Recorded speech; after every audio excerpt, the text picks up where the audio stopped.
spoon you ain't know. If the children crying for starvation, just don't spoon. You want to get a news update, my brother, don't spoon. You want to know what is happening, Moravia, don't spoon. Politicians want to make their decision, just don't spoon. You want to know what's happening in the ministry, don't spoon. Yeah, don't spoon. Yeah, don't spoon. You from Vonjema, Maryland, don't spoon. Yeah, don't spoon. If you eat keep on gradually, my brother, don't spoon. You got a spoon TV, you got a spoon radio, don't spoon. Yeah, don't spoon. You want to get a news update, don't spoon. What? Yeah, Rastafari. Kilibamba, kilibamba, kilibamba. Kilibamba, kilibamba, kilibamba. What I want? Yes, what you got today? Spoon TV. Yes, what you got today? Spoon TV. Spoon Ba-da-ba-de-ba-de-ba. Spoon Skiddy-biddy-biddy-da-ba-do.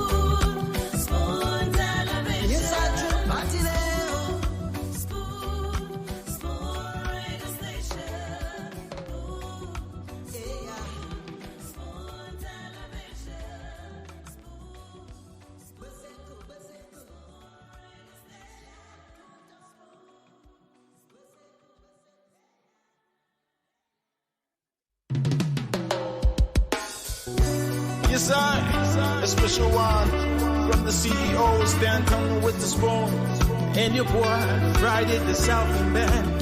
Charges on the beat.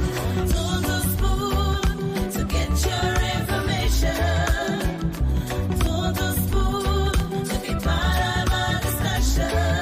Spoon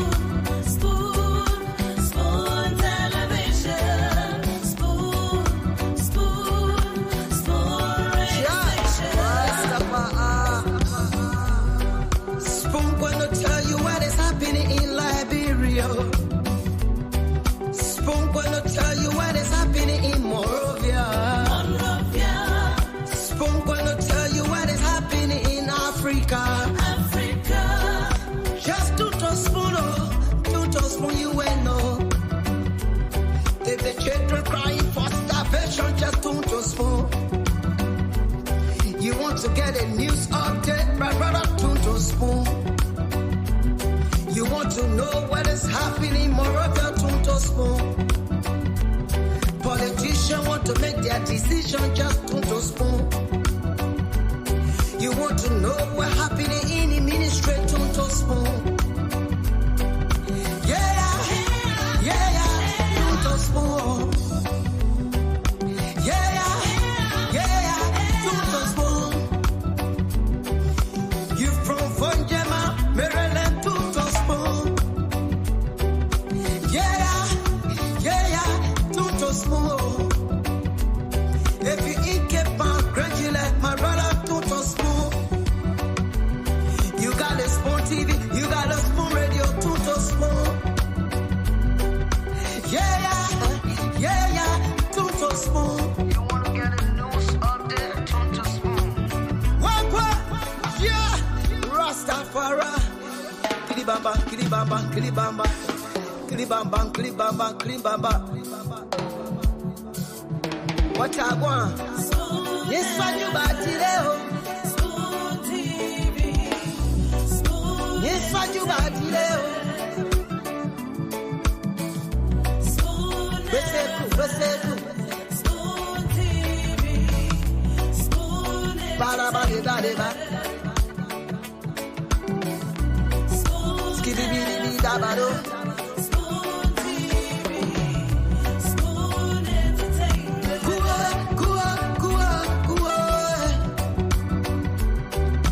Besekua. Kudileo. Kudileo. Total Spoon to get Yes, I your do. information. Total Spoon to be Yes, I part do. of the Batileo. Spoon television. Yes, I do. Batileo. Spoon radio station. Yeah. Spoon television.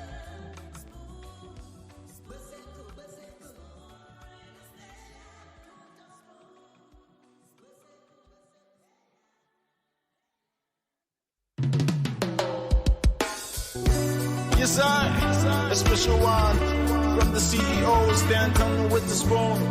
And your boy, Friday the Southern Band. Charges on the beat. Total Spoon to get your information. Total Spoon to be part of our discussion. Spoon television. Spoon radio station. Spoon gonna tell you what is happening in Liberia. Spoon gonna tell you what is happening in Morovia. Monrovia, Spoon gonna tell you what is happening in Africa. Africa. Just to spoon you will know. If the children crying for starvation, just to spoon. You want to get a news update, my brother, to spoon. You want to know what is happening in Moravia, to spoon. Politicians want to make their decision, just to spoon. You want to know what's happening in the ministry, to spoon. To spoon. To spoon.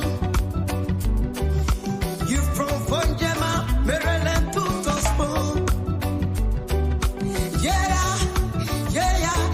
To spoon. If you eat keep on gradually, my brother, to spoon. You got a spoon TV, you got a spoon radio, to spoon. To spoon. You wanna get a news update, to spoon. What? Yeah, Rastafari. Kilibamba, kilibamba, kilibamba. Kilibamba, kilibamba, kilibamba. What I want? Yes, what you batileo. Spoon TV, Spoon. Yes, what you batileo. Spoon Beseku. Spoon TV, Spoon Barabadeba. Spoon Skidibidi dabado. Spoon TV, Spoon Entertainment. Kua. Beseku. Kudileo. Kudileo. Total Spoon to get Yes, I your do. information. Total Spoon to be part of our discussion. Batileo. Spoon television. Yes, I do. Batileo. Spoon radio station. Indeed, tune to Spoon FM, Spoon Radio. Of course, this is where you get authentic information about all of the major happenings here in Liberia. I'd like to say welcome to another edition of the program Spoon Talk. Spoon Talk is back on your radio. And again, our sincere apologies for not bringing the program to you last evening. As you know, we did a post indicating that due to some technical issues, we would have suspended the show for yesterday, and we had to come on today as promised. So we want to say welcome again. Thanks for joining us from across the world. Thanks to all of you who always make up time to be here with us on Spoon. And as you know, this is Liberia's most followed talk show on radio and online. This is where you get authentic information about all of the happenings here in Liberia. My name is Nelson Collet. I'd like to say welcome to the program tonight. Spoon Talk is back. We are live on Spoon 107.5 FM. We're live on Fabric 101.1 FM. We are also live on Super 95.5 FM. We are being relayed on several radio stations across the country. We are live on Punch 106.7 FM. We are live on Premium FM in Bon County. Trust FM in Bomi County is also carrying this program live, as well as Gibi FM in Kakata, Margibi County. So I want to say thanks to the host of other radio stations across the country that are equally carrying this program, even without notifying us. Thanks to all of you. Now, online, we are live on several platforms online on different social media platforms. So for Facebook, we are live on Facebook on Fabric TV, we are live on Super TV, and we are also live on Spoon TV. That's for Facebook. On YouTube, we are there at Spoon Talk Live. So you just go to YouTube, um, search our handle on YouTube. It's called Spoon Talk Live, and once you log on there, you will be able to follow all of our programs that are being brought here. So, I want to say thanks again to you, whichever medium through which you are following this program. Welcome to Spoon Talk. Of course, this is the first edition for this week. So, again, welcome to the program. And just to begin with, lots of things happening. I will shortly open the lines to afford you the opportunity to call in and talk about what's on your mind, as we do here regularly, so that you call in and talk about those different issues of concern to you. But just before doing that, I'd just like to bring you up to speed with some of the training issues in the country. Well, one of the training issues right now has to do with the considered Gloria Musu-Scott case. Most of you are aware that this is a landmark case. This is one of the cases that a lot of Liberians in and out of Liberia have been very much concerned about. So, trial into the murder or the death of Charlo Musu have been ongoing for several months since the death of Charlo Musu on the 22nd of April this year. So today, the latest update is that today, all production of evidence, witness, talking about human material and documentary by both the prosecution and defense in the ongoing trial of Charlo Musu murder got concluded. So everything was concluded today. That means that the prosecution and defense lawyers are not going to be presenting in court anymore evidence or witnesses or what have you. So the court has set Thursday, December 21, as the date for the argument between the two parties, talking about the defense and prosecution. And so following that, the judge will now charge the jurors to go into their room and prepare their verdict.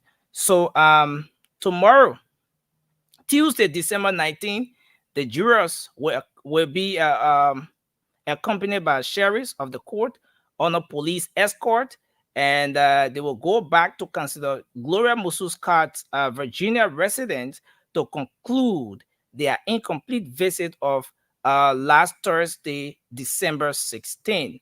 And so during tomorrow's visit, what's going to be happening is that that's the jurors, will finally enter Councilor Gloria Musu-Scott's house and having already viewed the interior and the exterior parts of the compound last Saturday, they will go there and be able to view the entire place, pick up their pieces of evidence that they want to gather, and of course, they will then go back to that will then be able to help them to gather all of their findings that will say as to which way this case is going to go, coming up with the final verdict and all of that. So the case involving Councillor Gloria Musu-Scott and talking about the death of Charles Musu has reached a significant point, a very important point, if you may, a defining moment. And very shortly, Liberians in and out of this country will be duly informed as to what the verdict will be. And so there have been different pieces of evidence provided. Witnesses have been appearing and providing information from both sides as to what they know about this case. And today was just another important day in this particular ongoing case. So you can expect that very shortly Liberians will be informed as to which way this is going to go. All right, so that is where we are with that case. Once the CEO and the rest of the team come on, they are going to provide more pieces of information on the case, talking about the case involving Councillor Gloria Musu-Scott, the death of Charles Musu, and more pieces of information will be provided on that. Okay, so to move on, lots of other happenings. There are so many other things happening in the country, some of which the team, once they come on, they will take you through, provide more information on those cases. So all right, so let's hold it at that. Let's hold it at that as we move on now to open the lines so you get to talk about some of those different issues of concerns. What's on your mind? You will have the time now to talk about those different issues here tonight. Okay, so let me say welcome again to the program. Welcome to Spoon Talk tonight. Let me pin the number here. You can call us on 0555 101075, 0555 101075. You can also call on the WhatsApp line pinned on the screen and be able to make a contribution to the program tonight. So let's go to the line and take our very first call here. At this point, we want you to call in and talk about whatever that issue is on your mind. Express yourselves on those different happenings in the country, those different issues of national concerns, and you will certainly be heard. And another quick one to throw in is that the game is slated for Saturday. Of course, Spoon FM. So the Spoon Network will be playing. They will be going into a friendly match with Alice Services. So the Spoon Network is gearing up. As most of you are aware, we had our first practice session, and mistakenly, the team, our opponents managed to have scored 6 goals, and mistakenly we did not score any. But we reserve all of the energies because we are gearing up to score more goals during the actual day of the game. All right, so we're gearing up for that. That's coming up on Saturday when the Spoon Network will be playing at Alice Services, and DJ Asabor and Diamond Slanger are the two organizers. The guys are working tirelessly to ensure that the strategies and everything are put in place so that when we get there, the 6 goals that we weren't fortunate to have scored on the day of the practice, we would now be able to move in and massively defeat our opponents on Saturday on the day of the game. So works are ongoing, preparation is ongoing. In fact, Diamond couldn't be here tonight because he had to be out there and making sure that they organize things so that we can conclusively conclude the strategies on as to how we are going to defeat those guys. All right, so that is just for that. We have to now move to the lines and take more of your calls here. Call us up on 0555 and you'll be live on the program tonight. Let's take our first call here. Hello, you're live. Good morning from my end. My name is Ayuba F. Bonner, calling from Abu Dhabi, UAE. Okay, go ahead. Go ahead. What's on your mind, sir? What is on my mind is that what's the name of Gloria Musu-Scott case? The case needs to be speeded. We know who is the victim and we know who is the booster because they have been a while. These people, they are very old indeed. Before the leader that will know this case was political motivated. Okay. So we pray that they should be vindicated. Thank you. Thank you, sir. And the other thing is that okay. Thank you. Let's take another person here quickly. Hello, you're live. Hey Nelson, how you doing? Yes, we're okay, ma'am. Let's hear you. What's on your mind? What is on my mind is about Gloria Musu-Scott case. One thing that we should know that the crime scene have already been tampered with. So I don't know whatever evidences that they are about to go pick up. So I don't think that make any sense. The only thing the juror can do right now is for them to demonstrate the act, how it was done, how the person went through and how they grabbed the little girl and beat on her or hit on her to escape. So only the illustration going to happen, but whatever evidence or securing the premises, they already been tampered with. So there is nothing there again that they will go say they're going to do swapping and other stuff. So that is what on my mind. So already been tampered with, unless they go illustrate the act. Thanks a lot. Thanks a whole lot. We appreciate you. Let's take another person here. I see Mr. Dwalu is in the background. I'm going to bring him on. Hello, you're live. Okay, we lost this person. This one. Hello. Hello. Yes, you are live. Your name and where you calling from? Paco, let's hear you. Yeah, before I get my info, I want to start. Come on and use something before I get my info. As you speak. Yeah. Go ahead. If it is, let's see. Hello, sir. If it is private, then don't say on the radio. But if it is something that's not private, then you can go ahead and say on the radio. For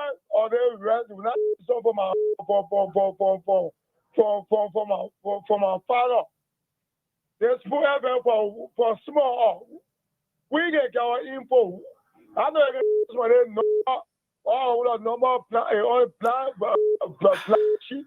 Who follows whatever when I use over the other day. But me anything. I'll say feeding me. I come out to my input. Yeah, please get your input, Paco. Thank you. Go to the measure. Go to my people clean. They said they are called pleasant. I did a phrase on the set when I'm picking about no truck. Who be putting to your cave, truck to each other. Got the cabbage. Thank you. We are feeling to me. Thank you, sir.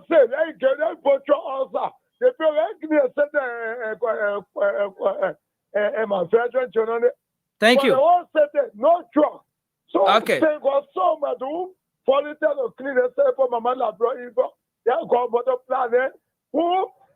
Doesn't be opponent. But we need truck. Thank you, sir. Thank you, sir.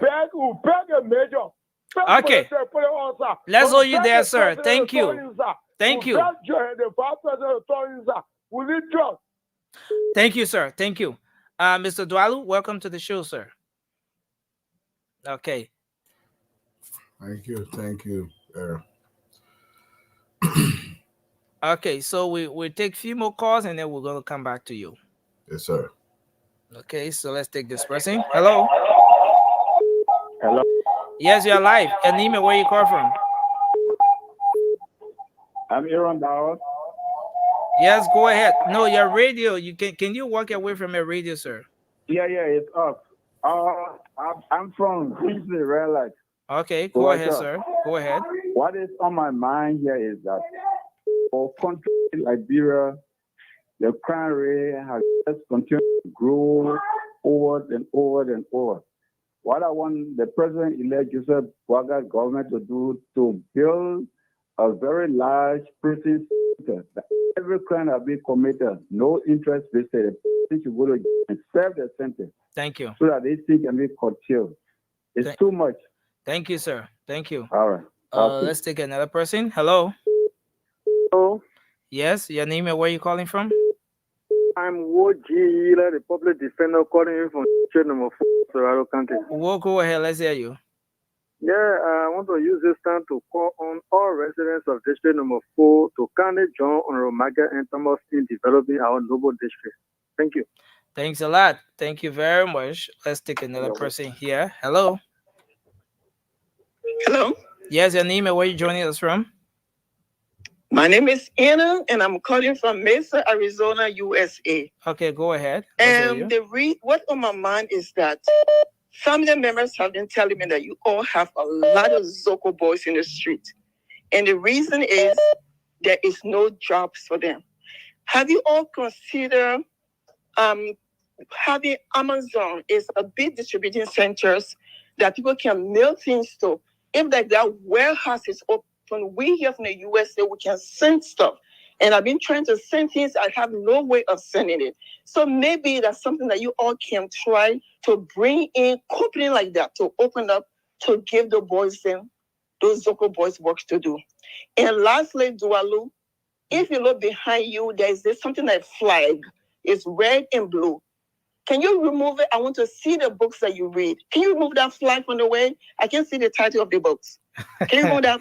It's a kind of flag. so- It's like a thing. So red and blue. you want Can to you turn it right and push it to this side? you want to So I can see dismantle the title of the books that you read. you want to dismantle or disarrange Mr. Dwalu's setup. But anyway, No, I that's can see the title of the books. I see all across wrong. I will send you some of the titles, but most of my books are on the side where you can't see Well, them. one of my main guys I like to listen to. I need to know Yeah. what interests you. Okay. I see John Grisham on your Yep. stuff too. All Okay. right, Lalu. Look Love at you. Thank Love Thank you, you. Lalu. Thank Thank you. you. Love you too, Nelson. Thank you. Bye-bye. Thanks a lot. Bye bye. Okay, so it's a call to disarrange and rearrange your setup. I'll list some of the books online so people can see them, but there's so many. Hello. Okay. Hello, you're live. Your name and where you calling from? Yeah, Nelson. My name is James Kamara, calling from Bombing County, to be precise, Devon District. This is a visually impaired brother for you, the other who has a new disabled organization. There's I never heard from you, but imagine we too really in need of some of these more especially the rural side, Nelson. But all of the requests just so that you can inform you about us. Imagine. Don't forget about those in Monrovia there, but those are in the rural side, more especially the entire place have been found, and more especially we. I want to hear people who really did their best in order that we can support GMB. Imagine all of these guys from Maserati that are supported, they were all we are men. Okay. Yeah. Okay, sir. Once we spoke off air, I want you to please call me back off air so maybe we can conclude. All right. Thanks a whole lot. I appreciate you. Thanks a lot.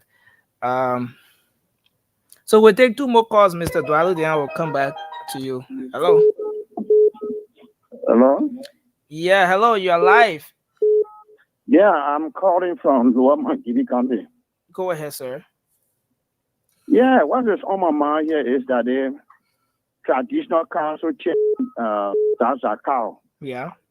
Sansa Cow be replaced because he's one of those who spoiled a piece of this country. How did he do that? You say how he do it?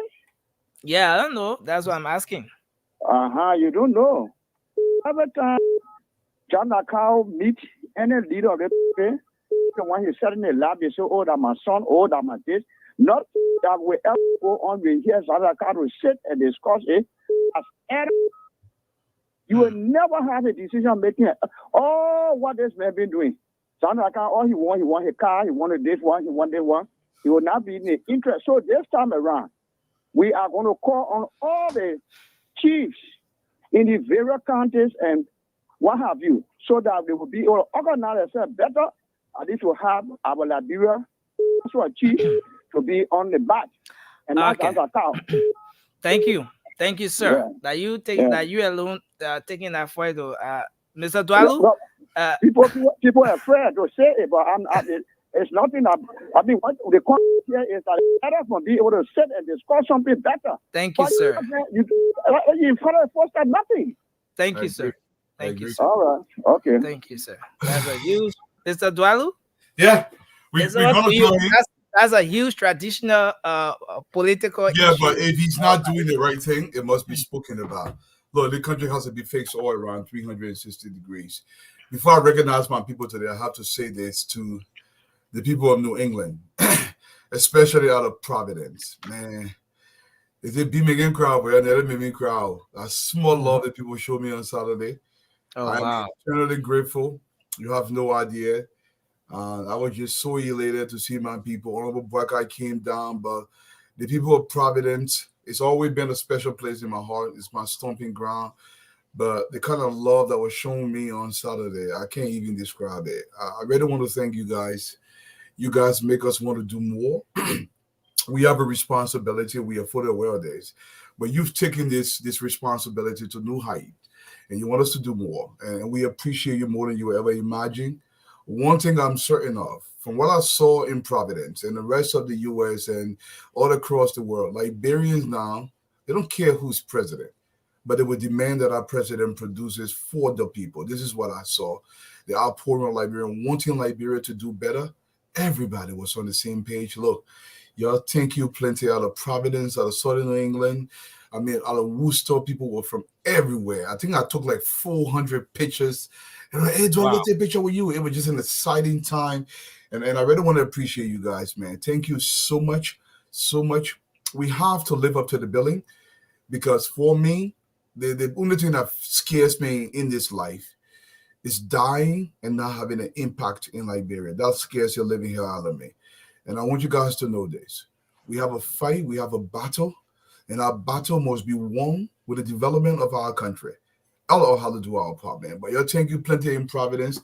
The other made me cry, man. I mean, the outpouring from brothers and sisters, the old man there. I mean, everybody, man. If I start listing names here, I'm not going to get them all. So I'm not going to. I'm just going to go through the thread here and just say to my people, man, we love you guys equally. You want us to do more, and we will commit ourselves to giving you more, because Liberia must matter above all of us. Once again, man, everybody, welcome to the show. Let me recognize a few people here. My boy Sandy Gege Scott, how you doing? Timothy Kennedy, Elijah Cunning, how you doing, Mr. Cunning?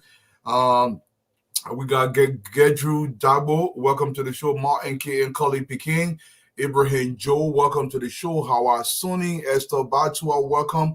Adolfo Sclicci, welcome to the show. Grace Fonconia, how you doing? Evangelist Sanju Kwante, welcome to the show. Oritha Momo, how are you doing? Moba with Sena Leap, welcome to the show. Jenkins Gayfloyd, William Johnson, welcome to the show. I see Keita Wea, I see Henry Passaway, Abraham Muawe, welcome to the show.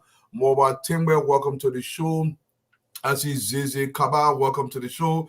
Adolfo Sclicci, I think I called your name earlier. We got William Tour, Mr. Tour, welcome to the show.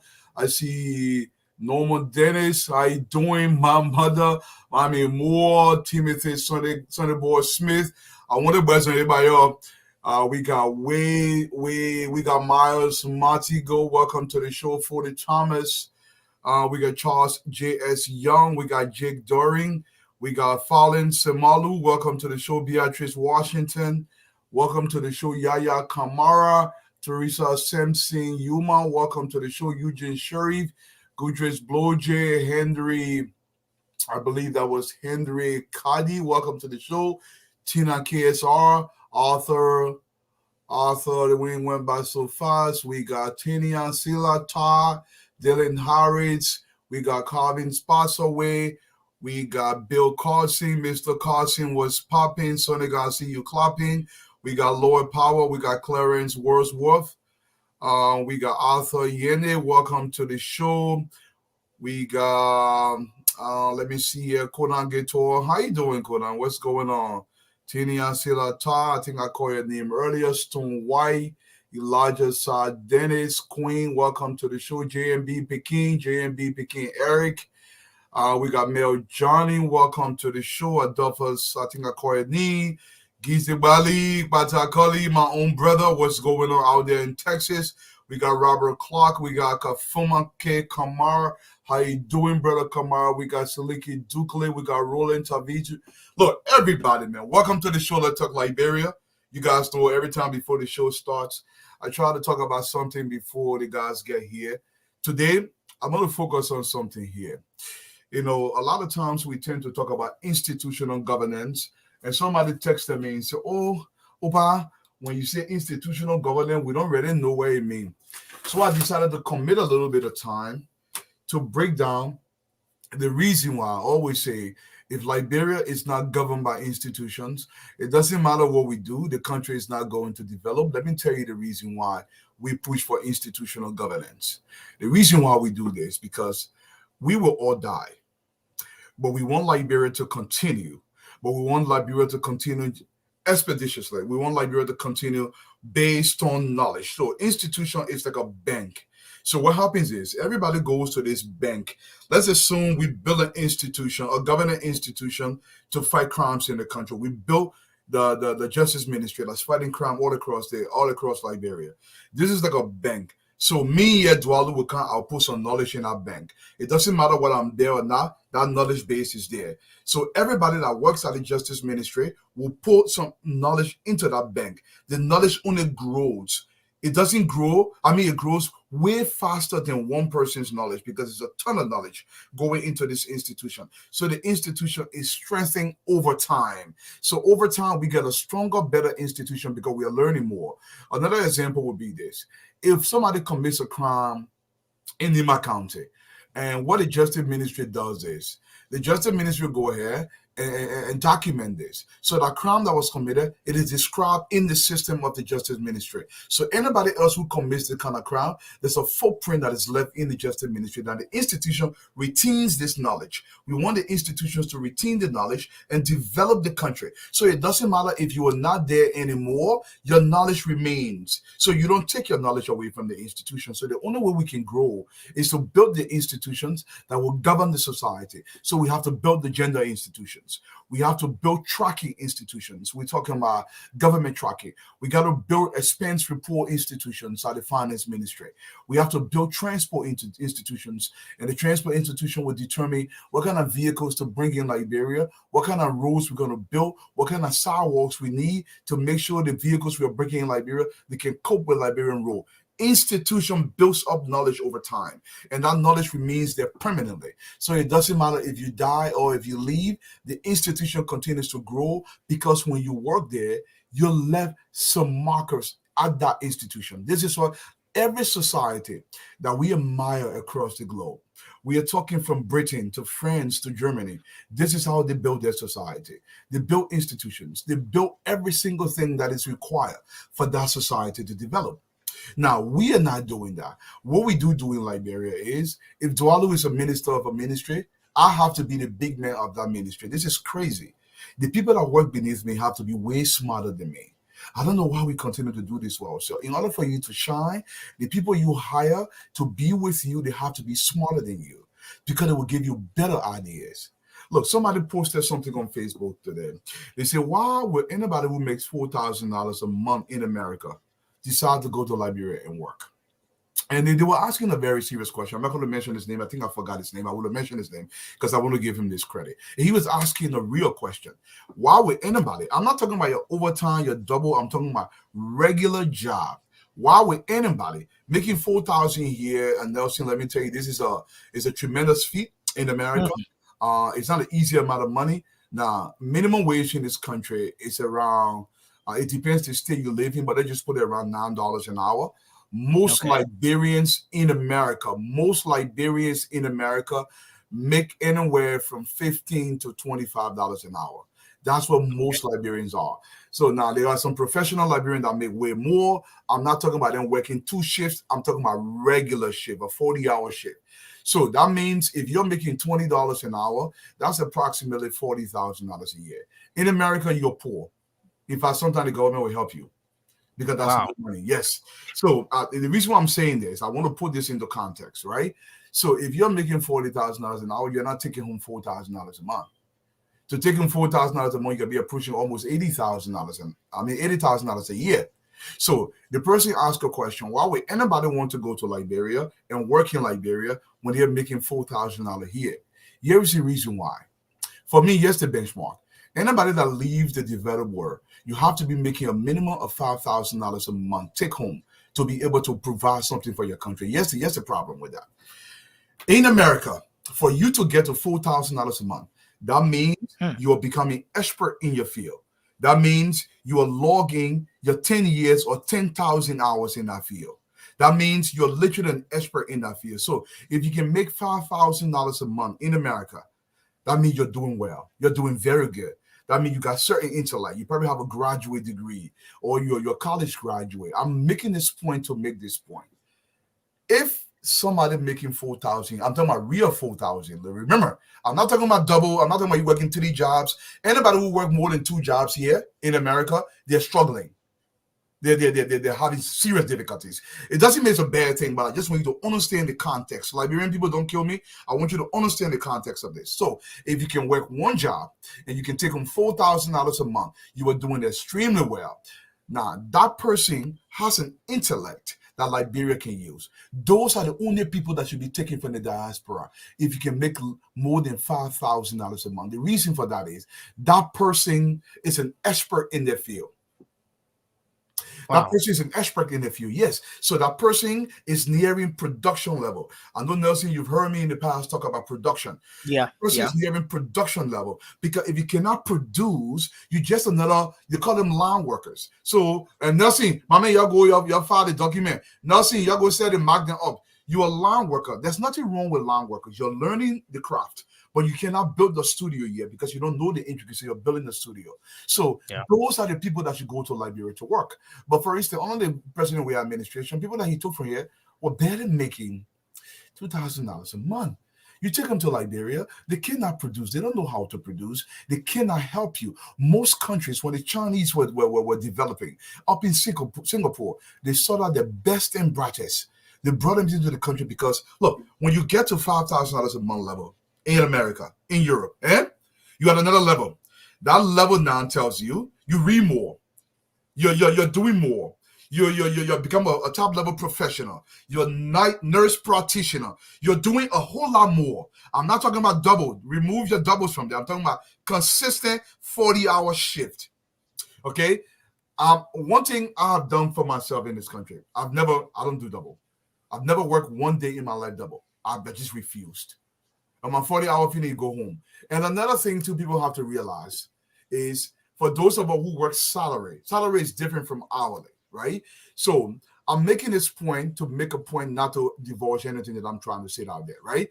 And somebody else here mentioned, yes, $4,000 is, thank you, Johnson. It's nothing in New York. So thank you for pointing this out.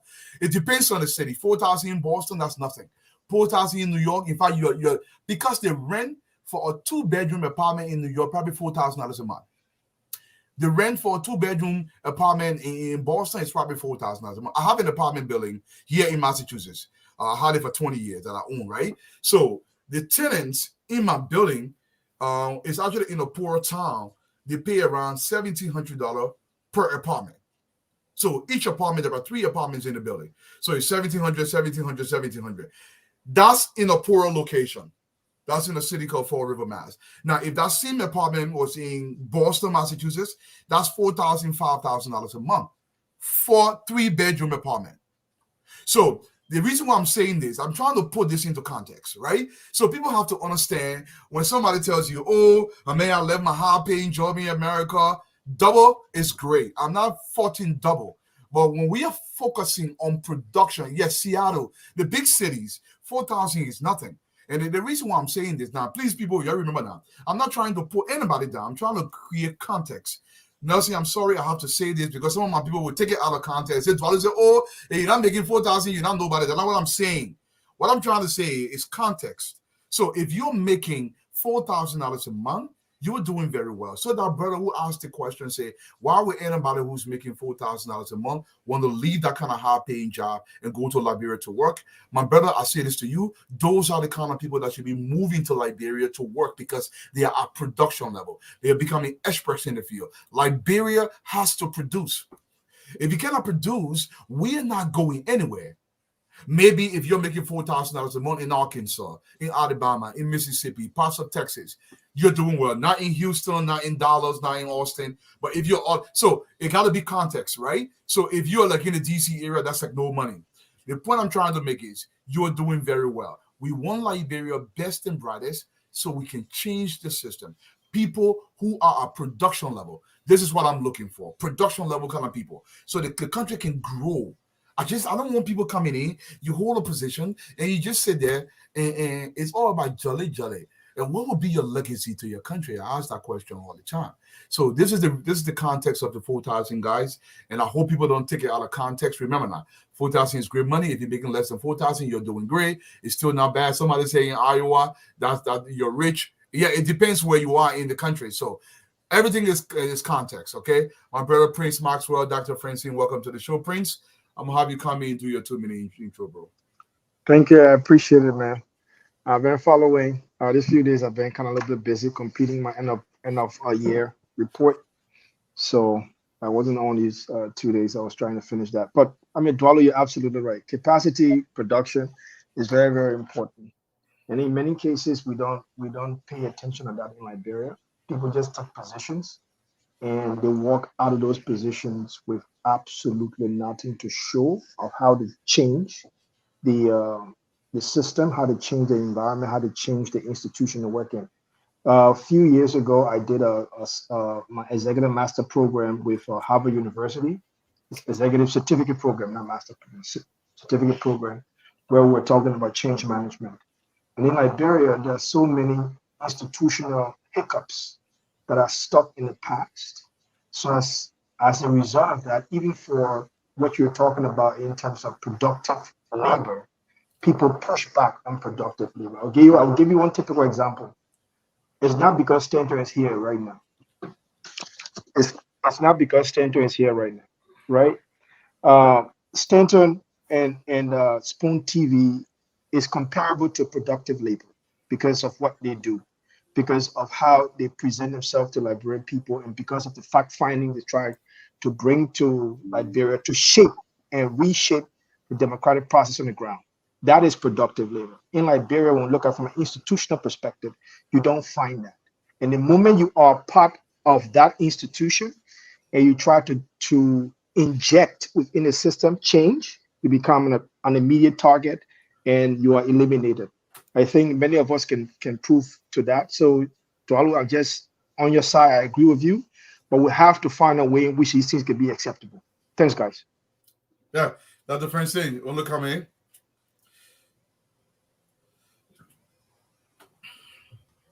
You're muted. Stanton, welcome to the show. Doc, you're muted. Oh, sorry, guys.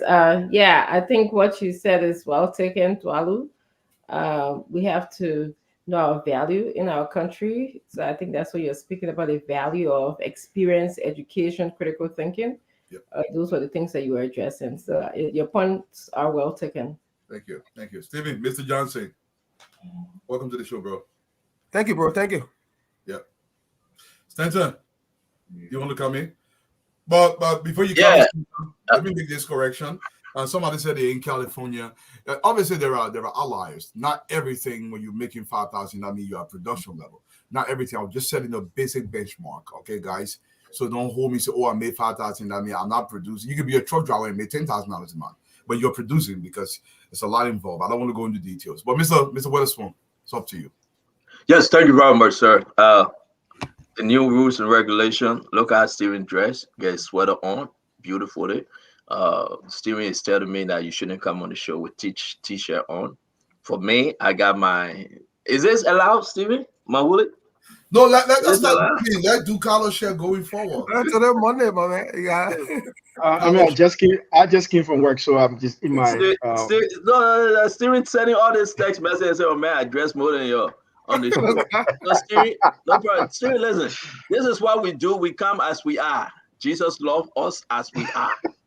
Sinners in the hands of the angry God. We are. We will come and ask for forgiveness and mercy.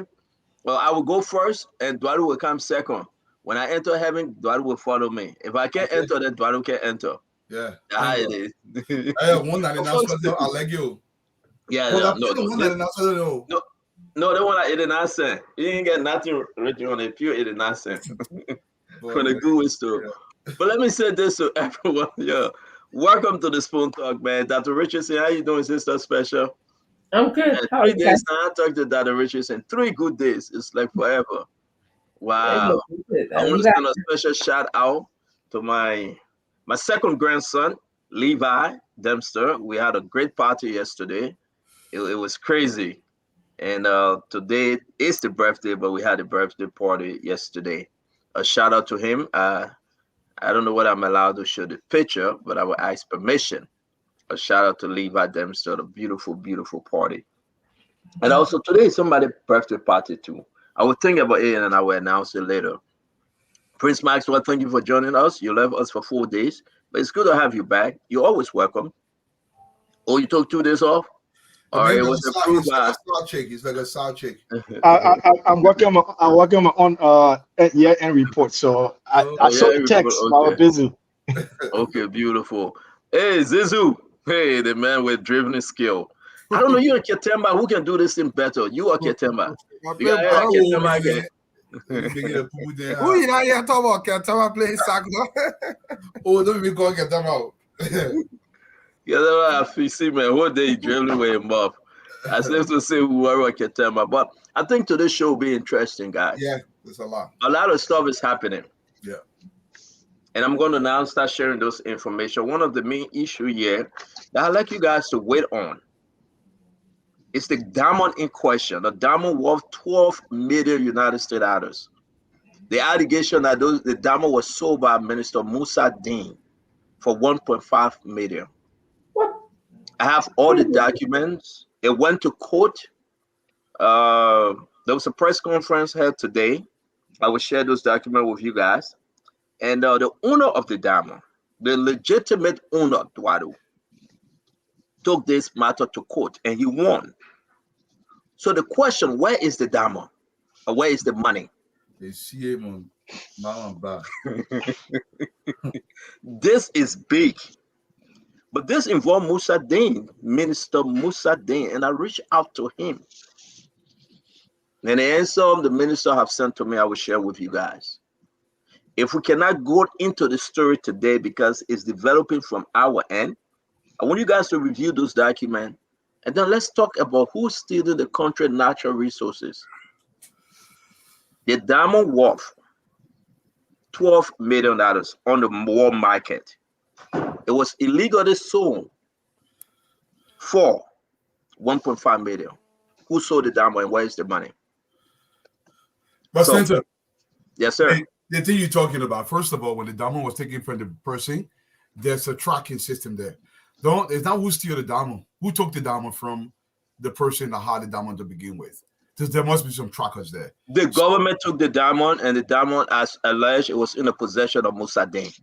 Why Musa Dean holding the diamond? What's wrong with and Musa Dean is denying it as well. So let me share. You're asking all the questions that I have asked. So I want to share the information with you guys because I just got the information while coming on the show. Yeah. I want you guys to go through it. The owner of the diamond, that owner is represented by Councilor Serena Seaforth, the former Solicitor General. I don't know what you're doing your face like that, Dwadu. I'm giving you these people information. Don't get mad at me. I'm just an information carrier over here, Stephen Johnson. Do I want to jump through this laptop and give me a Kong on my head? Oh, dear. But Councilor Serena Seaforth is representing the owner of the diamond. So that's the first thing on my mind. Then let's talk about Joseph Yema Boyka visit in Washington, D.C. What would the visit yield? A lot. The benefit of this visit. And we'll also talk about what is going on with the new law that America, the Congress is now waiting for Joe Biden to sign. Who would the law benefit? Oh, yeah. And if they are saying the Lord is going back, not even current, but going back, they have put that law in reverse also to hold government, past government official responsible if they took bribe from an American entity or individuals. Or demand a bribe. Or demand a bribe. Yeah. Whether home or abroad. Yeah. So guys, I don't know what's on your mind. There's a lot of story out there. A lot of story. What's happening on the HPX? Who's telling the truth? Americone or Samuel 12? Where is the $37 million? How did it come in? I hope you're doing your research. Let's have a wonderful show, folks. Well, let's bring this discussion on the table for us to know who's who. One last important thing, I know you got your pen, I see Steven Johnson writing, is the speakership. What is going on? Who playing game? Which side Musa-ability on? And I want us to just discuss that we expected Musa-ability should be our guest tomorrow. Richard Kuhn, the Unity Party representative, he called me today and he said he cannot make it in today because of so many engagement. But yet and still we discuss the way of the speakership for Natikofa, Richard Kuhn. In the middle, you find Musa-ability. That's what's on the topic for tonight, folks. Let's have a good conversation, man. Have you welcomed everyone? I welcome everybody. We're ready, set to go. Let's kick it off. So, what Dr. Richard said, Mr. Duado, oh, I forgot. Andrew Mama is asking for the link. Where are we starting with all these different information? Where are we starting, though? I think we should start with the Americans, the new law that was passed. Because we already have it. Yeah. Okay, you're right. Yes. So while we do that, let me send you the issue about the diamond business, and in your spare time, you can review it, and we'll talk about the way forward with all the other conversation. The new law. Let me start with you, Mr. Duado, and Dr. Richardson can come in next. We read it over the weekend. How important is that law? Well, it's not just about the importance of the law. You know, for the last 50 years, the Western countries have realized that they are not doing enough to curtail corruption in the third world. Let me tell you the basis of the law. I was just fortunate to have listened during some of the debate when the law was being talked about. If you've seen, a lot of Africans are pouring into Europe. A lot of Africans are trying to leave the continent to come to America.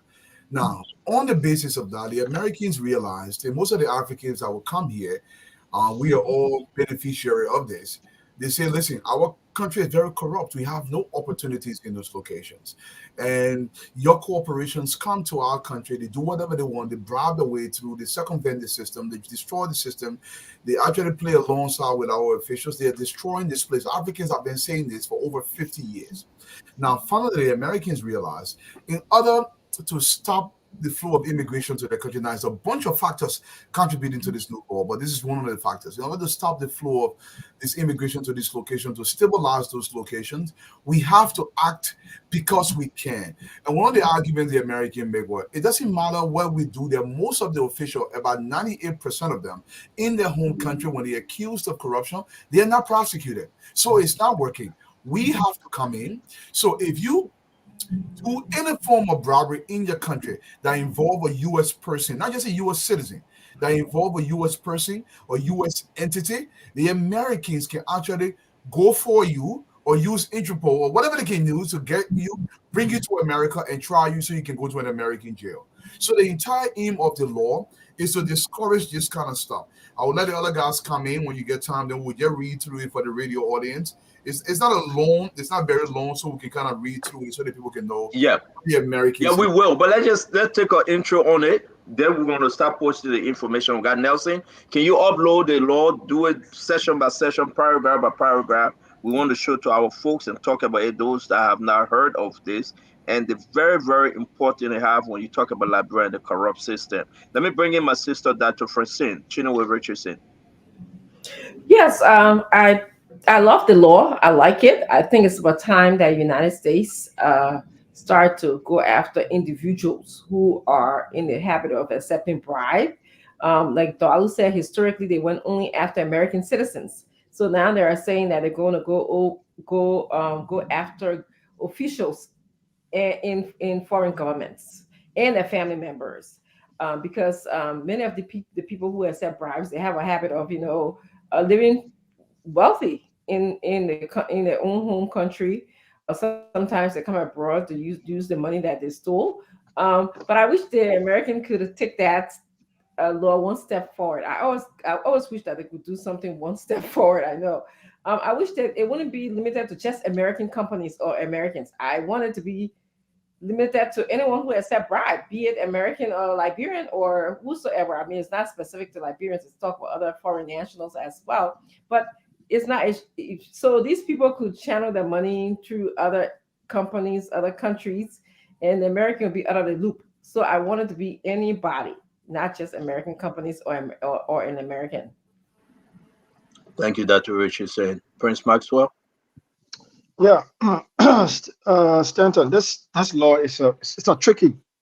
It's very, very tricky. Let's be honest about it. I mean, the intent of the law is defensive, is domestically defensive for American foreign policy and American uh, international business, right? But there are key words within the document that has to be comprehensively reviewed by our legal minds in Liberia, because the law has a tendency of extrajudicial territoriality that is involved within it, meaning Americans can just come into your country, like in international humanitarian law that permits that, and grab any official from your country and prosecute. The word prosecute is actionable. It means that they can be on a plane, they can be in any country, that person can be arrested automatically, whether with diplomatic passport or not. So it needs further clarification, because the issue of sovereignty is at stake. The issue of the Geneva Convention is at stake, right? The issue of many things, because anybody can be accused and the person has to be proven guilty, proven innocent until proven guilty, right? What if that person is a foreign government official who bears at the point in time of the arrest, bears the diplomatic status under the Geneva Convention of that country? Would the arrest go through? So there are many legal loopholes that we have to think about.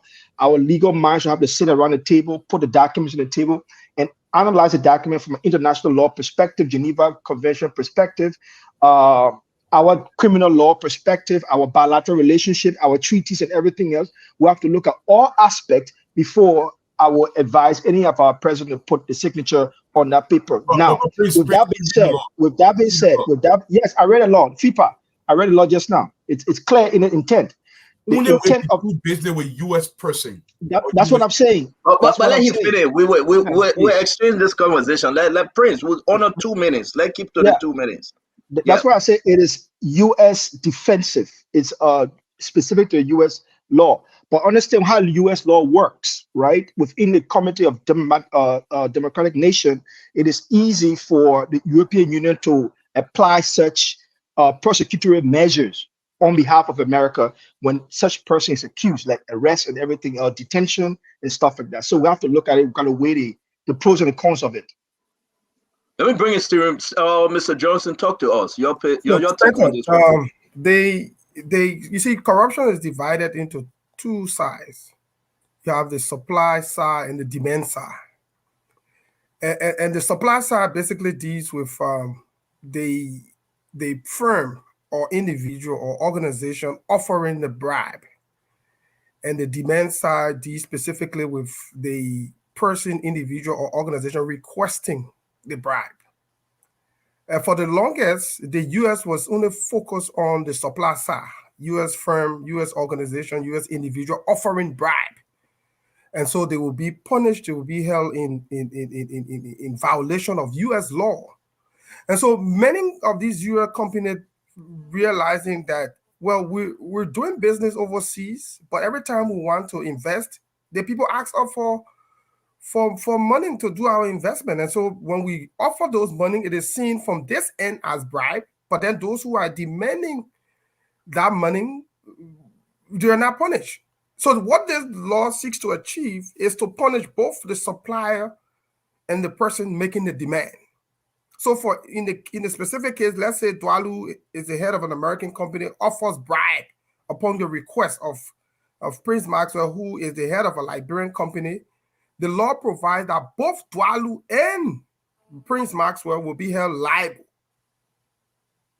So and this is what makes it good, because what they seek to achieve is how do you cut the circular flow of bribery, of corruption? Because to cut the circular flow, you got to not just only punish the supplier, but you got to also punish the person making the demand. So the law essentially tries to deal with the issue of the demand side of the corruption conundrum, so that those who just requesting bribe can also be punished just as they would for U.S. firm or U.S. individual offering a bribe. Thank you, Stanton. Thank you. I'm shocked that Stephen today lived within his 2 minutes guidelines. This is huge. I hope we all can carry it on. But let me bring in Conor Gray. You're going to be crazy with this law because there's a twist to this law. But let's do our intro, then maybe we can argue and see through. Conor Gray. Gentlemen and lady, good day. Of course, it's cold here in Minnesota, man. So, but it's not uncommon. But anyway, this law, I'm pretty sure, as Stephen said, it's been in existence for a minute. But the extra layer that is added to it only suggests that foreign nations don't have the capacity to prevent these kinds of malfeasances and practices. So as a result, the United States is moving the thread one step further, because one of the things that that is crippling our nation is the fact that people demanding money upfront before you can even start developing their own nations. So what this law would do, if an American company, and mostly people don't acknowledge how many companies out there with American ties. If you go back and look, it's almost, in other words, if America has shares, say for instance in ArcelorMittal, if there's a holding by the U.S., by any citizen, any national of the United States, ArcelorMittal could be deemed to be doing business with the United States. So if a local public official asks for a bribe from ArcelorMittal, for instance, that is a no-no. That's why the law is saying. So I'm kind of happy that they're moving the thread gradually. It is not bordered on sovereignty or the sanctity of a nation per se, but it's just it's going to make people brave tie their belt tightly to make sure that if they ask for a bribe, that could be put them on the wrong side with the U.S. especially. Can't hear you. So this is what we're gonna do, because we have to go. We're running on time. I know everybody have to give their intro, but let's get into the nitty gritty of this whole thing. Then when we get back to Maxwell, I see Honorable Fagon in the back. He will be joining us. They can add their intro to the discussion. I just want us to show to our folks today. As you can see, there you go. Congress passes landmark law to criminal prosecute. This one, which actually also will bring in about, again, that morning, thank you for sending it to Miss Stephen Johnson, because you were the first that sent it over for me to see. But there you go. Mr. Dwalu, let me bring you in on this one. You love to read these things. Here we are, Mr. Dwalu. They are speaking about the law now, because Maxwell will adding another side to this issue. Talk to us, Mr. Dwalu. Well, let me just go through it, because the radio people got to follow too, right? It says today, that was December 14th, the U.S. Congress approved the Foreign Extortion Prevention Act. Now, I want you to listen to the how they call it, extortion. You don't give me bribe, you can get a passport, like extortion there. As part of the annual defense spending bill, known as the National Defense Authorization Act, or the acronym for it, will make it a crime for a foreign official, including any employee of a foreign government or any current or former senior official of a foreign government's executive, legislative, judicial, or military branches, or any immediate family member or close associate thereof, to demand or accept a bribe from an American or American company or from any person while in the territory of the United States in connection with obtaining blah blah blah. Transparency International. This is the group that actually put forth this law and designed the law with the U.S. congressman, helped craft the law, and led the bipartisan civil society campaign in support of it. Along with TI, Transparency International US, is supported by the U.S. Chamber of Commerce, Foundation for Defense of Democracy, Actions, Citizens for Responsible and Ethics in Washington, and a broad coalition of civil society organizations that work to promote transparency and accountability in government. FIPA also reflects a commitment made by the Biden administration to work with Congress to criminalize the demand side of foreign bribery, like Stephen spoke about. Thank you. So let me put it down. Let's start with the first two paragraphs, Mr. Dualu. Let's talk about this issue because we know we still have maybe 6 or 7 more paragraphs. But the big picture here, this is the headline: Congress passes landmark law to criminally prosecute corrupt foreign leaders. Your take now, let's give you your extra 2 minutes as you weigh in on the importance, the nitty-gritty. How would this help Liberia?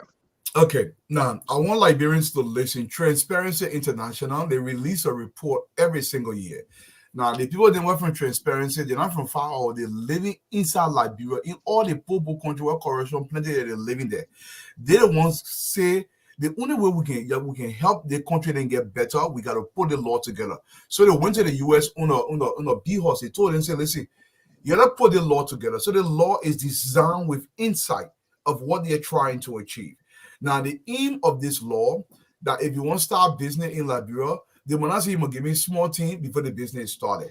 Now, the Americans don't have the authority to come into Liberia if 2 Liberians are exchanging or demanding bribe. This law does not address that. If it's entirely 2 Liberians, but if you're a U.S. person, even if you have a green card, if you have an affiliation with the U.S., or the company that you're trying to demand bribe from or pay bribe to has any affiliation of any kind with a U.S. entity, that person can be indicted. Now, Dr. Francine, this is something last week, it kind of slipped my mind, and I just want to put that in there where the Americans are trying to preempt some of these crimes before they happen. They understand what is happening to the country. And yes, the visa restriction, all of those are already there. But by the same token, there are extra steps being involved. Look, the aim here is to make Liberian institutions better. That's the entire goal. So when Meta Steel comes to a negotiation, people in the legislature cannot demand bribe. So now they will scrutinize Meta Steel properly. Now, for the sake of clarity, I'm just using Meta Steel. Please, you don't come after me and say, oh, Meta Steel. Okay, XYZ Corporation comes to the legislature, the XYZ Corporation cannot be, because you don't know whether America has any affiliation. Because if I'm an American and I own stock in a company, that could be misinterpreted. Say, listen, Dwalu, that Colonel Gray said, Dwalu's an American, and Dwalu gets stuck in it. So by extension, you are demanding bribe from an American entity that an American citizen has a stake in. So it has a broader reach, but it's a good overall thing for Liberia. Stanton. Mr. Dwalu, thank you very much. Dr. Richardson? Yeah, I believe everyone said that this law was actually applied to Americans before, and now they are just expanding the application of it to other nationalities, such as Liberians. You know, the Americans, they, like I said before, they get tired too of just their tax money being spent, you know, for corruption. They pay taxes and they try to be, you know, altruistic to other countries, or they try to engage in business with other countries. And then, you know, people take advantage of that by bribing, you know, these American companies. So if you want, you can research and make sure that a company is not an American company.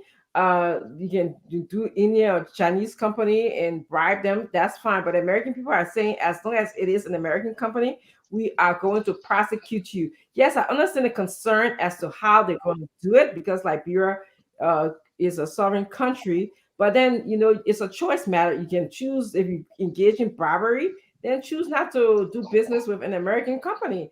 But they are saying that they will find a way. I doubt if they will snap you from Liberia, because obviously that creates additional complications. But most of the people who bribe, they bribe big money and they travel around the world. So if you travel around the world, they can get you while you're on the plane, like somebody said, while you're on the U.S. soil. Or in fact, they said they can get you anywhere within U.S. territory. I think I remember reading that. All right, thank you.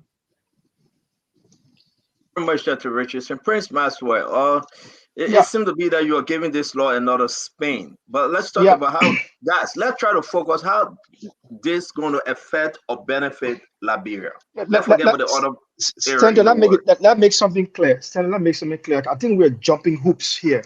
Let's make something clear. Let's go back to the law. Please, just everybody, please go with me. Bear with me, I beg you all, because of the kind of thing I do. You have to look at the law carefully. The law says to demand or accept a bribe from an American, which means an American citizen, that's number one, or an American company, which means an American establishment, number two. Then it said again, from any person, which is a generality right there. It means any person could be a Senegalese or a Nigerian, any person. That person is not an American again. So we now move to a generality. In the first part, we get specification, an American company. From any person is generality. But the key, I want everybody to know this, is why in the territory of the United States. So it means this law is not applicable outside of the United States. It's only applicable in the territory of the United States. So while, while government officials, judiciary, executive, whoever it might be, diplomat, whoever it might be, as long as you are in the territory of the United States and you conduct illegal business with an American company, or with anybody in an American territory, you will be charged. Now, this, in my opinion, this is an extension of what I call the Patriot Act, or what the Americans call the Patriot Act. This is an extension of the Patriot Act of America. This is another stand on anti-money laundering, terrorist financing regulation that the Americans are trying to establish directly away from the regular institutional prosecution measure that they already have. This one entails directly individuals. So people can only be prosecuted based on a law that it must occur on American territory. So please, that's the reason why I say we have to be careful. This is a defensive regulation in America. So let's do this. And if you have questions from Maxwell or anybody, we'll give you 10 seconds. Then Maxwell, you will have 20 seconds to answer quickly because of your spin you put it on this. Well, let's continue there. I may disagree with your interpretation, but I want to hold on yet because I know I beat somebody on set here with my argument, and the person thought that they won. But that's the reason why we are here. Steven Johnson, are you diving into this along with Maxwell, or what's your take? Stanton, the thing about it is that whether America has legal jurisdiction over the laws of other countries is not the argument here. America would not. America does not have a legal jurisdiction over the behavior of other people. Now, what the law, and that's why I said from the initial stage, what the law seeks to achieve is that American firms or individuals have complained a lot that every time we went overseas to do business, if we say we want let's put in simple English, we want our business registration, the people ask us for money. Outside of the arrangement, we say we want to pay our taxes. Somebody say, look, my man, give me some kind of $100, let me run behind your tax. Now, when the American government finds out that the American individual or the person who are paying the bribe is involved in that act, the American government will punish those firms or those American individuals. Now, what the law seeks to achieve is, you don't just punish us, because the only way we can establish our businesses in foreign countries is when we pay bribe. We don't just go there, we'll do the one, we'll pay all this kind of money. You go after people who will be demanding the bribe from us. So that's why the law, and if you read the portion, it says it looks at the demand side, meaning people that are making requests. Now, I don't think the U.S. has authority to just effectuate an arrest on foreign soil of just anybody because they offer bribe to an American firm. I think that transaction has to happen within the territorial confinement and or, because they used the word or, they didn't say or. So it's also possible that if that particular firm can confirm that you've been, you requesting bribe, I think if they have the capacity, they can also investigate you. But I don't think it's something that just gave America the carte blanche to just move into Liberia. So I beg you, before I get to Great Abulai and Honorable Fagon, I see that my brother Duadu, we want to jump in our question real quick. Then we'll give the guys a chance. My first question, maybe then Duadu will come in with his question. One, to you and Prince Maxwell, though, is it only restricted on the American soil? I think in terms of effectuating an arrest, America will not have or does not have the power to just move into a foreign country. I'm not talking about power of arrest, the implication. So once it is investigated, you could be subject to arrest depending on the extent to which that law gives, because it's just an American law. It's not an international convention or international protocol. It's just something for them to protect American firms. So it's not a international law. So if Duadu is in Liberia, running the biggest company, Duadu is an American citizen. He could Peter be came to prosecuted. Duadu, and Peter came to Duadu and said, "Listen, in bribe. Duadu could be prosecuted, but let's say Duadu bribed a local Liberian in West Point, for example. How can it's not Duadu. I am saying, okay, we agree with your scenario you are giving. Duadu bribed a local Liberian from local town. Exactly. And America said, listen, you represent us, you have an entity in Liberia, you bribing John from local town. Yeah. How would the American government persecute John? So that's the point. So that's why they think Let me answer that question. There's a way. Because they believe that because you're local, and that's why we read the report, it says Transparency International is saying that over 120 deal with the issue of corruption. These local countries don't have the architecture, the corruption. So we'll come back to you. Come back to you. The rest of the guys got to speak. Yeah, Let bring it Duadu real quick. Duadu, you have 10 seconds? Yeah, 10 seconds. The American has something called, they can exert influence on local governments. So they may not have prosecutorial power or arresting power in your home country, but if Stephen did that in Liberia, and Stephen's entirely Liberian, America can force Liberia to arrest Stephen and turn him over to them. So there are ways it can be done.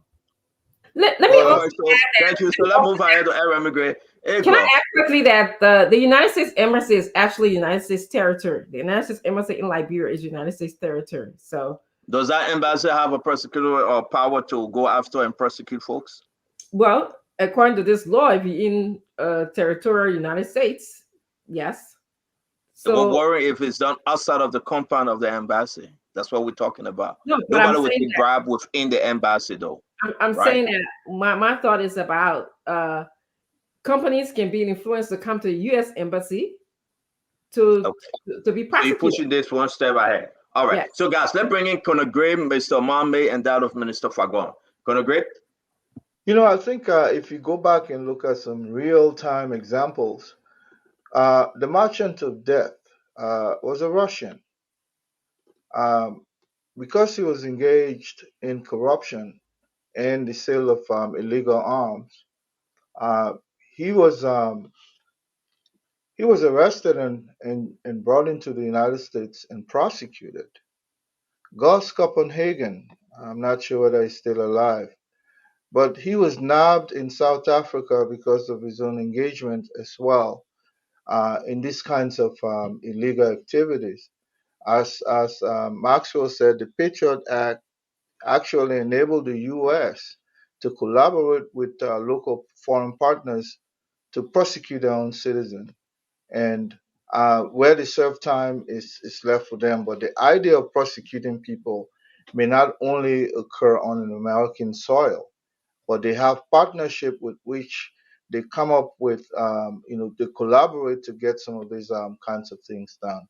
But I like this law because this law, it is going to go after corrupt officials in general. Once they identify they have a case, they'll bring the case in a local court. and get you prosecuted. Thank you very much, Colonel Gray. Mr. Abula Mame. Yes, Stanton, I read the law. I don't want to spin the show to something different, but there's a question you ask, and that's what I'm interested in most. You say, how does this, help fight corruption in Liberia? I think everything we're talking here, we are Liberians, we're talking about how we can reduce corruption in our country, and the reason why we see the law and we're happy and we're celebrating. It's a good law for America, try to protect their businesses and their interests. While trying to do so, there are high possibilities that we could benefit from that. And that those possibilities now is where the legal arguments are having. I'm not a legal person, but I like to say this. How we can fight corruption in Liberia. These laws from America, these actions from America, they are just complementary action. The primary action to fighting corruption in Liberia lies in our hand. We on this panel and other platforms, I will give you an example of how we can begin to fight corruption. Look, it is 18 years now since we transitioned to democratic governance in Liberia. The legislature, that's a full branch of government. The judiciary, a full branch of government. 18 years have not been audited. 18 years have not been audited. The judiciary have received over 90 million in that 18 years. No audit. The General Auditing Commission that is responsible to conduct audit. The law says the General Auditing Commission should be audited every year. Since 2005 to today, there is no publicly available record of the GAC being audited. So to your question about how the law will help Liberia, yes, the law can help Liberia. One or two individuals who they caught in the process of stealing, they can catch them and penalize them. But overall, how can we push for a systemic effort to fight corruption? The judiciary have not been audited for 18 years. The legislature, 18 years.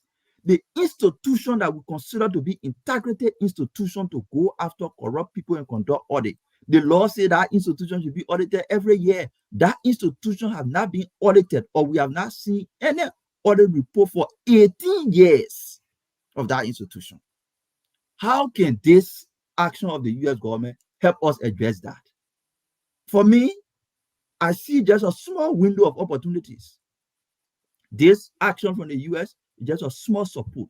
The main support is how do we begin to demand accountability and enforcement of our law right within Liberia? And then the US and other people can help support us to complement our action. So yes, the law is good. It can complement our action. But the primary focus is how do we get the judiciary audited? How do we get the legislature audited? How do we get the GAC audited? So that we know what's happening beyond just corruption. You're running an institution, there are small system issues. You need an external review to guide you to make it effective. 18 years, no external review. That's our problem.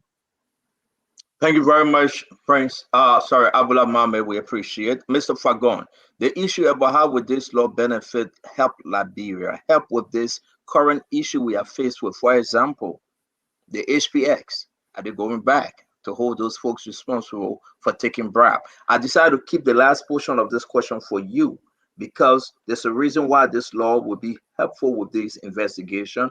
Sanction 12, sanction other folks. Talk to us, Fagon. Bring us up to speed. Thank you very much, and good evening to my everyday charming colleague, Ms. Francine Chinawit Richardson, and the other rest of you gentlemen can decide which one of you is worthy of my greetings. At this point, I don't see you guys worthy of my greetings. He about to ask Dr. Richardson for a favor. That's why he's sweet talking about it. I don't want peace. Be very mindful, Dr. Richardson. He had a great meeting. He about to ask you for a favor. Don't fall for that. But we can proceed. Why are you like this?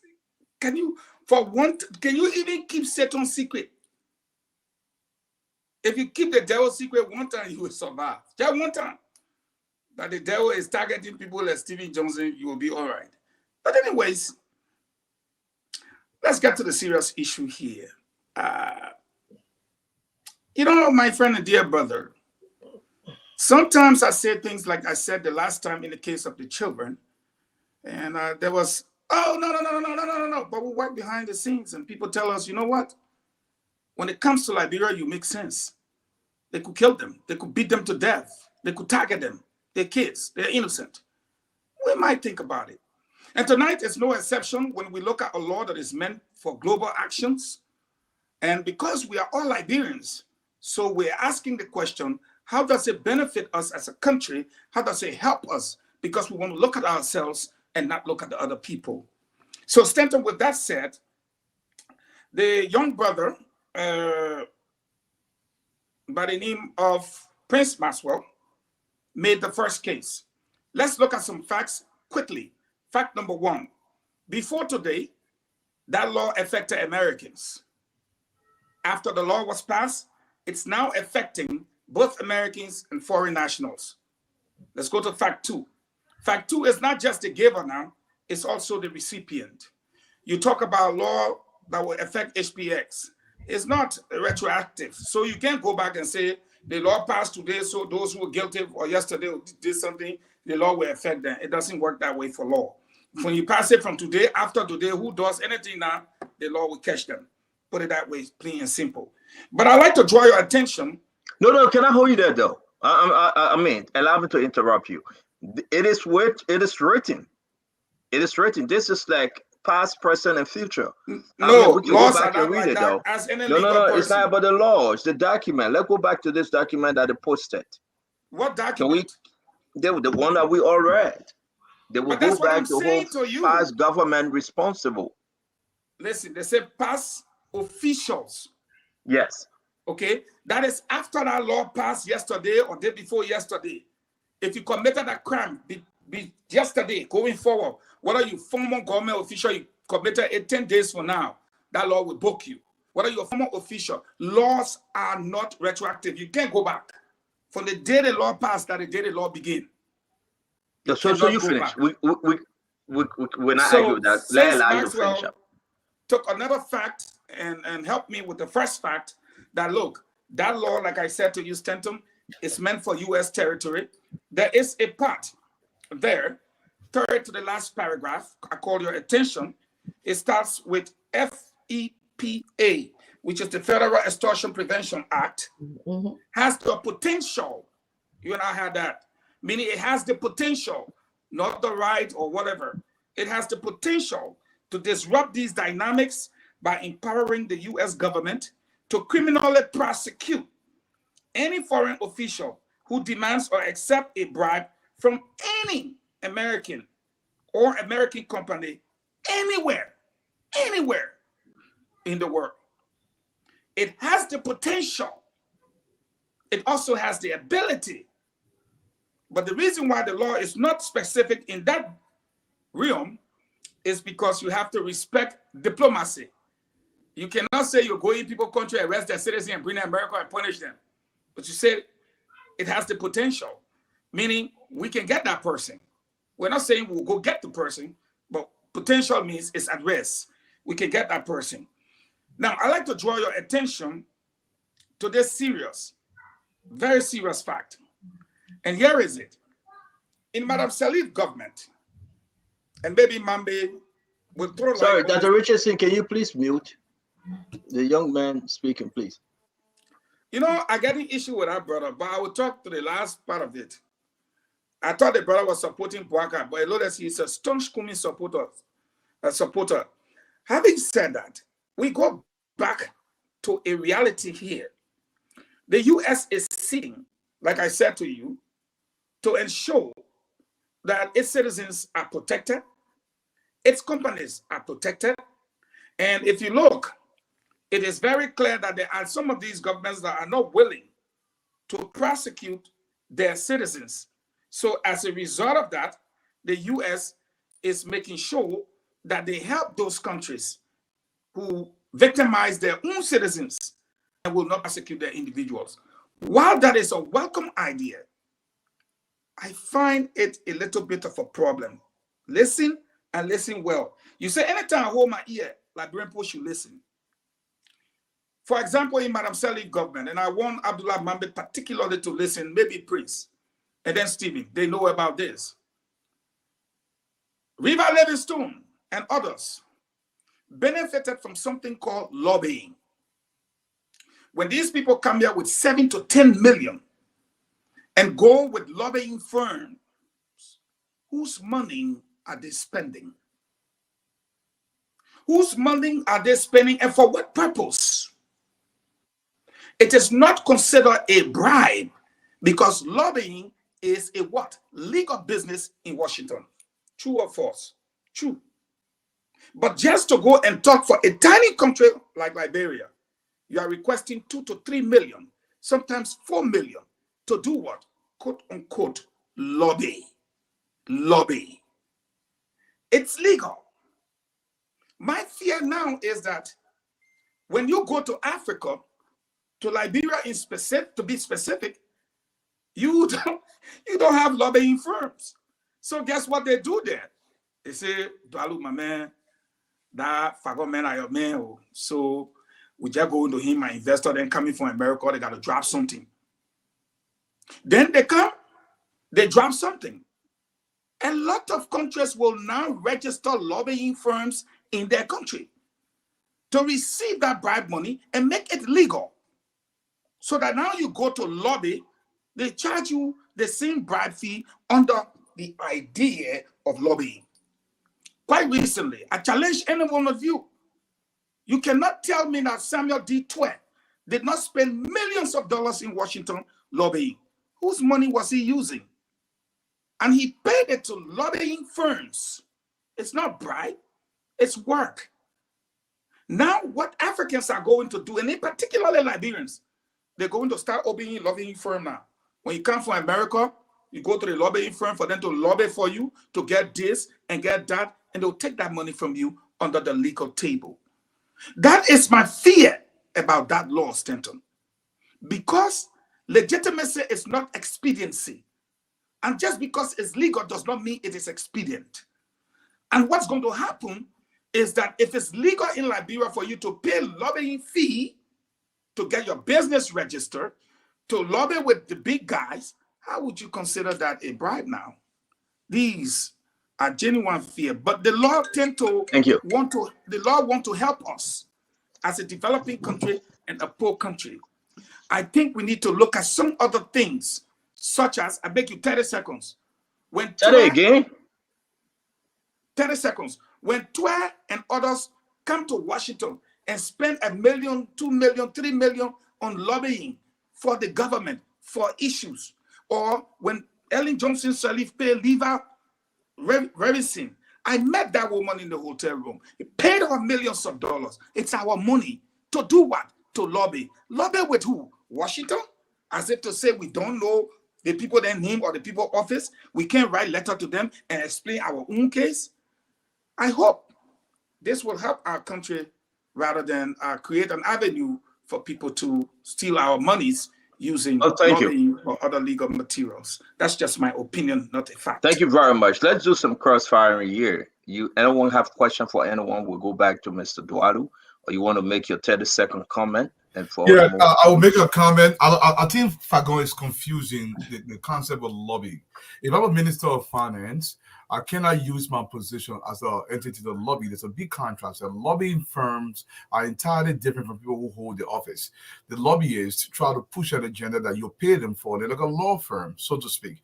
In our case, if I'm the minister of transport and new buses want to come in, I was saying, no wrong, my man, remember, you can bring the buses in if you give me something. So it's not lobbying, it's not the same. There's totally two different things. I just want to make that point. Maybe if I don't get a counterpoint to that. Yes, I do. Time. Yeah. And let me also So here is my crossfire. Where you will come for your turn. Here is my crossfire. You said it right. A lobbying firm is usually not necessarily a law firm. And you want them to push an agenda for you. You know why you need them to push that agenda? It's because you think you can't get to Washington, or nobody wants to listen to you, or you don't have the means to make the appointment, set up the deal, and all of that. My friend, if you're supposed to meet the transport minister, you cannot come from here and go meet transport minister. You don't know. You have to go to the National Investment Commission. You have to go to the business registry. You have to go through all of that. And you know what? What stops us from pushing an agenda in Washington? They get devil there? It's because it is somehow difficult. And I'm saying to you again, not necessarily that will happen, but again, the bottlenecks could be created just like Washington. And then when the American companies or individual come to do business, they too have to go through the same firm to push an agenda. Because this bribe money is what is used to get your but stuff again, moving. I know you're coming in. I'm coming to you, but Fagon is confusing the heck out of a lot of folks right now. Okay. To tell you the truth. So you need more clarification. But comment, Stevie. But I'm trying to see the connect between that law and lobbying. I'm still trying to see where Fagon is coming from, because the law is specific to bribery.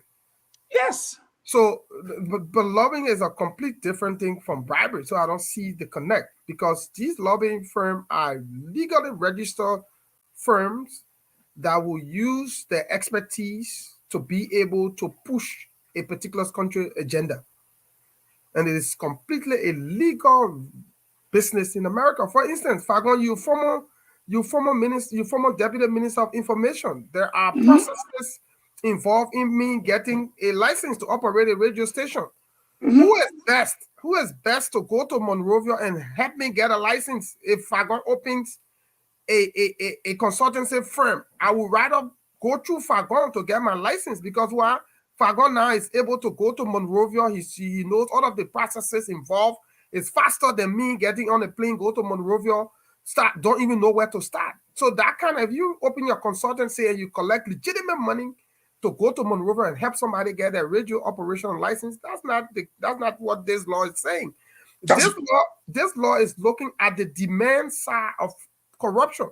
So these American firms, when they go overseas to do business, these foreign individuals or entity ask them for bribe. When they offer those bribes, before they can get their things signed or get their stuff good, American law will punish them, because under American law, U.S. individual or firm should not pay bribe to foreign countries or foreign individual. We know that one now. Now, but for the longest, there was no law to say those who demanding the bribe from this foreign company. It's right there. It's right there, Steven. And thank you, Steven. You're not leaving yet. You are not leaving. I beg you, Fagon, you will reply. No, you were coming. No, Steven, let Fagon myself. Let Steven myself. No, let me answer. Then you can come in. 30 seconds. No, Fagon, you were coming there. So I beg you, we gotta read this. Not see the connection Fagon, we gotta read this. We gotta read this. Hold on 1 minute. Steven, you see what it says here? The second most important paragraph. All right. Let's start from the beginning. Let's start. Current U.S. law makes it crime for an American or the American company to offer the bribe to a foreign officials. We all know that. Yet, does nothing to punish a foreign official who demands or accepts such a bribe. And the research shows that the vast majority of the bribe demanding foreign officials are never criminally prosecuted, but their home governments. For example, we see what's happening in Liberia. It's right there. They make it very clear. When these corrupt officials face little threat of prosecution by either home government or the United States government, while United States government face serious criminal liability for their involvement in such scams, we are left with incomplete justice. And that's the key. Exactly. So they are asking, what will you do to Peter, who is taking the bribe? Who is demanding the bribe? Who demanding that? Nothing to do with lobbying. So wait. Yeah, Let's hear myself finish. Yeah, but then don't interrupt us now with people in radio don't want to hear our own argument. Yes. So I think I will agree with Dualu. I will agree with what the document is saying. You can come put your spin on it, but it's very simple, it's plain and blank, and it's unique. You take the money, you demand bribe in your country, we'll come after you. Steven, finish this up and let's go to Honorable Fagon and see my That's question what gets the hit. law is saying. The law and this the push by Transparency International. You go back to Stevie again. But yeah, let's see it finish. You go back. Calm down. Yeah, but let's see it finish. Go. Let Fagon talk. I'll wave my time to him. But guys, watch your time. It's 30 seconds only. Fagon must reply on a 30 seconds, talk please. For 5 minutes. You say 30 No seconds. problem. You will reply. You will reply. Yeah. Let me begin the teaching. Okay. Steve, you said you don't see a connection between teaching talk, but just yeah. Another 6 more minutes added to it. He says he does not see the connection between lobbying and bribe. I agree with you. That you don't see the connection. But here is what I was telling you about. So let's look at the definition of lobbying here. Seeking to influence on an issue. Let's go to the simple terms. Lobbying means communicating with any official in the legislative or executive branch for the purpose of attempting to influence legislative, administrative action, or so forth. Here is HPX as an example. They paid $37 million. What were they trying to influence? That the railroad being operational by Asila Mito be removed from the clause in the contract to allow them to operationalize the what? The rail in their favor. What did Samuel to explain? He struggled between the two, okay? But all that money they were paying, we asked the question, why were they paying these monies? Let's go back to the legislature. When we talk about the MOU for Western Cluster, we had an MDA. What was spent?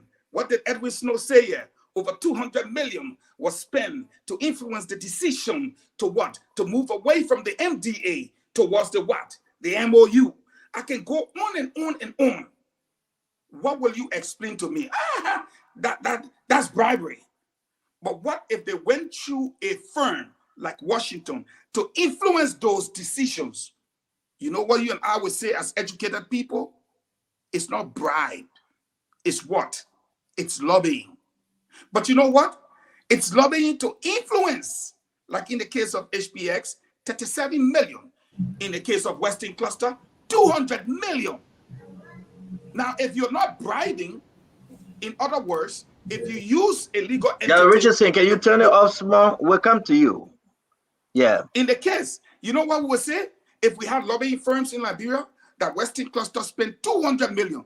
This man right here that talking with us is my witness. They spent 200 million on lobbying. But guess what? They were bribing to influence the issue of leaving the MDA to move to the what? The MOU, which was illegal. You come to HPS, 37 million. You're not. But Fagon, we are saying the same thing, but you get confusing our audience. My people, no, we gotta go. Your 30 second finish. No, your 30 second finish. You are not beating me. You are inventing. You are going around in an empty cycle. Leave me, let me finish. Because the point I raised was that the law will help smaller countries like us. But we have to be careful. When people come to Washington and spend 7 million on lobbying firms, that's why I call Mame attention to it, to push an issue. Then you know what people will do? Instead of doing that thing, they're going to start in Liberia now to make bribery legal. Why did I say that, Stanton? As I said to you, River Livingston, that human being. You think we can come to Washington and say we want to see Chris Smith as a whole government? But she's pushing an agenda. Let go. Let go to other people chance. The mistake. Fagon, let me say this. At the end of the day, you can say your own, that your own. But you see, you have 6 of us, 7 of us saying you maybe might as well on your side. But 6 of us saying that we can put our hand or we disagree with you. Steven, are you in agreement with Fagon? Do I in favor? Do I do? Look at everybody that putting their hand up. It's not about disagreeing with Fagon. It's about the fact. Lobbying is not bribery. It's not bribery. I come in. No, but yeah. So lobbying is not bribe. It's not paying bribe. And Abdullah, you heard my point. Well, I'm afraid Liberians will start opening lobbying firm and taking that same money to push the issue.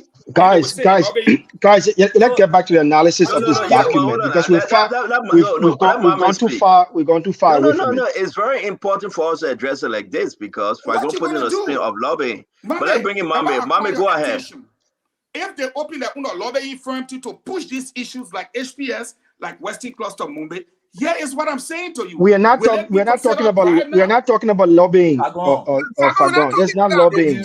We're talking about this is my point. My point is we've got no lobbying firm in the Republic of Liberia. Fagon. Lobbying firm, Mame, let's go back to the issue, Mame. I beg you. How important is it? Come back to the issue now. But I beg you, don't ask Fagon, Steven. You made the man to talk. Let Mame talk. Please, talk. Don't ask him. Don't ask him. Don't ask him. I beg you, but don't ask him. I beg you. There are companies, there are businesses in Liberia that are providing lobbying services, providing business intelligence services to international and local organizations. The point I want to make to you is what you experience with what the people doing Western Cluster. You can influence a process in accordance with law. You don't influence a process to violate the law. So what happened to Western Cluster, if you went into a process and influence it with the intention to violate existing laws, then that's the problem. But if you influence the process in accordance with law, that's no problem. Now, this is what you're missing. Lobbying goes beyond organizing meetings. Lobbying goes beyond opening doors for people. Lobbyists do a research and understand the thinking and the state of mind of the policies you want to influence. They then come back to you and guide you on what action to take, what policies to put in place, what regulations to adapt that will make your government favorable to this place that you want to influence. Say, for example, the U.S. government has a policy they call AGOA. It's basically focused on how to increase trade between African countries and America. African Growth and Opportunity Act. Specific regulations that should guide your countries on how to be able to be listed as an AGOA country. Somebody in America who have worked with State Department, specifically maybe on African affairs, and understand the entire AGOA process will guide Liberia and say, these are the laws you need to put in place. These are the policy statements you need to make. These are the different reforms you need to institute. Now, when you institute these reforms, then we can elevate it through promotional messages. We can elevate it through news reporting. We can elevate it through conferences. By doing that, it makes you comfortable. It makes you favorable for AGOA. Then how much do we pay? How much do we pay for such? They're paying you for it. Don't let the man talk about it. I beg you, let him finish. I agree. That's not bribery. That's not bribery. Fagon, let the man finish. Fagon, let the brother finish. He's not arguing with you. You're making his point. Yeah, so go ahead, my man. They are providing you guidance and systematic service on how you can benefit from AGOA. They guide you through the process, the initial stages of reform you need to do, what actions you need to take, and then how can they promote your action to make you favorable. That's not bribery. On the other end, and everything you'll be doing will be in accordance with law. On the other end, in Liberia, what people do is they go there, they say, okay, I want a license for mining. What's the requirement to get license for mining? They brush aside the entire requirement and tell you, say, give me 500,000, I'll give you mining license. They bypass the process, they violate the laws, and give you a mining license. You get a mining license, they get requirement that you're supposed to meet. You don't meet it, they say, give me money, I will give you an MOU. So that two complete different things. Lobbying is guided by law. You pay taxes when you receive income from lobbying. Bribe, when you take it, you go deposit in your account, you don't pay taxes on bribe. That's why I make it illegal, and that's why lobbying is not illegal. Thank you, Mame. Let me say this real quick, Mame, before we go to Dr. Richardson and Gray. We got to finish up one day. A couple of things we got to make very clear. You guys have worked within these different entities. Stephen Johnson, Dualu, Prince Maxwell, Mame, every one of you. Those in Washington, like the name Fagon make mention of, Riva, she's not a government official. Riva is not. River have a registered lobbying company, Private firm.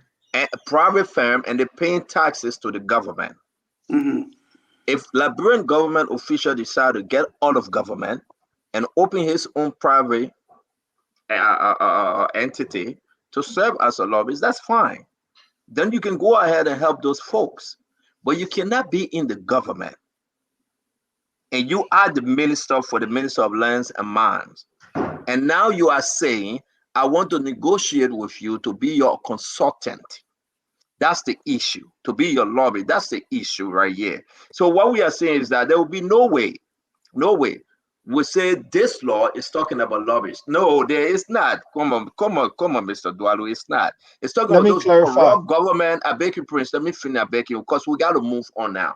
But it's talking about those corrupt government officials that we all know that some of them were placed on sanction. For example, the HPX and the ArcelorMittal. Why they took the $7 million? Why look at the argument between Samuel Tuana and Amara Kone. You went into that MOU. You took the money, promised I will repay, I will give it back to you. But yet and still, you collected another $30 million with nothing on the table or off the table. These are some of the things folks are talking about. Let's move on, folks. We got plenty of story for today. If you want to speak on this one, take exactly your 30 seconds. We must move on. Let's Can get I Dr. ask you a Richardson quick on Yeah, the let me question? train. speak on Dr. let me Here's speak a on quick this. question to you. Let me speak On the on this second because all round, the information getting hold on, guys, is conflicting. hold on 1 minute. On the second round, Dr. Richardson have not spoken and Aaron McGray have not spoken. Let them speak and we'll move on. On a Dr. quick Richardson, question. you go first. I'm usually not sinister nor very cynical. I was mentioning the American embassy being a American territory because the Americans can lure business people or Liberians to the embassy and you can be arrested. That is an American territory. That's what I meant to say, just to clarify that. Yes, I do not agree with you, Fagon, if the argument is lobby is the same as It's never been that argument. Okay, all right. And that's what people don't understand here. I said from the beginning, everybody my witness. I said it's going to open. But let she finish, Fagon. Don't interrupt her. Let she finish. Fagon, let she finish. Let she finish. Two different things. Besides that, a lobby firm pays for taxes. When you bribe someone, you are looking for an exact outcome. You are saying, I'm going to pay you and you're going to give me my license. When you lobby, you are just influencing the powers to be. Okay, you're not saying that. Okay, there's no guarantee. There's no guarantee. Correct. Thank you. That's what I wanted to say. So that's what I have to say. Thank you. Prince Master finish. Sorry, let Aaron McGray. Stanton, you ran away. No, yeah, let me run away small. Let's give Air because he has not spoken on the second round. Air, you go ahead. Air, you go ahead. 1 minute. 7 million. Okay, we will come back to you on that, Fagon. Air, you go ahead. Speak to your issue. If you look at ways Liver Levinson, River Levinson was being paid. She was being paid through illegitimate means. The work of a lobbyist is to be able to provide information, accurate information, and specific information about the issue of interest. So a lot of times when these things get on the floor, those who are debating the issues may not have the requisite education or knowledge about the specific interest. Lobbyists are like attorneys and lawyers. They come, they provide the institutional knowledge so that the impartial referee, the judge, can see it in a certain way. Otherwise, other than what they would have looked at it. So I don't think you can compare the two. Matter of fact, one is a conflict of interest. You're trying to obtain proceed from an issue that you will have direct supervision over. So, like for instance, if you went to the Speaker of the House and then you want a bill to be passed, and then the speaker said, well, give me my brown bag or cold water. that is direct bribery. That's completely different from the two concepts. So that's why I disagree with Fango. And regarding the retroactiveness or or the proactiveness of a law, let's not forget that this bill that came out specifically came on past activities that they have observed over the course of certain years. So they pass a law based on past activity. So that is the likelihood that they may evolve an addendum to the law that will actually prosecute retroactively. It's possible. So you cannot, even though it's prospective, meaning going forward, but it's based on past action. So you cannot say completely the law cannot be retroactive. They will have to go and prosecute the past to be able to perfect the law going forward. So Thank you that's very another much. Fango is making. Thank you very much. We just got to go, guys. We have to go. Prince, you want to do your 30-second? Yeah, let me just make some corrections on the things that we continue missing. So why Number don't one, give 30 seconds? Fagon, please don't. And that's why I said then we answer your question. Why can't you wait? Number one, Fagon is absolutely wrong. There is something in the U.S. called the Foreign Agent Registration Act. Go and define it. That's what all lobbying companies work on. I think when we come on this network to talk about stuff, we should be clear about what we're talking about. I know more about that act. Then please call it. Then please call it the name next time when you're talking about the Foreign Agent Registration Act. That's it. I don't need to argue on that. The second point is this. I got videos, pictures, and everything to show you. The second point is this. We need to understand this. Liberia as a country have subscribed to few international conventions and protocol as it pertains to bribery and corruption in international business. Number one, you have the UN Convention Against Corruption of 2003. Liberia is a signatory to that. You also have the OECD Convention on Combating Bribery and of Foreign Public Officials. Liberia is also somehow attached to that. Now let's come back to where I disagree with Stephen. Stephen continued to use the word overseas.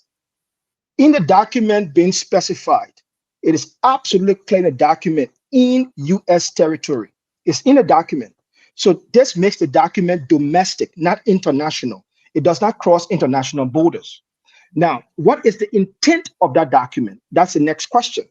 The intent of that document is to create a level playing field in international business negotiation. Why? Because most business negotiation, sometimes it does take place outside of the U.S. territory, especially when it happens in Africa, Asia, and other countries, right? Or other continents. And the U.S. has found that when our businesses, their multinational companies go to these territories to negotiate business there, it is much more easier for those companies to create the conversation of bribery. So the intent of this is to change or try to influence the geographic location of business, future business negotiation. Meaning that, as Dr. Chinaway brilliantly and smartly placed it, the U.S. Embassy is a U.S. territory. It is highly possible that going forward, the U.S. businesses can request Liberian businesses that want to negotiate for investment to come to Liberia to take place in a U.S. embassy. Now, this law is a complementary law to force other countries to follow suit the same way. That's it. That's why we gotta go. Yeah, it's not overseas. I think Maxwell's disagreement with me was completely wrong. I did not say that the law applied overseas. In fact, when Senator asked me, I was really saying that America will not have the capacity to arrest somebody overseas. So I don't know why you're disagreeing. So I say you continue to use the word overseas. Let's go. Let's move on. I'm using it. So why all of y'all who disagree with me will talk here said 30 seconds? No, Fago, we'll finish with you. Mama, let me progress. No, he said I'll give you 30 seconds too. But now you don't want to give me the 30 seconds. Fago, look at your watch. Fago, look at your clock, right? Exact 30 seconds. Exact 30 seconds. You got to be like Dwalu on the show. So go ahead, talk for 30 seconds. Look at your 30 seconds. Prince, Thank you. You can only read about Foreign Agent Act.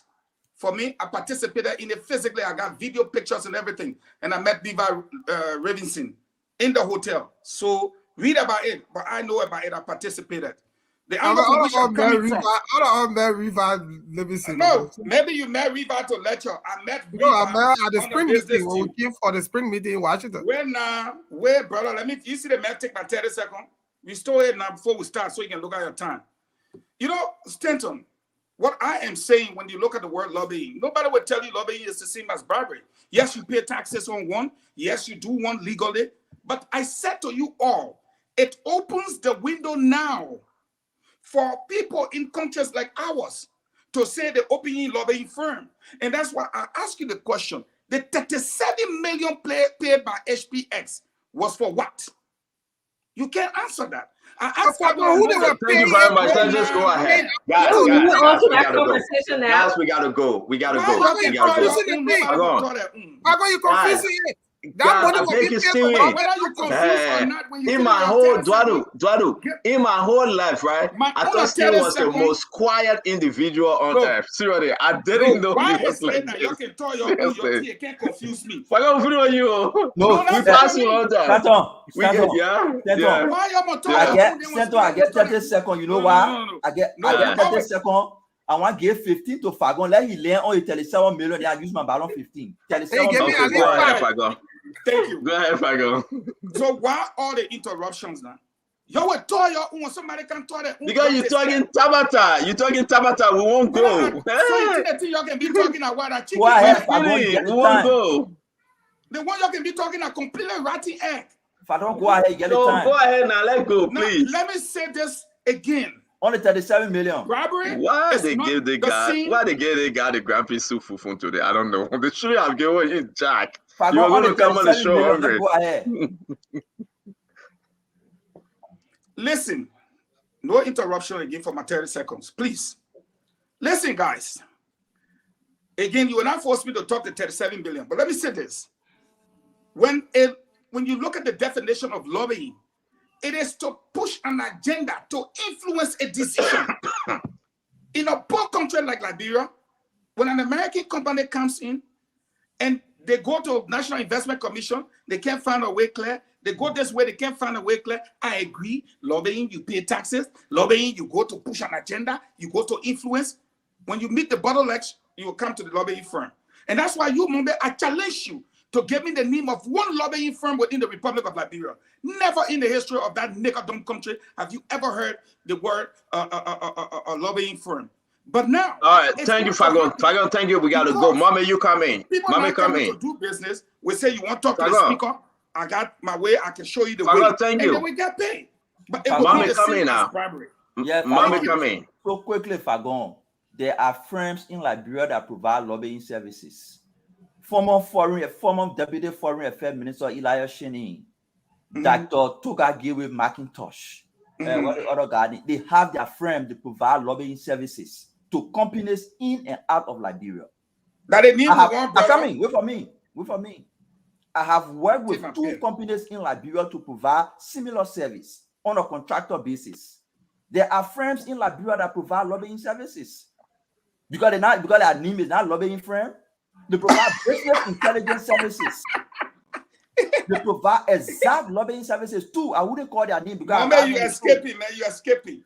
So don't say there is no business in Liberia that provides lobbying services. There is no lobbying firm. They do Give it. the name.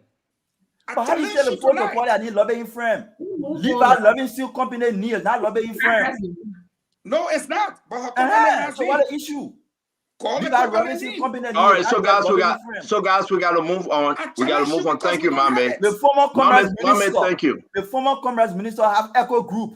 You only calling individuals and who go say, I know the speaker. Mame, I want the firm name. Thank you, Mame. Thank you very much. I want the firm name, I said Echo Group. Fagon, thank you. It's owned by the former foreign and commerce minister. Echo Group. They engage into lobbying. I've worked with two. All right, so that's unique. That's unique. We want to say thank you, folks. A beautiful conversation on this, Dwadu. You've been so quiet. It will be better you bless us with this conversation. Close it. Give the final verdict that we can move to the next topic. Well, what I would say is lobby is heavily regulated. They provide services. It's like a marketing firm. They promote that. I see where Fagon is coming from. And there's an People act. go up- They call it yeah, the was an act. Lobbying Disclosure Act of Okay. 1995. I see where Fagon is coming from in terms of people doing it in Liberia, but if they do it officially, we regulate it heavily, we track the process. This is great for Liberia. That's progress. That's what I want for the country. Let's institutionalize things that we're doing in the country. That's what we're asking for. I don't want minister demanding no freaking bribe. Thank you, sir. Mind would change. Fagon managed to change his mind a little bit. But I yeah, didn't still change at it this at degree. all. Fagon, not everybody that would turn on you reply to, my man. That you, I Yeah. don't reply to the other people that you. I know you. Wow. Nobody here know you like me. Now why you doing? But yelling at you today? Why you yelling on this show? And folks, let's move to this thing. Josh Manawia is very important. I put in the chat room. He said he didn't sign on the continuation of war in the Middle East between Israel and Hamas. He said that during the church service.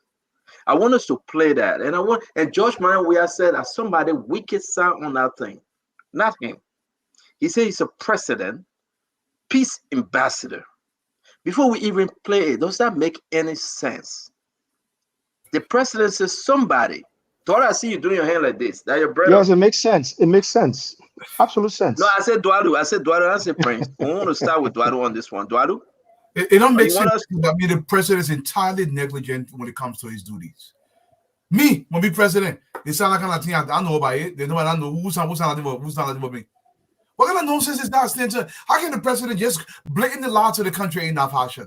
That means he's entirely disengaged from his responsibilities as president. That's what he's telling us by default. That's what I see. He have to So know now, about because you spoke on that, let's play exactly what President we have said. Nelson, can you play it?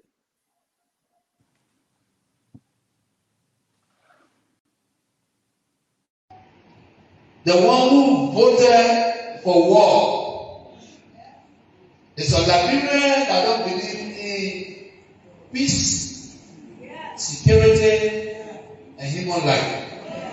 It's not the president. And the reason I'm saying this, but the president did not know.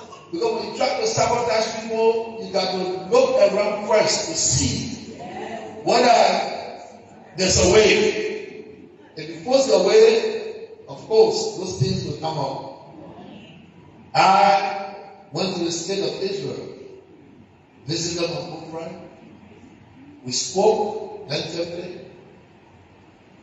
and I left.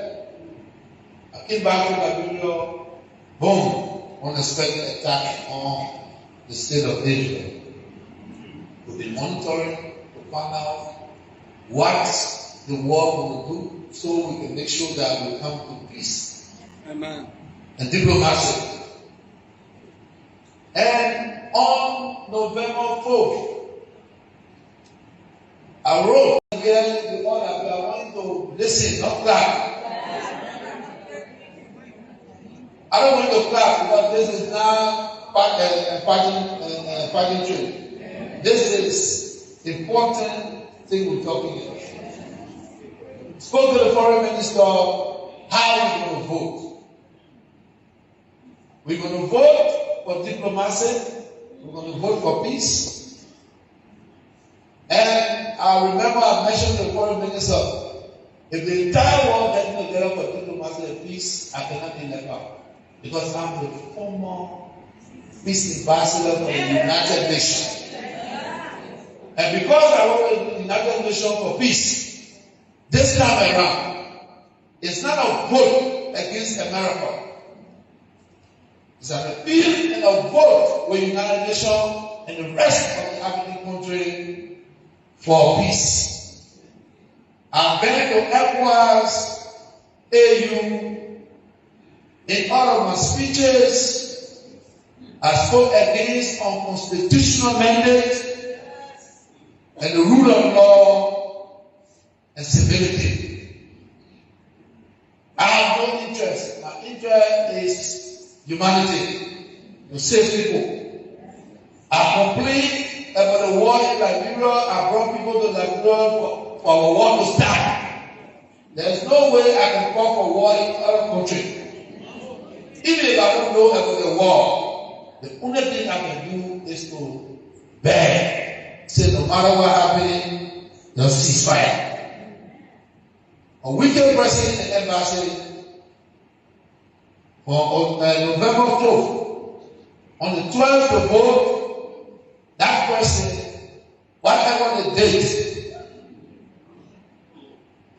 that Liberian have voted for war is a wicked Liberian, and God will not spare that person. Every innocent life, young people left that they taken in that war because that person voted. They will also feel the wrath of the true living God. Wow. I mean, you guys can take it away, man. The president said God will not bless them. They are wicked. But can't you imagine the president saying that somebody on a major vote voted contrary to the instruction that he passed on to the foreign minister? We're going to start with Mr. Dwalo, Prince Maxwell, Stephen Johnson, Conor Gray, Abdullah Mohammed, Dr. Richardson, and Fragon will be last on this one. Mr. Dwalo. What we're saying, anything, 30 seconds, what we're saying, anything. The president is entirely divorced from the operations of the government. First of all, he's sitting in the chair. Don't clap that I'm party mandate. He's already admitting this is where he goes to do party mandate stuff because he's telling them now not to clap. You know, we take the entire country, we give it to an embarrassment. This man's embarrassed us all. How can a vital vote, a vote of this importance? First of all, it goes to say the people that work believe you don't even respect the president. Because if the president demands you vote in a certain direction, this is not something that is up for vote. You vote in the direction of the president is a representation of us. So whoever did that, it should be criminal. In fact, you can't be this insubordinate and you walk away. And the president will not even call this person's name. Who's the foreign minister? Is he afraid of Kimia? Who Kimia sent to our mission to the United Nations? Let me give it to Prince, man, because for me, I don't want to talk too much on it. So before you go to Prince, information, let's set this up and Prince can comment. The instruction to vote no. To vote no, they are saying that it came from Monrovia. So the president actually is in error. Maybe he's not in the know, like you are saying. And or the deputy minister, if I'm correct, maybe Prince would know. I want to say this before Prince come in, is Minister Thelma Dunkey Sawyer. She gave the instruction saying that it came from Maxwell Kemaya.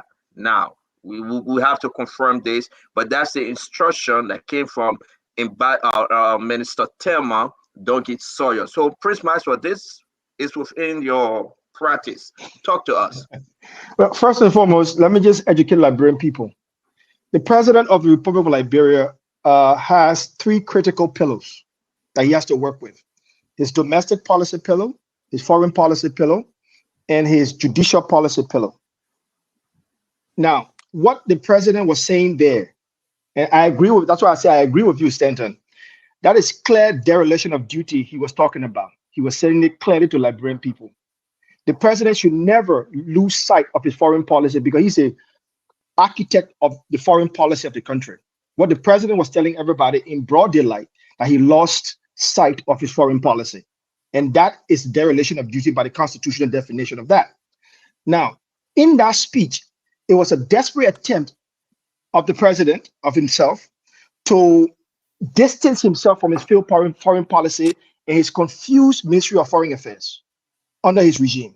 He's doing that to distance himself. Now, the Ministry of Foreign Affairs has three individuals that are in line. Actually, by definition, are two individuals above the president that are in line to make such a decision: the president, the Minister of Foreign Affairs, and the Deputy Minister for Foreign Affairs, not the Deputy Minister for Administration.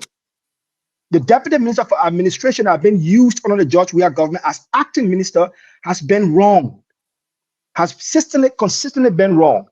So if the Deputy Minister for Administration were giving an acting minister's position in the absence of Kimia or in the presence of Kimia when Kimia was there, in the absence of the Deputy Minister for Foreign Affairs, and such decision will trickle down to our permanent mission in New York to vote no and someone happening yes, it means it's a major dysfunction in the pipeline of communication at the Ministry of Foreign Affairs.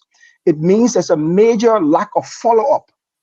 It means there's a major discussion pre-voting with the Liberian government. So at all levels, everybody failed miserably, and the president should be brave enough to take the blame for voting in such a manner.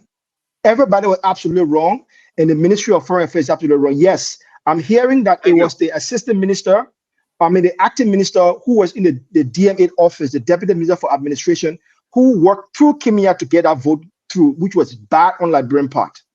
And ECOWAS has held Liberia hostage because of that. Thank you very much. Stephen. I thought that's one. Also, Stanton, let me just say for the record. I'm sorry, Stephen. Stephen, I'm sorry that Dr. Richardson turn, please. Dr. Richardson? Yeah, the president sounded like he has a chaotic foreign ministry, chaotic foreign policy, as we saw for the past 6 years. They were unable to reach out to the outside world in a way that impacted Liberia significantly. The president voted against a humanitarian ceasefire against Gaza. That's what it was, okay? Humanitarian ceasefire against Gaza. And now he comes to tell us here, well, he told the church members that he has no idea. He's a peace ambassador. I wonder, was he on something when all of this was happening? Where was he when December 13, when this whole issue was happening? And interestingly, Liberia was the only African country that voted, in this manner. The rest of the other countries, was United States, at least 8 other countries. So, for the president now to say he didn't know about it, or, somebody disobey his order. If somebody did disobey his order, that person should be fired. I agree with Dwalu. That person should be called out immediately and fired. I don't care if he got 5 days in office, 10 days in office. That would send a message that you do not do that. You do not circumvent the president in this manner. So that's what I have to say about that. Thank you very much, Dr. Richardson. Stephen? Thank you, Stanton. I'm glad we were able on November 14th to replace Weah, because what we're seeing is not just an absent general, but a president who will only use the pulpit as the official means to address the country. Speaks clearly to how damaged our country has been over the last 6 years. That a matter of this serious concern, the president could not call a press conference, a major press conference, to explain to the Liberian people, but thought that it was necessary to explain to a group of seditious worshippers at an edifice established to praise the president. It's even more appalling. But I'm happy we're able to correct this mistake on November 14th. But let me move to this. And Weah is trying to play games here. President Weah is aware of the vote. And in fact, he supported the vote. Let us not pretend here.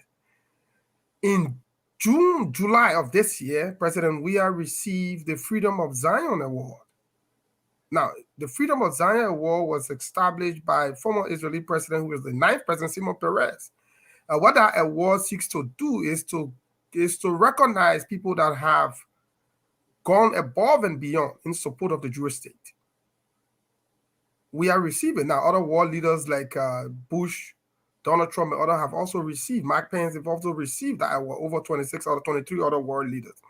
Now, what is embarrassing Weah is the fact is the outcome of his vote, that it has received huge public criticism, and that it also exposes him to further security risk. And more to that, also exposes our country, our fragile country, to some serious national security risks. And so we are now weighing the gravity of his decision, suddenly buckled and recapitulate and try now to blame somebody at an embassy. When Liberia voted against China's interests, he recalled Louis Brown. Joe Weah didn't hesitate, he recalled Louis Brown. How come somebody votes against the interests of the country And we cannot one call the person name, two say somebody vote and God will punish that person. You think government is not run based on this is not some Aladura church we're running here or some church where you tell the person commits a complete chaos against your country and you say God will punish them on Judgment Day. First, you should have recorded the person, open an investigation, and look into the matter. But to stay on the pulpit and say you're waiting for Judgment Day. Did he say Judgment Day? You read it and say God will punish the person. What time God will punish you on Judgment Day? We all the time. So now we is afraid that his own security going outside the presidency will be in danger. That's why you see him now pretending that he's so remorseful, he's not aware, but he's aware. And he should own up, as Prince said, he should own up to his mess and take full responsibility. Thank you, Stanton. Okay, thank you very much. Conor Gray, please. I think Stephen said it all. Louis Brown lost his job because he voted against the United States. So what that suggests is that anytime United States is voting, watch where they vote and vote along with them. Because he stood on that very pulpit lampooning and lambasting Mr. Brown. How can you vote against our traditional ally, the United States? Such a person. Like Stephen said, is kicking the can down the road. He's fully aware what happened, but then the backlash of his action. And I can guarantee you what precipitated that particular pulpit sermon or whatever it is he was doing there was because on Spoon here we had this very issue and we show where Liberia stood. And this man is an avid audience of Spoon. So anything that seeks to bring him out, in the opening, sometimes he goes there to go defend it in a callous way. I don't know how a president, either way, he would have addressed the issue. It was going to look ugly.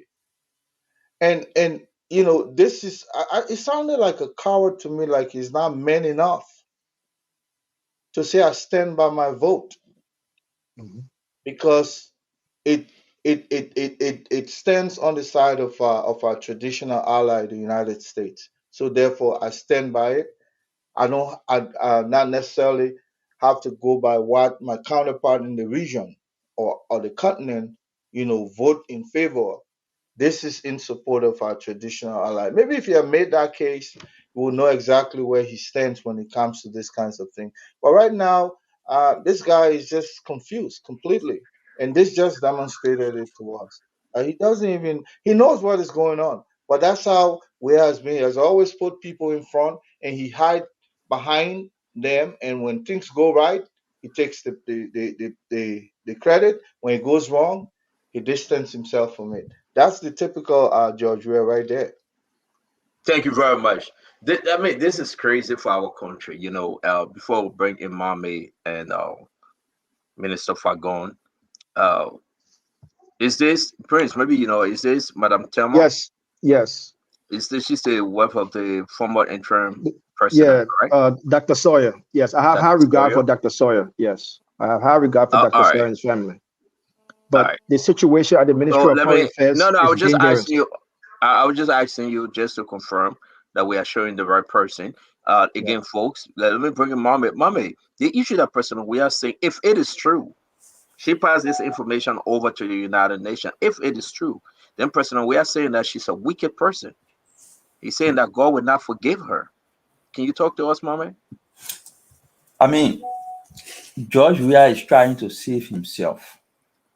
Unfortunately, he's doing it to people who are smarter than him. The game he's playing, the people he tried to play the game with, they are smarter than him. When Maxwell and other people will know this better than me, before somebody assigned to a foreign mission takes a vote on an issue, they are communicated with that decision on what to do. You don't represent yourself, you represent the state. The president is the chief architect of the foreign policy of the country. No foreign service officer, no ambassador would take a decision that has not been approved by his home country and is communicated. So he was not doing it to save face. Because the peace award he just received, he was threatening that they will revoke that award. That's why we came out. He was threatening that he will revoke the award. Stephen Johnson talked about how he has abandoned his responsibility for the last 6 years. I don't want to overstretch that, but we saw the pieces of evidence all around. There were rest shortage in the country. The president didn't even know there were rest shortage. He denied there were rest shortage. Fuel oil shortage, he denied. Stimulus package money, people ate it. No stimulus package, no idea. So technically, this man outsourced the responsibility of the presidency to people and was just enjoying himself. But on this issue, there is something that happened you need to follow. Right after the U.S. sanctioned Joe, we have put up an uncomfortable and recalcitrant approach. The first thing he did, he arbitrarily canceled the export of rubber.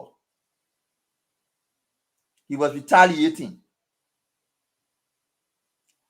Firestone is a U.S. company.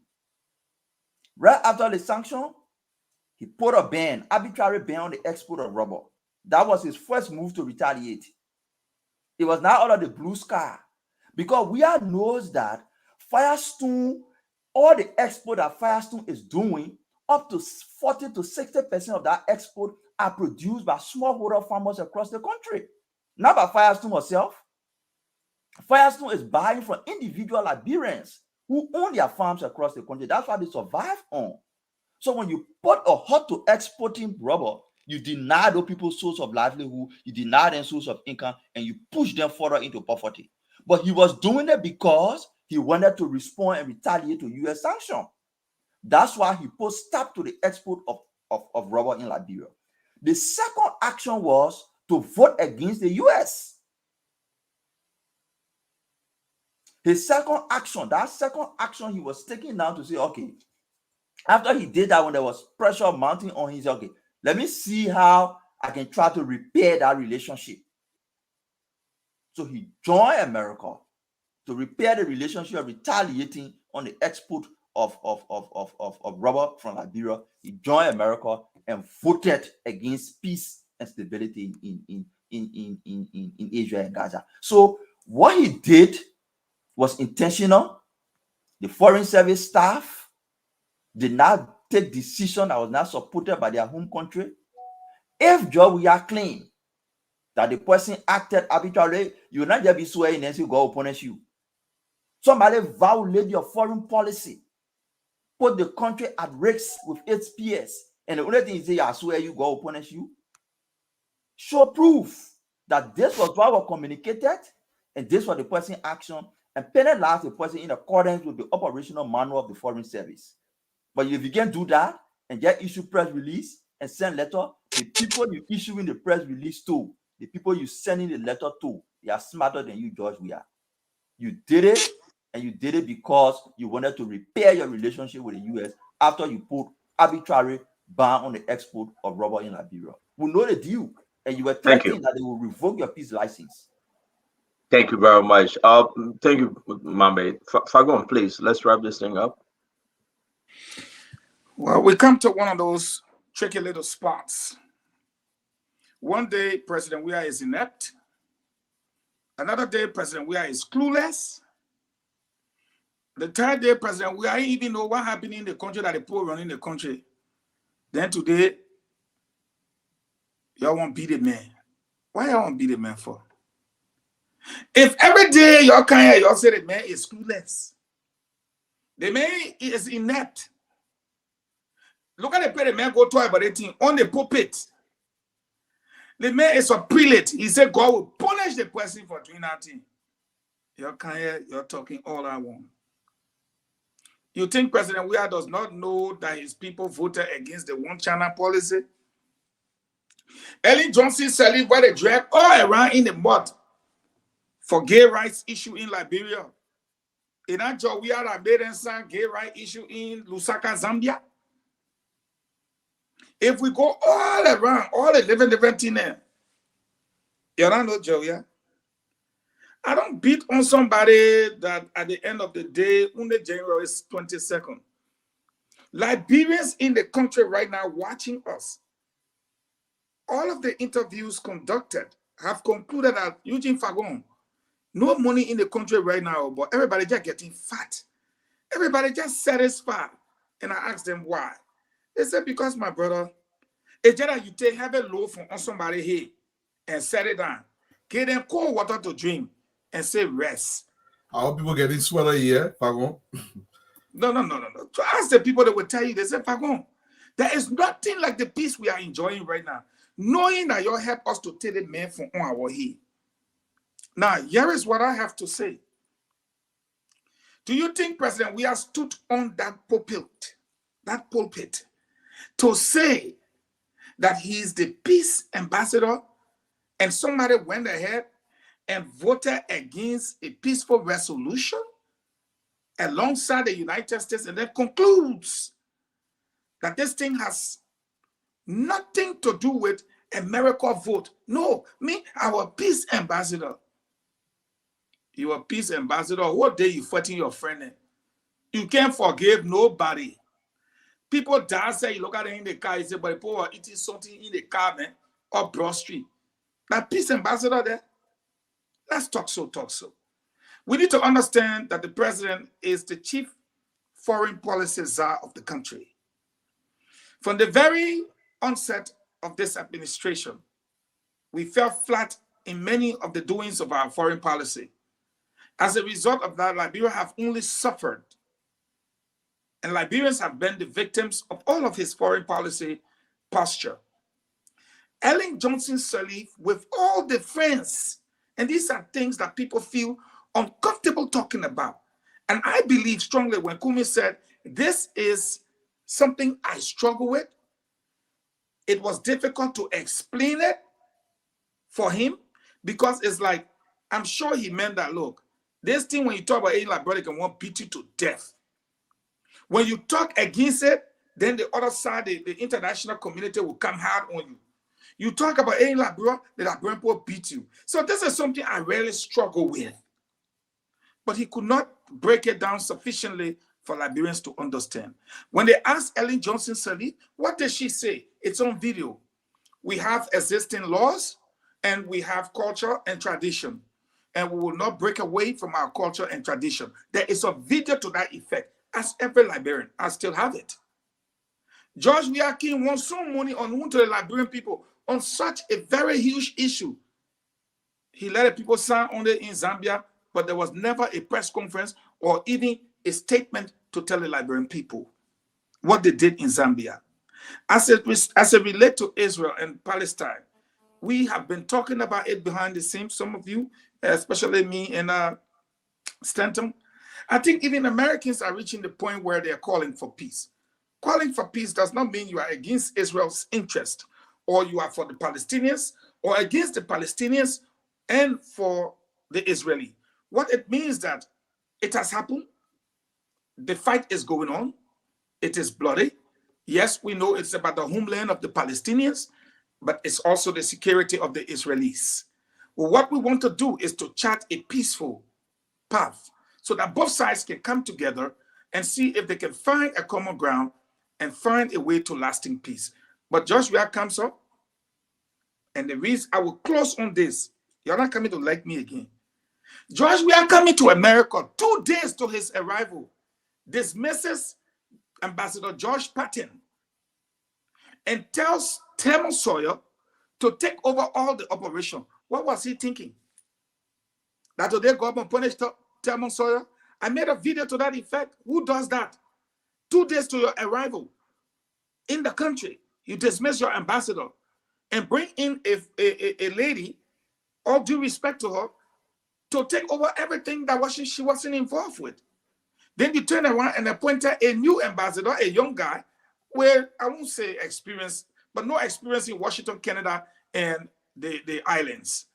So, George Weah foreign policy, last but not the least, Look at Kimia. You got foreign minister who can't come here. You get foreign minister who waiting to put on hand. So as a result of that, he is cannot even vote. But Jukuju, Ome Jukuju follows you everywhere you go, except in the higher country. Jukuju is behind you, even on the traditional team. He put Jukuju there. So I think President Weah is not doing anything. I beg you, President Weah is not doing anything that he hasn't done before. You people are the one doing wrong to President Weah. Because you cannot be saying on the one hand that he's inept, he's clueless, he don't know what he's doing. Then today, he go preach, you say you want him to know what he's doing. This kind of mukatus and cockroach attitude needs to stop. Thank you, Fagon. Mukatus. We move. You know, those are some of the reasons why we beat Joe Weah at market door. These are some of the reasons why Joe Weah will never ever be president again. Some people say, no, let it be so. And I said, no, it will not be so. Because they think it hurt. If a president would sit down and tell his foreign minister, come here, say you vote no on that ceasefire agreement. You say no. Then he goes, he stand on the pulpit and tell the people, say, Tema Sawyer is wicked. God will not bless Josh Weah. God will not bless him. You see why I like that guy? He shouldn't have said anything. It was going to be more helpful than even this speaking. Man is a preacher. Remember? I mean, it's so bad. It's so bad that, yeah, man. You know, sometimes we got to, and Stephen, you said it right. We got to say, thank you, Lord. Thank you, Lord, that the people listen to us to remove Josh Weah. From day one, they say remove Kemaya, you say no. He loyal to my wife. He have done everything possible to help my wife. I cannot remove him. Remove Senator, you said no. But for us to just move a little bit, the man said Tema Sawyer is the most wickedest person on earth and she cannot go to heaven. How about you? What the man say God will see you? Listen, that's wickedness in high places. George Manuel, we allow on this woman. He authorized the voting position that Liberia should say no on that ceasefire agreement. George Manuel did. But then he came back to lie after the Americans. And after the American said, you know what, we will sanction Senator and we're coming after you. Said, so then George Manuel, I want to compromise now. He said, oh, you know, but it wasn't me. I wrote a letter to my friend Ben. How you can call him Ben Mayatiyahu? That's how he called the man. He wrote a letter to the man. Folks, Joe Manuel had no reason to lie. And this is bad for our country. And that's why we will say, thank you, Lord, that this devil is living. The Bible says, what the Bible says? You're doing the work of your father, the devil, that cometh to steal, kill, and destroy. And that's exactly what Josh Manuel is doing. Leave poor Tema Sawyer alone. She can be fine any other things, but leave her on this one. She will not take a note. They will call it, how you call it, sometimes non-verbal, right? Sometimes verbal or non-verbal. You know your diplomatic line. Not verbal. And yeah, whatever it is, verbal is. You will move it and say the woman agree. I disagree with you. It was better for the man to swear his minister than for his minister to get missing like the auditors. I disagree with you. Look, you need to applaud President Weah for swearing. He swear minister. So, folks, what we are saying is that President Weah will be placed on sanction after the inauguration because of these and many lies. President George Manuel Weah's sanction will be extra. For so many reasons. The president of the Republic of Liberia will be placed on sanction because he involved in all kind of cockroach deals.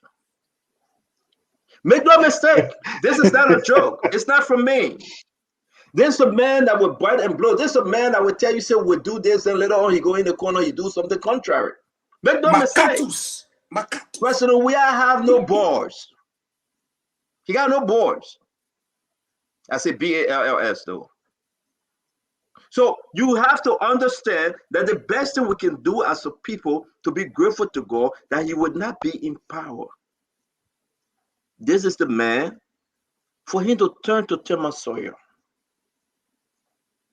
and turn to Tema Sawyer and say, you will not enter heaven because you are wicked. You changed my vote. That's a lie. She didn't. So let's rest with this whole thing. I think the person is in error. I think he's frustrated. He knows that ascension is knocking. Let me remind you guys.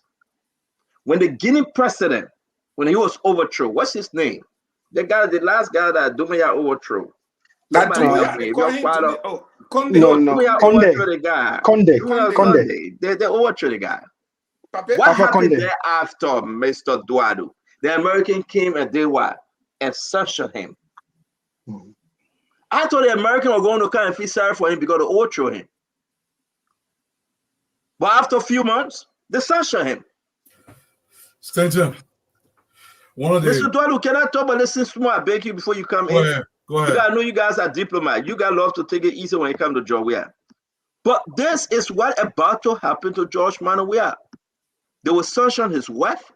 They will sanction himself. They will go after his brother, the one that looted the country of all its natural resources, Donkey. And they will punish George Weah, his brother-in-law, thank you. And they will punish George Weah because George Weah have destroyed our country. For him to blame Samuel Toy on the 37 million and say, I know nothing of that 37 million. That Samuel Toy, HPX, and a setup meter agreement. They took the first $7 million, unknown to the legislature, unknown to them. Oh, okay. They went for the $30 million on the principle of MOU that they have created themselves. And George Weah will come and say, I know nothing about it. We have documents that George Weah were part of the $37 million. We have documents that Samuel Toy, not only Samuel Toy, did everything George Weah instructed him to do. But I just agree, and I will rest because you guys have to be so quiet because you're going to Liberia. My own going to Liberia just now. But let's just agree, okay? Look at Western clusters. Who authorized on MOU for them to give the people $14.5 million back? So when the laws are coming into place, people say, what the laws are for? $14.5 million, the Minister of Land Mines, senators, justice ministers, the signature is on document to say it's okay. Give these people 14 points on an MOU, bypassing that which was created by the lawmakers. And George Weah accepted it. They are there for you to say Samuel Toy will be on sanction, but not George Weah.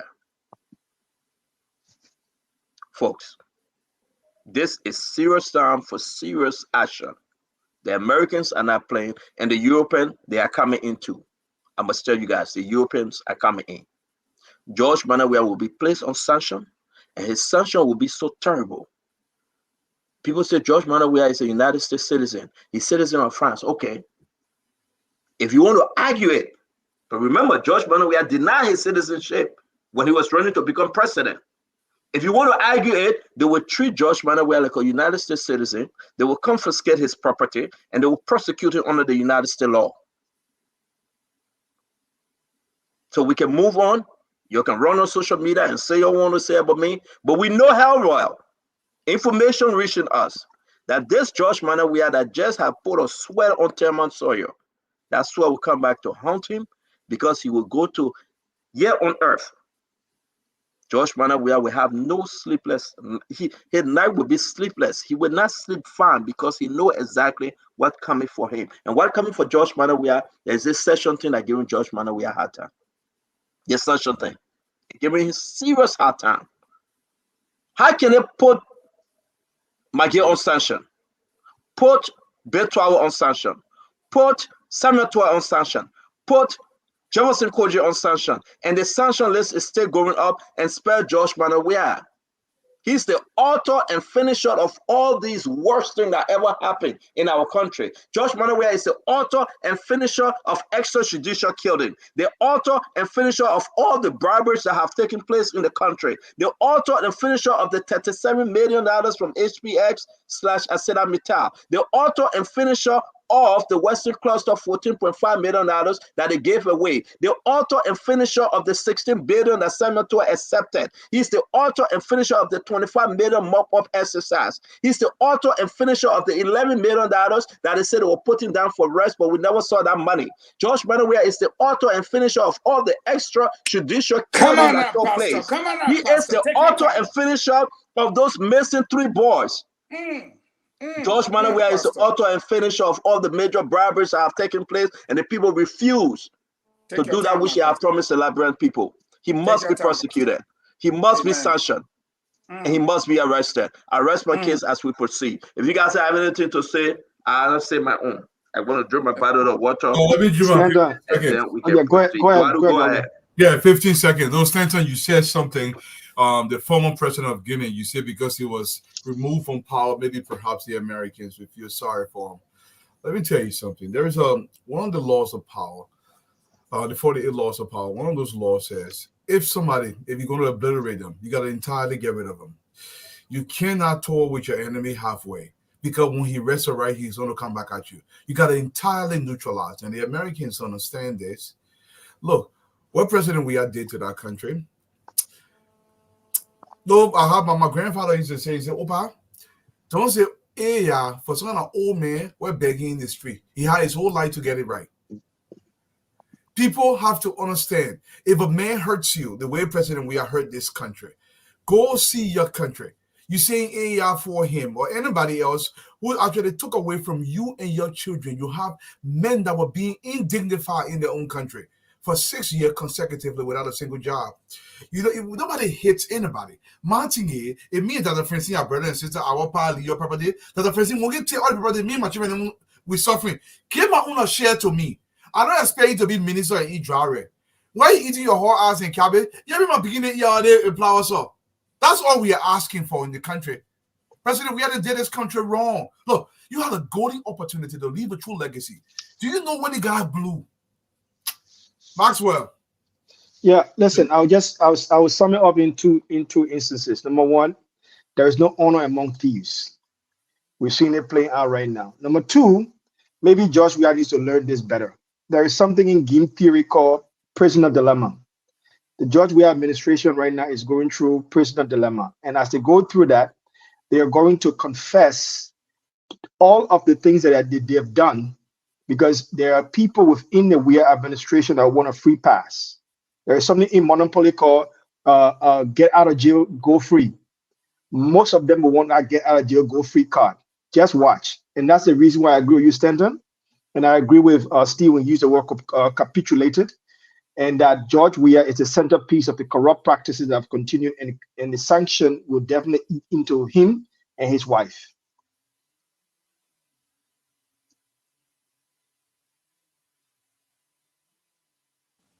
Oh, sorry. We all have spoken.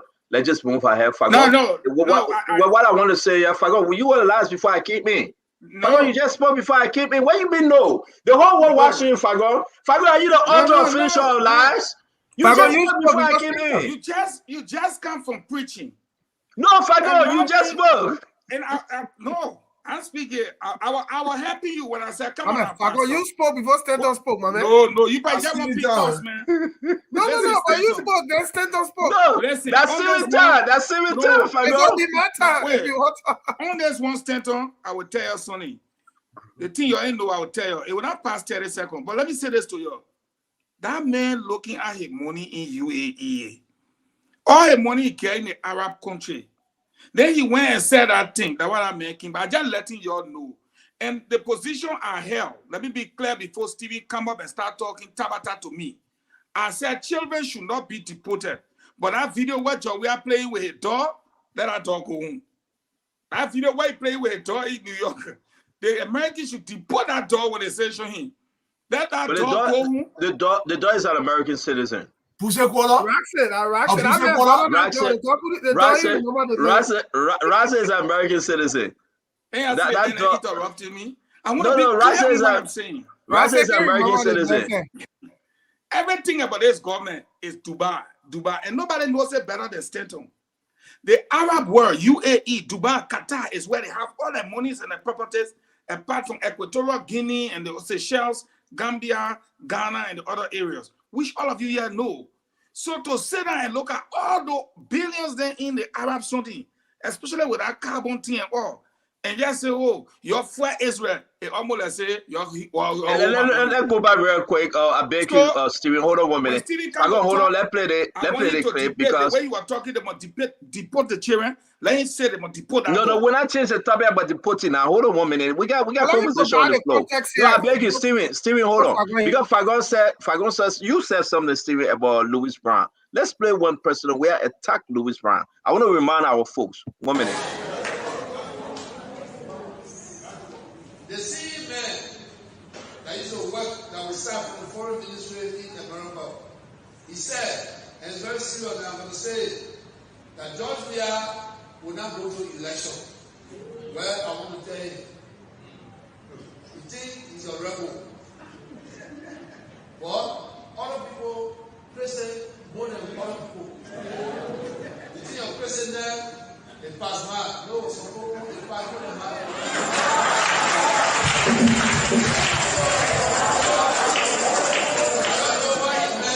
I will not go to elections, but I want to say to him, and I will call it here, Louis Brown.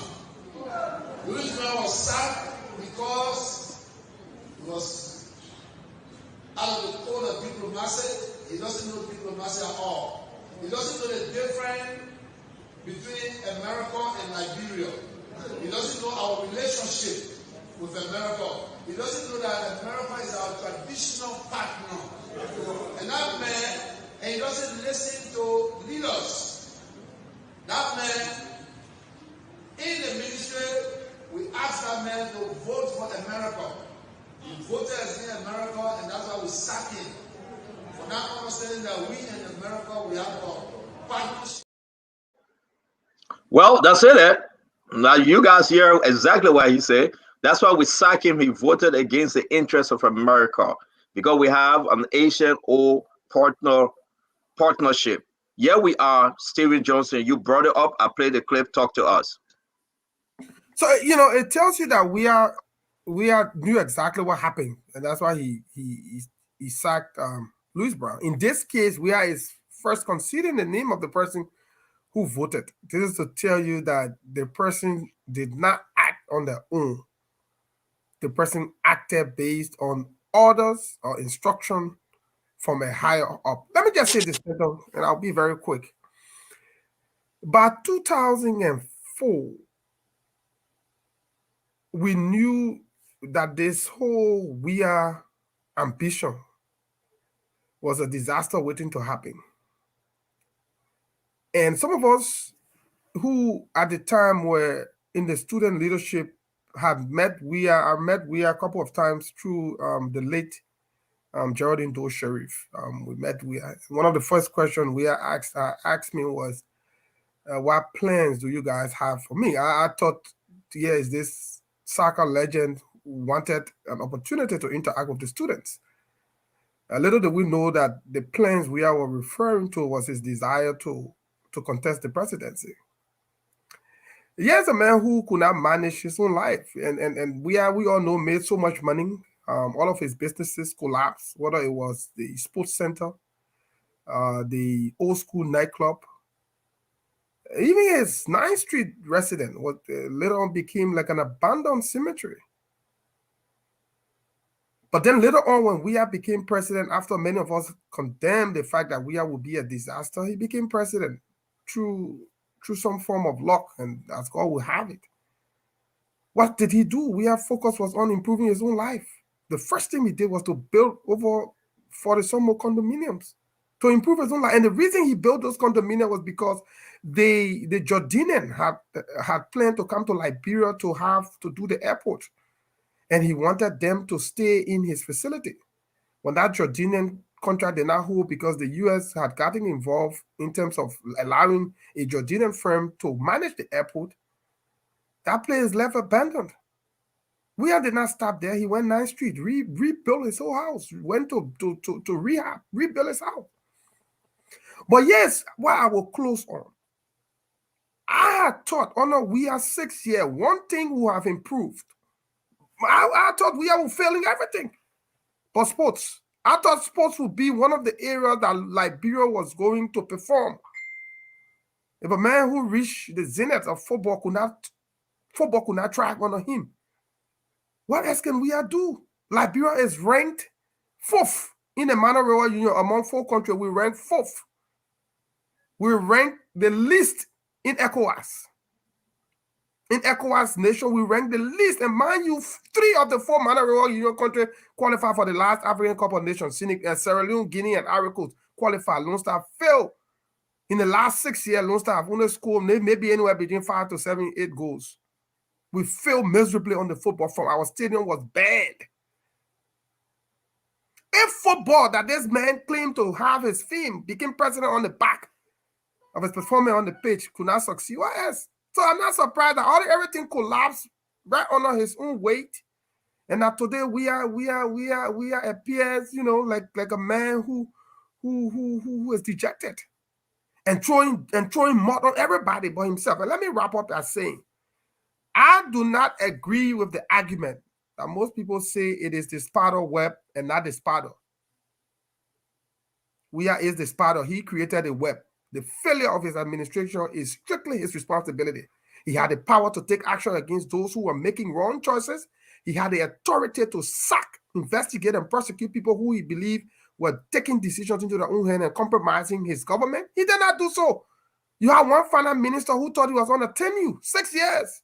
If we had gone 12 years, 12 will come back. Koji will come 12 years. All the guys, Maggie would never have been fired if Maggie had not been sanctioned. You'll be there 12 years. And then you want to blame people for your misfortune? Take responsibility. Be a man. Accept the fact that you screw up. And Liberians saw straight through you. That's why on November 14th, we voted you out. NTR, never to return. And the notion that you will come back 2029 is wishful thinking. Thank you, Stanton. Thank you very much, Stephen Johnson. We appreciate you guys. We have to run with this other one because we got 27 minutes left. Or as Mr. Eduardo will leave us. It's time for you to put that food. Yes, it's time to put that food in the microwave. But let's talk about this diamond issue. I believe I've shared the information with you guys. Real quick, man. What's your take on the diamond issue? Mame, you from Bapaloo. You guys don't love the Diamond Creek around there. The gentleman found his diamond, Mame. The diamond went MIA. The Minister of Justice, the Liberian government, recovered the diamond, and guess what it did? Serena Cephas, document I'm receiving, said that Minister of Justice Musa Dean sold the diamond personally. But Musa Dean said, no, I didn't. You guys have the information. I share with every one of you here. What's your take on this diamond issue? Worth $12 million. I mean, the approach to natural resource management in the country has not changed. The mindset remains consistent. Foreign businesses make profit. Big shot in government enjoy. The masses suffer. Not change. It is that mindset that led Musa Dean and other people to believe that a poor man in Bapolu is not entitled to the diamond he discovered on his mining claim. He discovered it. They felt the value was so big that he shouldn't benefit because their mindset is only foreign companies should make profit, and all of that profit, big shots in government should enjoy, and then the masses suffer. Look at the justification he providing for which they cannot turn the diamond over to the man. He argued that the Constitution says, which is right, that the Constitution says every mineral beneath the surface of the land is owned by the government, or beneath the water is owned by the government, except you are given license to operate. So this man was given a license to operate, even though his license expired. But what the mining law says when your license expires and you found a mineral, it says you pay fine on the mineral you found while your license expired and in the process of renewal. The people are even arguing that their license did not expire. But let's agree it expired. What the law says when you are in the process of renewal. So the owner did it to deprive this man his opportunity to get rich. For them, only these foreign companies, these big sharks, are entitled to wealth. And ordinary people should remain who they are and worship them. It's disheartening. But George Weah has an opportunity to correct this, and we hope he can do it before he leaves. No, the issue is that, again, when we name this thing, you'll get vexed. The American that put sanction on people, the Europeans, they will come up with the major sanction because people within the government, they are stealing from the Liberian people. The diamond worth 12 million United States dollars. 12 million. They sold the diamond for 1.5 million. Who sold the diamond? Where is the money? Who last possessed this diamond? We'll be bringing in the one that they went to court, and the court said the owner of the diamond was that old man. We'll bring the old man in on the show on Wednesday. We'll bring the old man lawyer who is Serena Sima-Sifos. We'll bring him on the show. We'll bring them. Because the question remains, why they took the diamond from the old man? Why they sold the diamond? Was the diamond sold illegally? You know, people say, somebody refer me to Fagon, say, go ask Fagon, he from Bombing. But Fagon, what you did with the people diamond and the money? How much they gave you? But Fagon, I'm talking to you. Sorry, I made a mistake on your name. Mr. Dwalu. Talk quick before Fagon come in, please. Stanton, that diamond thing, yeah, forget about it. I think Vinny. I probably leave will go. Because I mean, either no, the court awarded. No, you can't say that. The court awarded. The court team, Stanton, leave that court team. Listen. They call it again. Well, how they call it enforce it? President Weah, court rules against President Weah. That president there, you have to go enforce the law. No. You cannot say that. The court can enforce no law. They can rule all they want. I'm telling you reality. First of all, how can somebody sell? First, can we establish whether Musa didn't sell the diamond? Well, I can't sell Musa. Musa disease should be nowhere near the diamond. He's not with Lance in mind. They're not the Justice Ministry have nothing to do with Diamond Bene. What do you mean Mutazi carry his head there for? When carry his head there for? He don't belong there.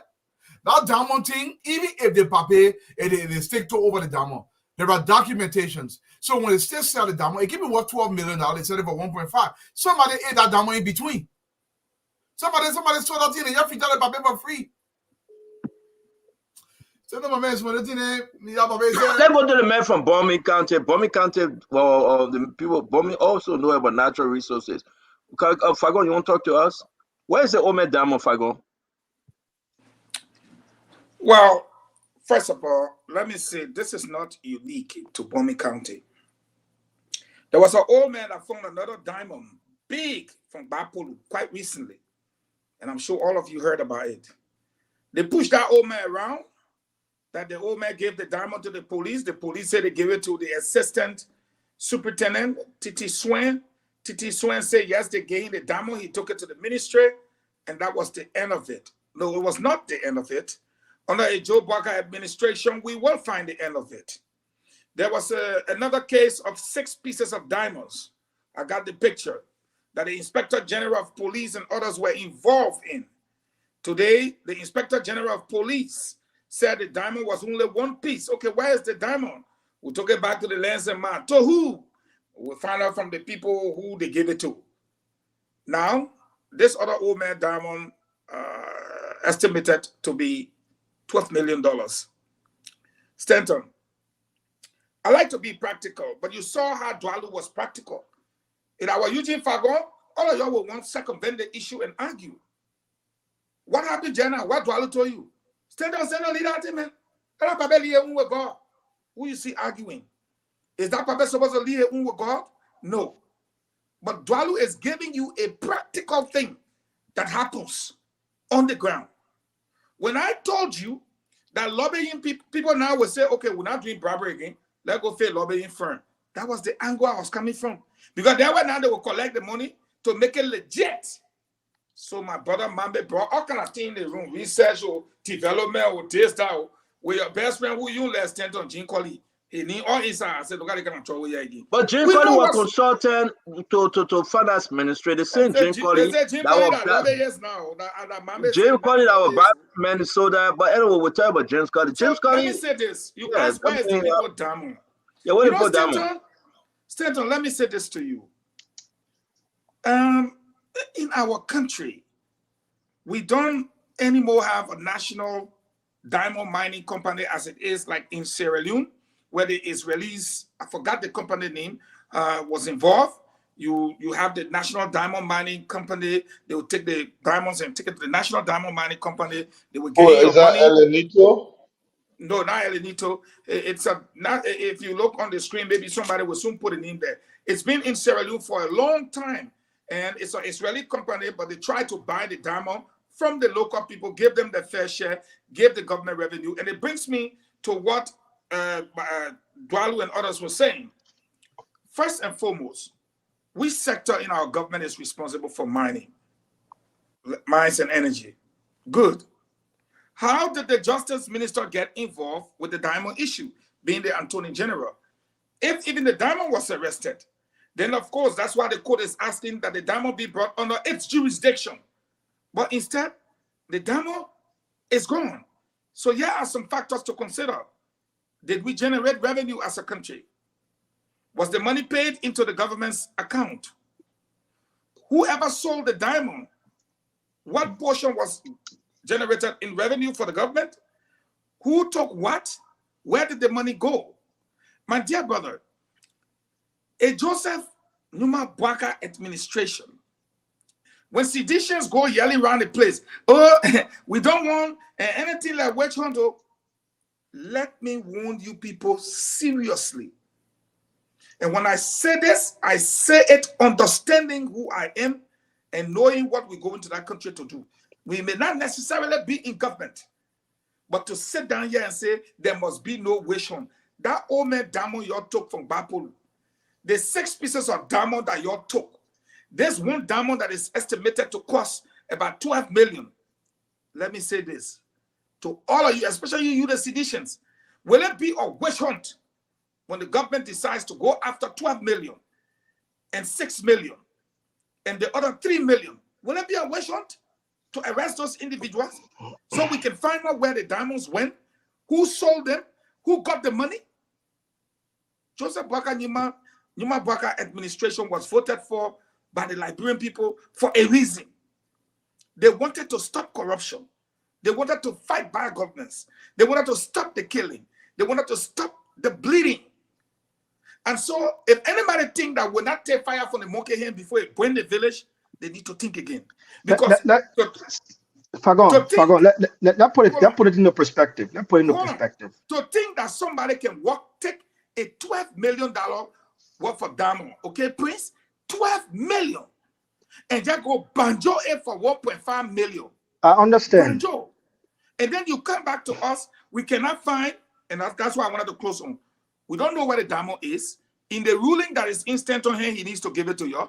The court says the diamond should be brought under its jurisdiction. Everybody have it, I got it. But the Attorney General of the country is said to be at the front and center of the diamond. We don't know where the diamond is because the court does not have it. That's why they rule. We understand it was sold for 1.5 million. They cannot tell us where the money is. They cannot tell us the portion that went to the old man or to the revenue department or what happened. And you expect on January 22nd, after Joseph Numa Bwaka takes over, you call Mame, you need to tell the people now. Mame said, we'll not listen to you. We need that diamond and we will get it. Anyway, Fagon, all right, so I beg you, Prince, I beg you, let me say this thing because it will be fair to Musa Dean. begging you, Musa Din sending us information, which I share with you guys. Musa Din said, he said lies, lies, lies. He said, because we are all lending ears to our people, we should call them out when they elect to deliberately distort information. That's Musa Din's message. The diamond was reportedly found by a guy who elected to sell it before the Ministry of Mines and Energy got to know of it. That's Musa Din's position. Now, guys, if you will bear with me here, I will share this with you. Musa Din sent this document.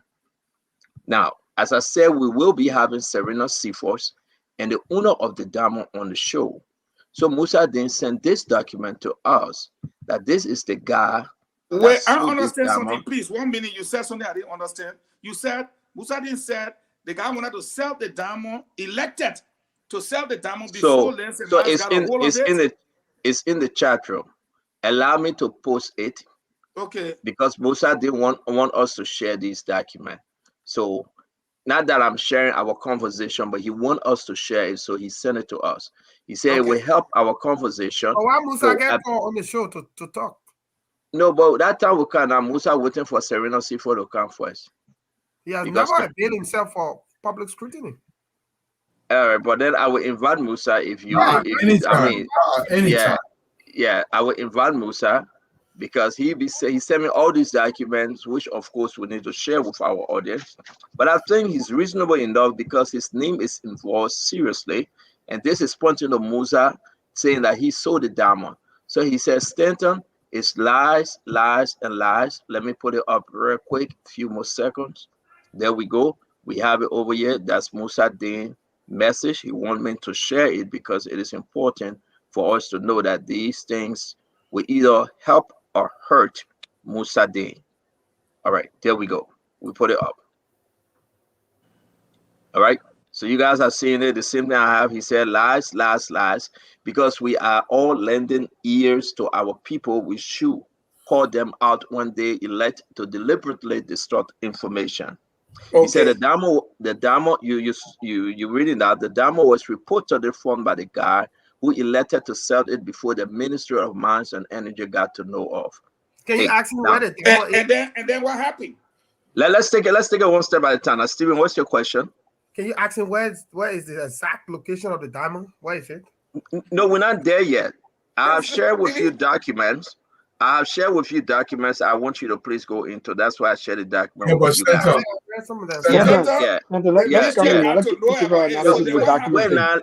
Well, let's do it one at a time now. Hold on now. Let me lay the story for it because, so yes, the letter, right? Yes, the letter, the gentleman, the guy that Musa Din is talking about, the receipt. Thank you.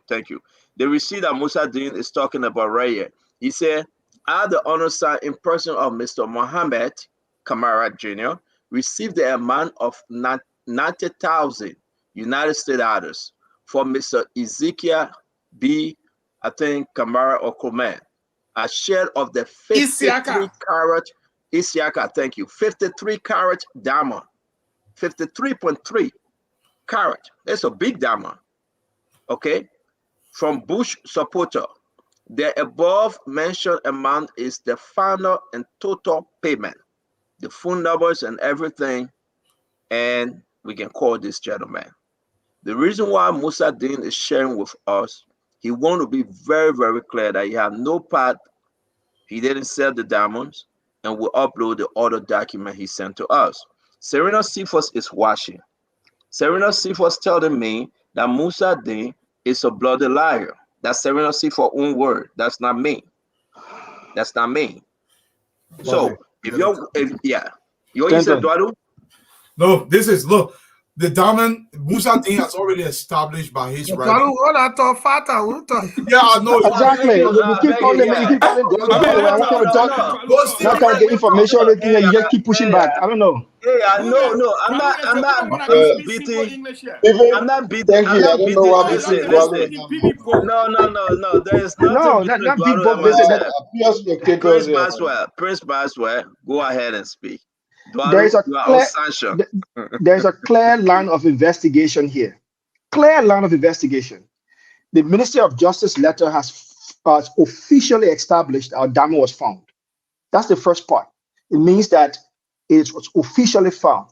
The other receipt that you show here means that there was a criminal intent behind it. So it's a criminal nature there. So there are two things that are remaining. Where's the diamond and who possesses it? Is it in? Number two, any diamond leaving the Republic of Liberia at that carat must be Kimberley certified. Must be. I was representing Liberia on a Kimberley board here. It must be Kimberley certified. It cannot leave the country without a Kimberley certificate.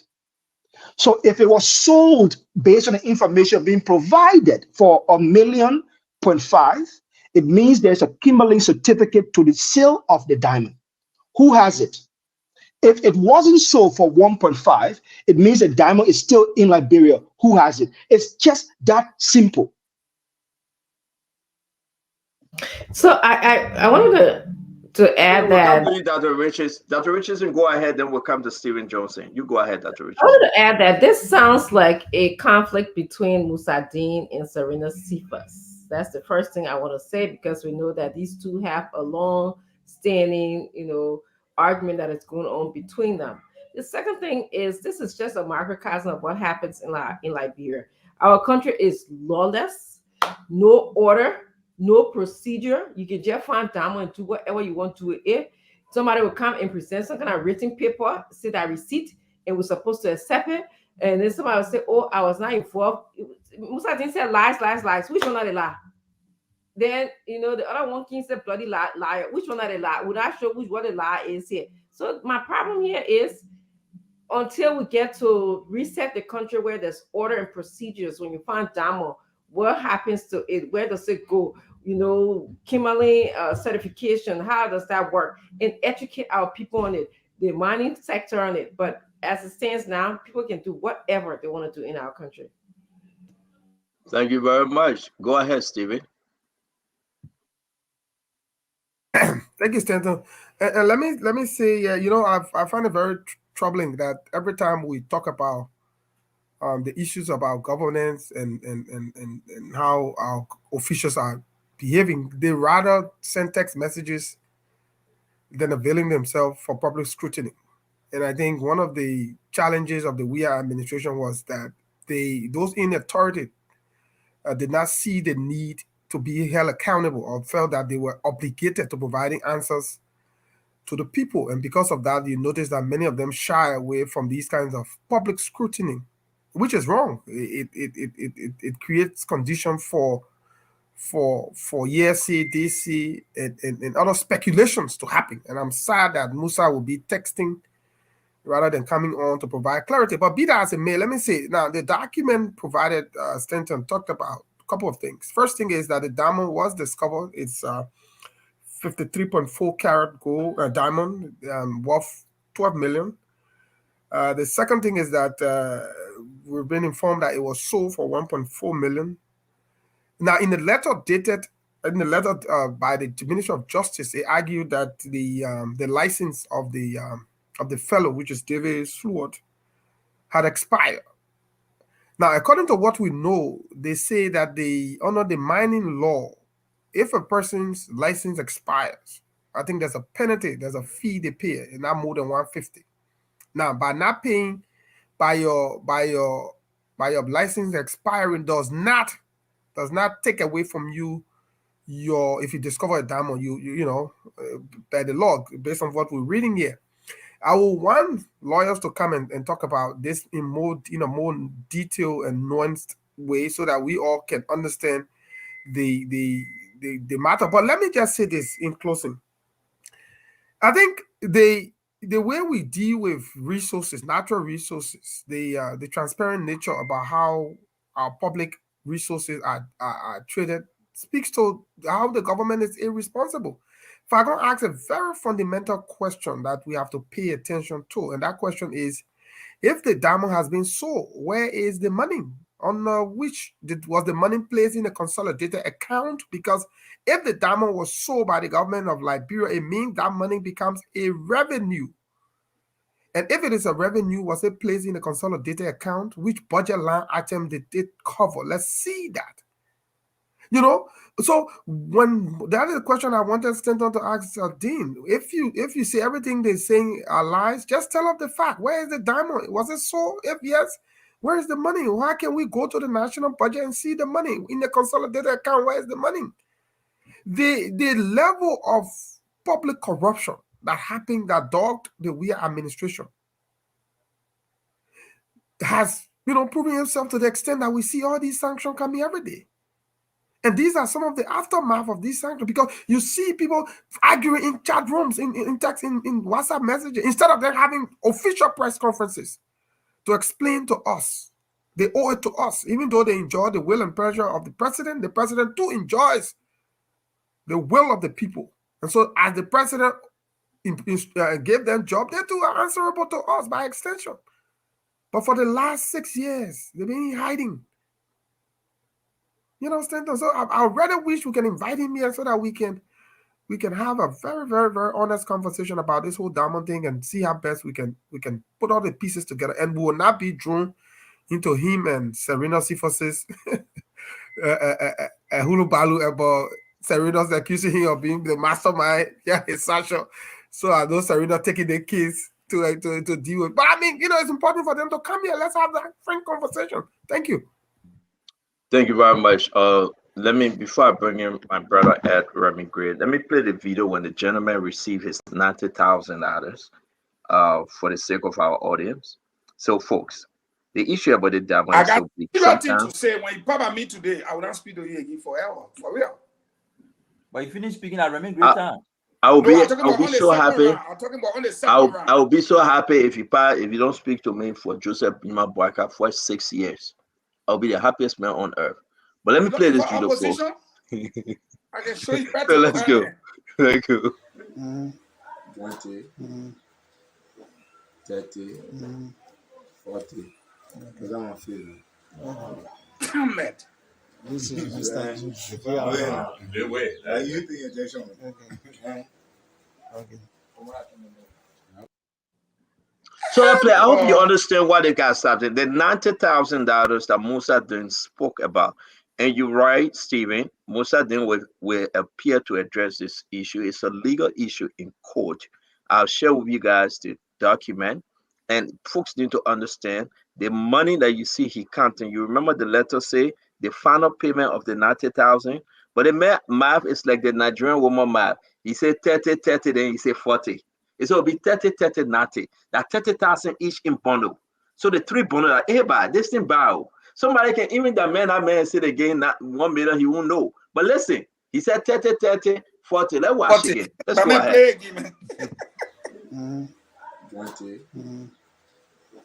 30, 40. Because I'm a feeling. This is wait. You think injection. Okay. Well, so let's set that 30 plus 40. That 30 plus 40. That's why they just corrected me. So it was, they just sent me that message. Yeah. It's 30, which is 60, 40, which is 100,000. All right? 30, 40, 100,000. But let's just, so somebody, let's take it easy now. I share all the document with you guys. Y'all please go through it. There's another video that you guys have to see. But let's talk about the illegal way in which they are buying and selling these things. That man is in the interior. He got 53.34 carat diamond. And look how he getting the money. Musa Din argument, I am not justifying anything yet. He said the government had to step in to redirect the sale of this money. That's why he said it was the government position. But the question is, where's the diamonds and how much they sold the diamond for?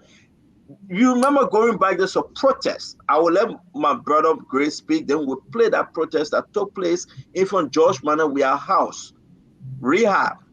And they got in Kingdom, they flogged the protesters. It was about this diamond business. So Conor Gray, you go ahead while we upload the protest video.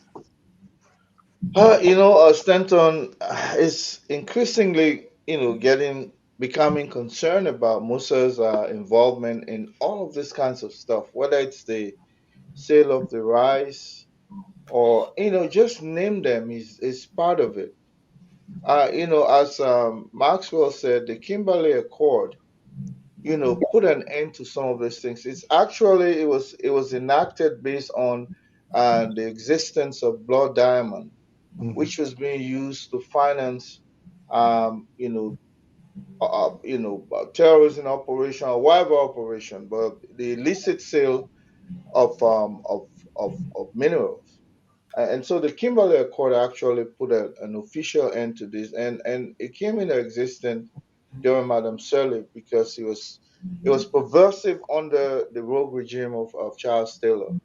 And so everything of this kinds of way, um, the handling of our natural resources, ended without a court or should have. But of course, we're operating under a George Weah government, which is not so different from what obtained during the Taylor era. They both are rogue regime and they're pariahs, we can call that, because when you start enjoying our natural resources in this form, you're a pariah. So Musa cannot be in the center of each brouhaha and come out and be, providing, here and there, petty things to prove his point. This is the Minister of Justice, for God's sake, we're talking about. And it's just that lots of things will come up. That's why I always say we have to be able to go back and prosecute even the Attorney General to be able to know exactly what obtained in the last 6 years. And the sale of this diamond, this is a national asset. So, in my opinion, what I'm seeing here is like they took the diamond and then they sold it and provided just start talking to the owner. But we have to be able to go back. These are some of the crimes we will stop, prosecuting, going forward. If you don't do that, each government that comes into being, you have this kinds of individual. Musadin is not clear, man. He's trying to be credible, but he's a bad dude. I mean, I'm gonna put it that way, my brother. Thank you. Let me say this. You asked me, how did I get all this information? Please ask Fagon. Okay, don't ask me. This is the Spoon Talk. We've been around for almost 3-4 years. And you're going to ask us, when we come on the show, credible individual listen to us. People follow us because we give nothing but the best. So when I gave these guys, the panelists, this information, it is from within, which of course we should be proud of ourselves that people trust us to avail this information to the nation, home and abroad. This is big. We are talking about the that Rich is saying. We are talking about the natural resources of our country. People selling 53.34 carats diamond for $1.4 million. That's why Stephen Johnson said Musa should come and speak. That's why he asked him for Musa should come and speak. Serena Cephas is mad. He is representing this owner. And Serena Cephas is saying to everyone that he will appear because in the court, Fagon, while Mama is, let me come to you. They awarded the old man. They say he won.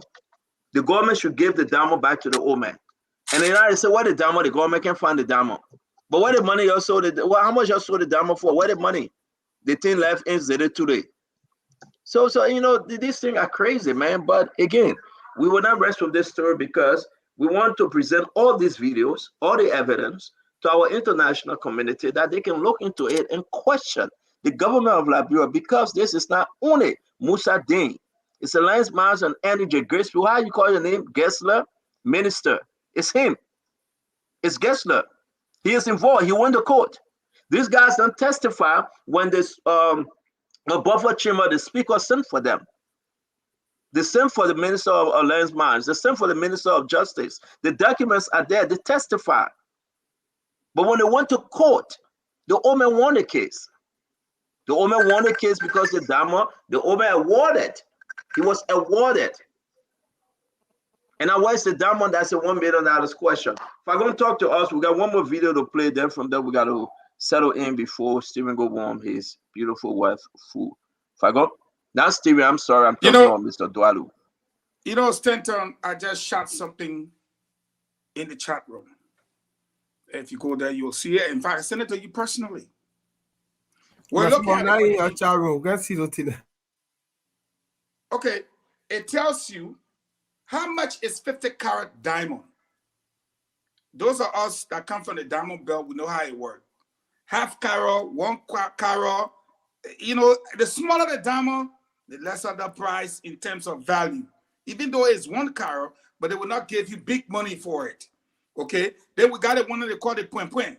You know, in the diamond mine, we know all that thing. When you finish jigging, you know inside you find point point. All the cola board in here, they know what we're talking about from Lofa Bridge era, Kumba, all the era then. You know, people like Maswell, then they don't have diamond on their side. So they can talk about it. We're talking, they can only do the book. You don't know, he know how to jig. But it's right there. How much is 50-carat diamond? Here is what I want my big brother, and I must issue a disclaimer. He's my big brother. We're from the Dwayne era, so you got to understand the tradition and culture. Here is it, and I really want you guys to think about it. That's why I put it in the chat room. My friends, we are seeing a video where this man is paying 100,000. The receipt shows what? 90,000. 30 that Dwalu let math business. 30 that 60. Plus 40 that 100. Okay? But then the receipt show what? 90,000. First thing, where did the other 10 go? The 50.3 carat diamond, right? It tells you clearly that that thing is worth around 9.5 million. Now, if it's a clean cut, when we say clean cut, that means no debt on it, you ain't got to go Brussels to go shine it. Yes, it can be worth around 12 million. Who's buying that diamond over there? We see the man giving the cash. Who buying it? Now, if Musa Dean was concerned about the sale of the diamond, and I'm quoting him, that's why he said, and I'm saying this to Stanton, because as Stanton put it in the chat room, he said, lies, yada, yada, yada. He said the diamond was reportedly found by a guy who elected. That's a legal terminology. That means he chose to sell it before the Ministry of Mines and Energy got to know about it. Meaning he did not sell it. He what? He elected to sell it before the Ministry of Lands and Mines got to know about it. Now, how come we see money changing hands if he only elected to sell it? The Attorney General is not telling us that he sold it. He said he elected to sell it. We see money changing hands. Then he goes on to say, before the Ministry of Mines and Energy got to know about it. Then, Stanton, we asked the question, when the Ministry of Mines and Energy got to know about it, what happened? What did they do? Did they confiscate the diamond? What happened to the diamond? Where is the diamond? Why would the Attorney General possess a video when a criminal act is being done, meaning ignoring the revenue laws of our country, ignoring the business laws of our country, and looking at money changing hands in his presence or with someone giving him a video? Yeah, it's another troubling thing. The Minister of Justice, who is the Attorney General, thus have a video showing money changing hands of a commodity that is a treasure of the is being deprived of. You're the mathematician, you and Mambi. If the diamond was to have been sold for the price tag that it's supposed to be sold for, assuming it was sold for 10 million or 12 million, how much do you think we were robbed of if we had 20% revenue share? So I'm saying that we have more questions, like Prince said. Yeah, there are more questions. Let me just say, go ahead. Minister, 1 minute. If the Justice Minister wants to help us, the biggest help he can give us is to help us find our $12 million diamond so that we, whether it be bought by America, Great Britain, or France, that the people of Liberia can get their fair share in revenue, the owner of the diamond gets his fair share, and those who facilitate the process get their fair share. That's all I'm asking for. There are many things. Go ahead, Mame. Prince, have you spoken? No, I will speak now. Let Mame speak, then you go last. Yeah. So I read it. I read the document. It will be important for the justice minister or his, authorized personnel to come and speak to this issue. The reason is the letter from the justice minister of July 2023, the 5th of July, he made a legal argument that the person who found the diamond lost their right to the diamond because the license they were using had expired, almost 1 year expiration, which is significant. I thought it was like 2-3 months. 1 year expiration. So on that basis, his opinion was, sorry, somebody disturbing this line. So on that basis, his opinion was the person lost their right to the diamond because the claim they were operating in, the license to that claim expired. And there's a law I think he relied on to do that. But the diamond on the, I think this is the Kimberlin certificate you talk about, is 78 carat. The price on that certificate is 1.004 million. That's the official price on the document. I mean, if the justice minister in July made a claim that this diamond should refer to government because the person on whose claim the diamond was found did not have license to operate, how come the diamond is sold to another person and the value is over $1 million, but this man in the video is only receiving 100,000? Sometimes we look at these things and we wonder, how is it that the government can be flexible with other companies, like the case of what they call their name, the one in bombing there, Western Cluster. Yeah. When their license and everything had expired, their operations, they brought them back to MOU. They had all their license. They brought them back. They did not go with the mineral development agreement, but created an MOU for them to work. But when it comes to a poor man in Bapolu, then the law is the law. My point is, if the law is the law in the poor man case, the law should be the law in the rich man case. And if Musa didn't argue initially that the diamond should revert to government, then how come we're seeing people changing 90,000 and we're seeing $1.something million on Kimberlin certificate? So there are sticker issues. We shouldn't let the confusion between he and Serena Sifor overshadow the meat of this discussion. We need clarity on the current status of the diamond. How did they leave the ownership from one person to another? How was the letter that he wrote opinionating, giving a legal opinion that the diamond should revert to government? What was the status of that his legal opinion that the diamond is now in the hand of another person and not the government? If it is the government's diamond, as he suggested in his letter, and the government sold the diamond, where did they put the money? Did they go to government revenue? If it went to individual, how did they go to individual against his opinion of July the 5th? So those are things we can discuss in the absence of these two people coming to clear the air and discuss it. And we should do our best to take away the confusion that they have and discuss the issues on the record. So we'll call on them to come. Stanton, do your best, please. Let them come and explain. No. Serena Sifa have agreed.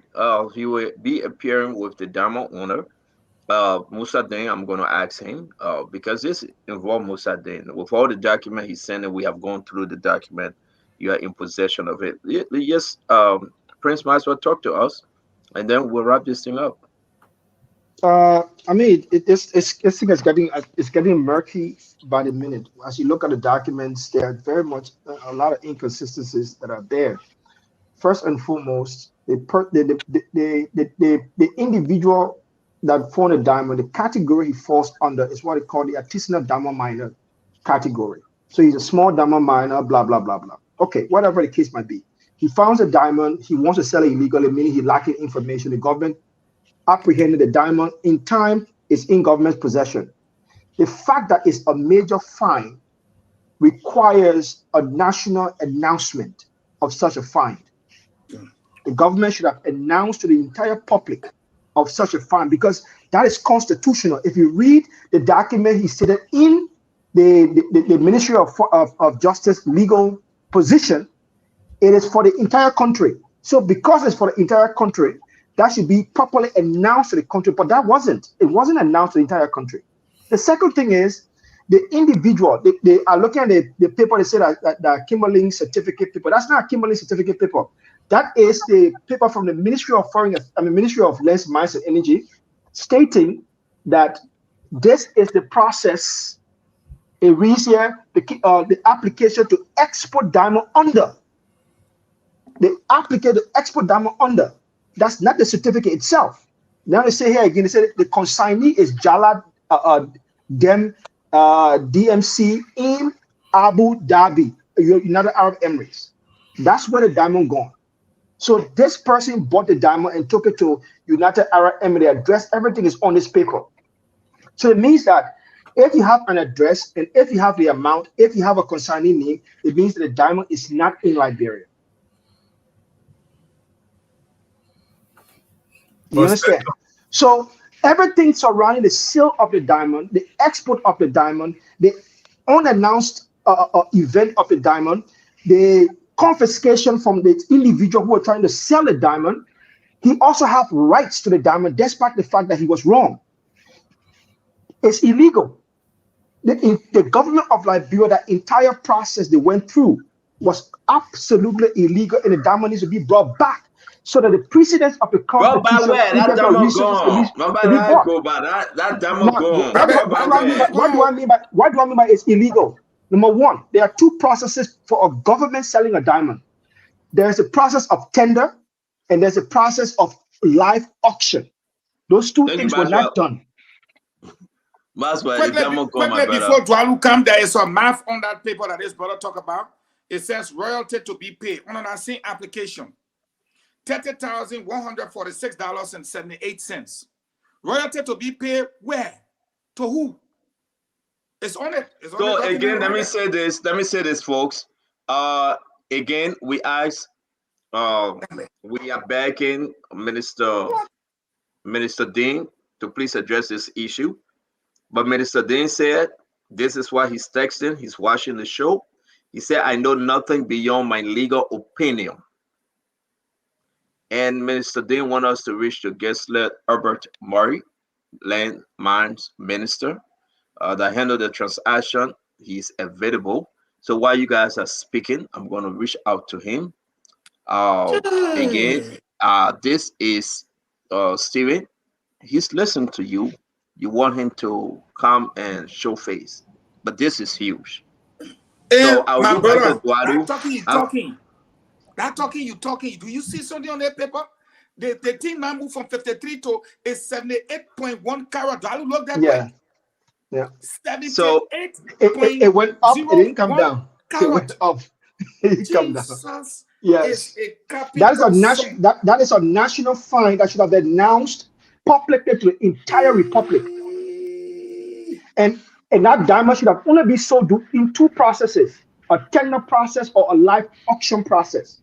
See, I was going to add that even if Minister Dean is watching, he has a lot to offer beyond his legal findings. He can give us some backing as to why he came up with the legal interpretation that he came up with, and then maybe we'll get a better understanding of how he came up with his decision. So just to tell us that he can't offer anything beyond what he just offered, I'm not buying that. I'm not buying that. It has to be clearer than that. It has to be absolutely clearer than that. It's confusing. The man is a lawyer, so he wouldn't want to get into the details of all the different processes at the Ministry of Lands and Mines. That's true. But because he's a minister of government, you're accountable. I know the president that you work under has, cut a speech from the country. He doesn't address them on critical issues. But you don't have to adapt his style. I mean, you got a different person. I don't know whether it's a gag order from the president that you people should not address issues of this nature, but you should come beyond just, what is 3 lines in the opinion that you express. Try to put some human face to your legal opinion so people understand, other issues behind it. Nobody asking you to indict the government, but it's important because the opinion was this diamond is for the government as per your opinion. Since the license expire, it's for the government. Now we're seeing that it's being sold through another party. We see another party complaining. The carrot of the diamond is very huge. I mean, you don't have to go into the lens and minds issue. Give us your opinion beyond just what is written on the paper. Mame, just get this correctly. On the Justice Ministerial paper, they got 5.3 something carat. On the receipt to export, right? It has 53.34 carat. On the receipt to export, it has 78.1 with the weight of it. The weight of it, the CT, the carat weight is 78.01. So which carat, which diamond are we talking about here? Are we talking about the same diamond on this paper? Because there are two different carats. There are 2 different carats there now. The destination is United Arab Emirates. The consignee name is there. Yep. Send it to him, man. Right? So the question we're asking us, if we are selling this kind of diamond, then now we're now on the border of money laundering, terrorist financing, and all of these kind of things. Who bought the diamond and for what purpose? Did our government send our national resources to unscrupulous actors? Did they do an EDD, a CDD, or KYC? Did they do all of those processes to understand who they are selling the diamond to? You see, I talked to my man. That rotated thing. Let everybody be rotating. Go ahead, Warren. Thank you. One other time, you made me fall asleep and all. Look, first of all, Dr. Prince got a diamond is the Ministry of Lands and Mines. There are trackability now in the system. We know where the diamond went. Everything else doesn't matter. So anybody Serenity can come, who's that digging come. The process here is, look, what's bothering me in the whole thing? We continue to deny us what we need. Fagon spoke to the kind of revenue that should have gone to the government. If it's at 20%, if we sold the diamond, let's say for $10 million, that's $2 million to government account. What are we doing to us? Somebody has to have sold this diamond.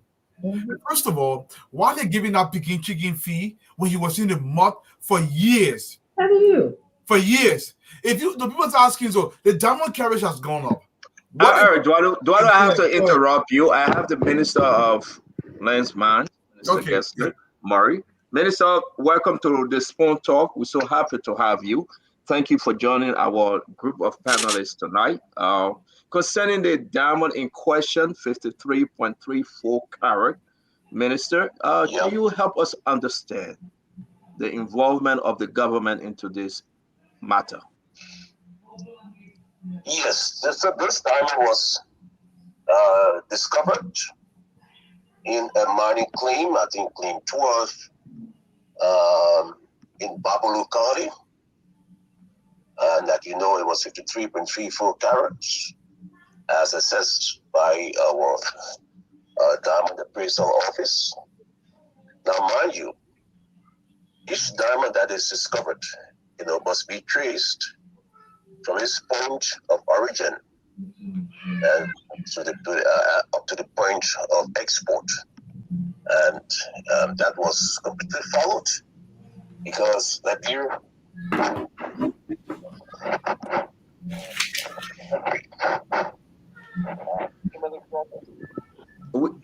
we are losing you, Minister. We are losing you. Sorry, you understand me? Yes, it's better now. Thank you. Okay, so I was trying to give a small backdrop with respect to trading rough diamond. Liberia is a Kimberley process compliant country. We adhere to all of the rules governing the export of rough diamonds. So this diamond in question was found, like I said, in the claim in Babolu County. It was fully appraised by our by the government diamond office at a value of 53.34 carats. Now that's the rough diamond price. The actual price of a diamond is determined after it is cut and polished. That's what the actual price is determined. But this diamond had a lot of noises around it because in the manner and form that it was discovered, as I understand, it was discovered on Ramadan Day and by somebody who was walking around and I would say scavenging piles of gravels, and by means of serendipity, they found this stone, and it was reported to.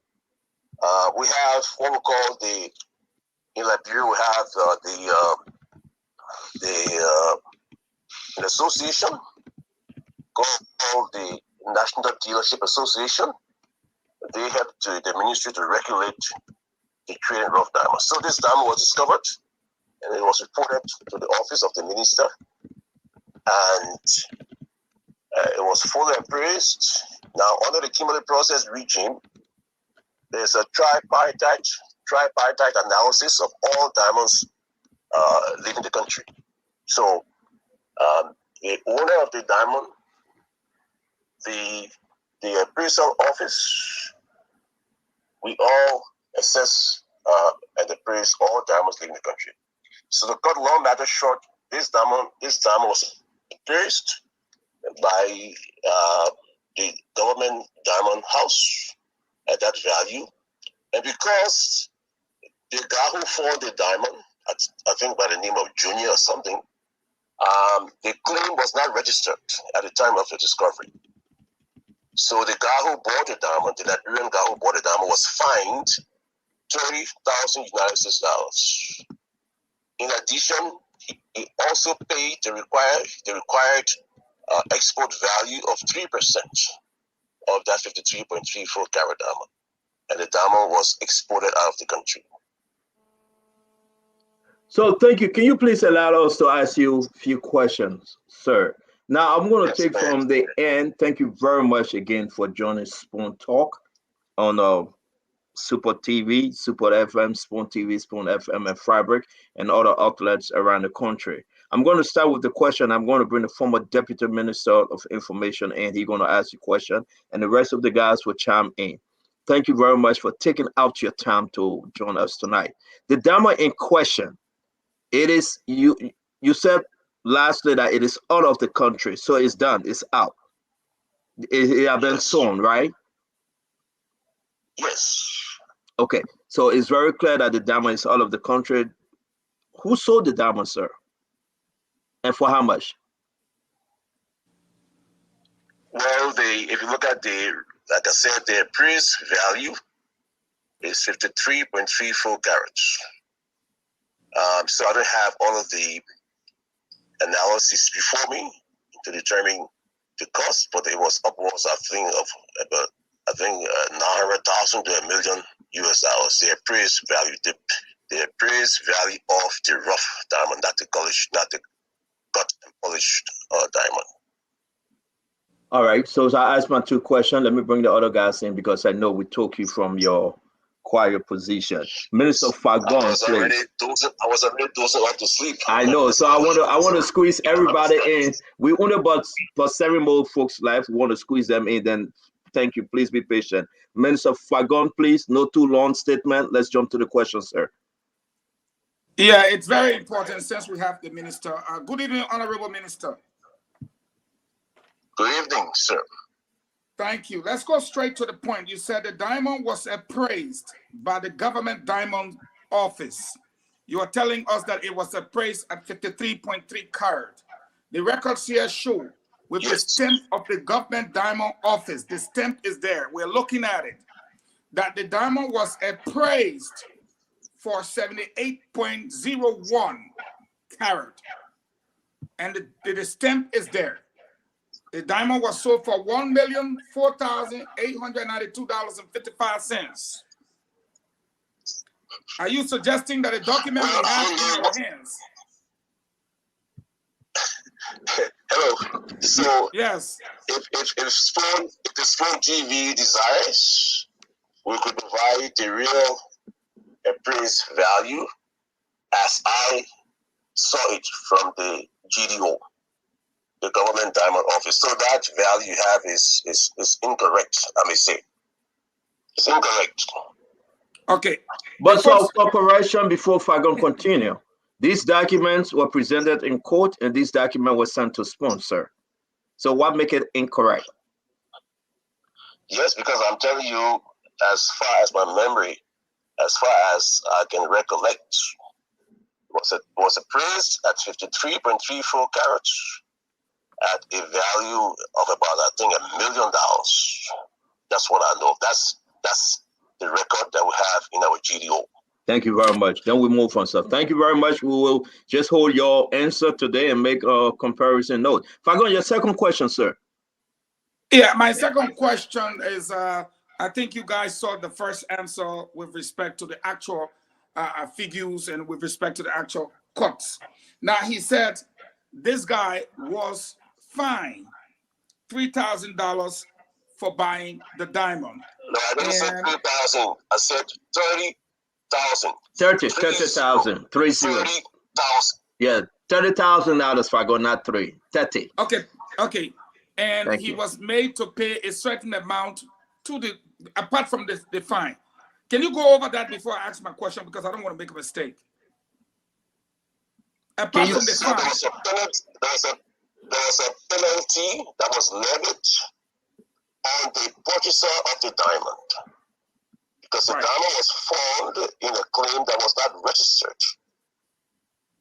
So he was levied to pay a fine of 30,000 plus the 3% export royalty. So you take 3% of the approximately $1 million, then you know the actual amount the government received from the export of that diamond.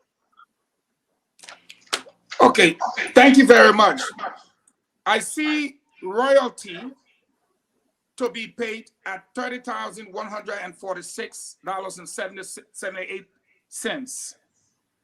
That's what you know. Please calculate 3% of 1 million. You have a rough value. So that's 0.03 times 1 million. You have the export royalty plus the 30,000. You have a fair appreciation of how much the government received in discoveries from the export of that diamond. Thank you. Thank you very much. All right, Fagon. Are you done? Yeah, no, I was about to. He said we should finish do the that last now. question now. Let me bring the other guys in. My last question is, although we talk about the document presented in court and you say to the best of your knowledge, that's what you knew. Here is my question. According to you, somebody kicked their diamond, they found it whatsoever.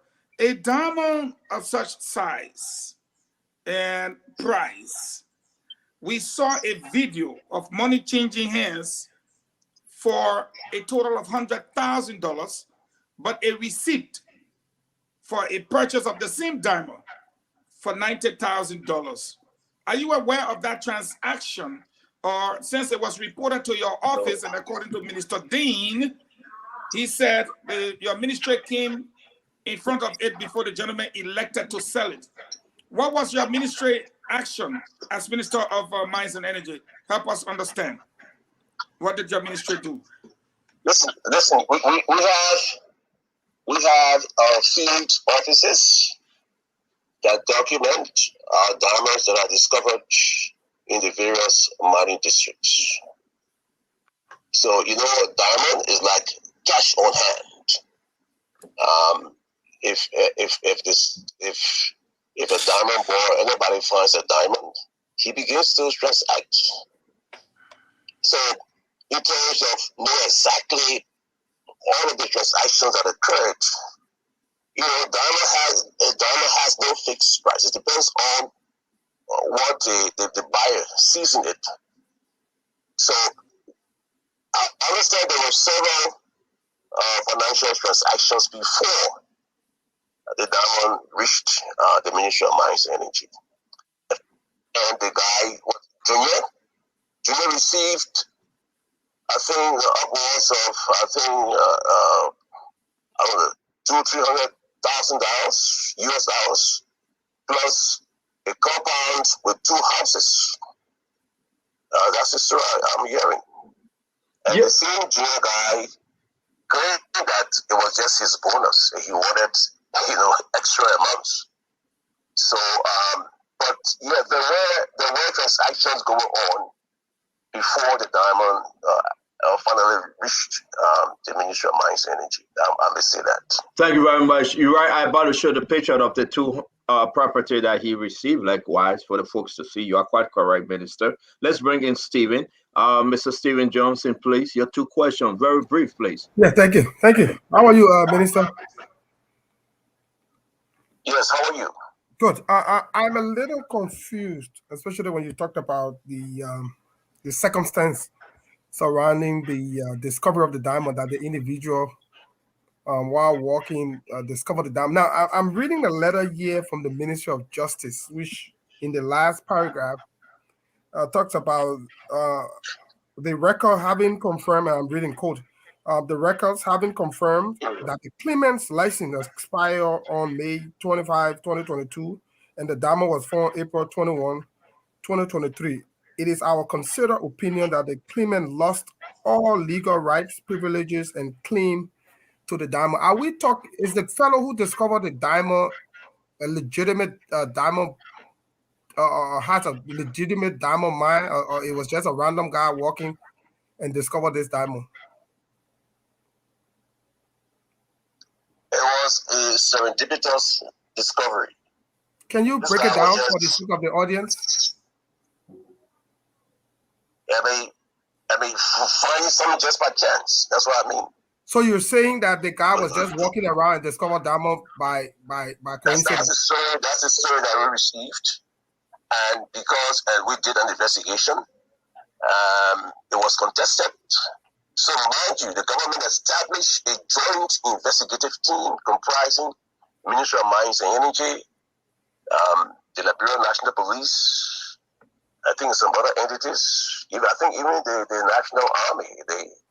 We all jointly went there to establish the exact source, the exact origin of the diamond. And it was found in a claim number 12 in Baburu County. I mean, I'll be clear on the claim number. Yeah, it's 12. So I'm saying the question is, which of the person, Minister, my question, which of the person did the letter say did not have a valid license? Which of the person did the letter say did not have a valid license? The guy who found this diamond by chance. He called a diamond boy. Now, mind you, how can a diamond boy license expire? Hold on, Stephen. Let the minister finish. Ubeki, you will ask your second question. Go ahead, Minister Murray. You have a claimant.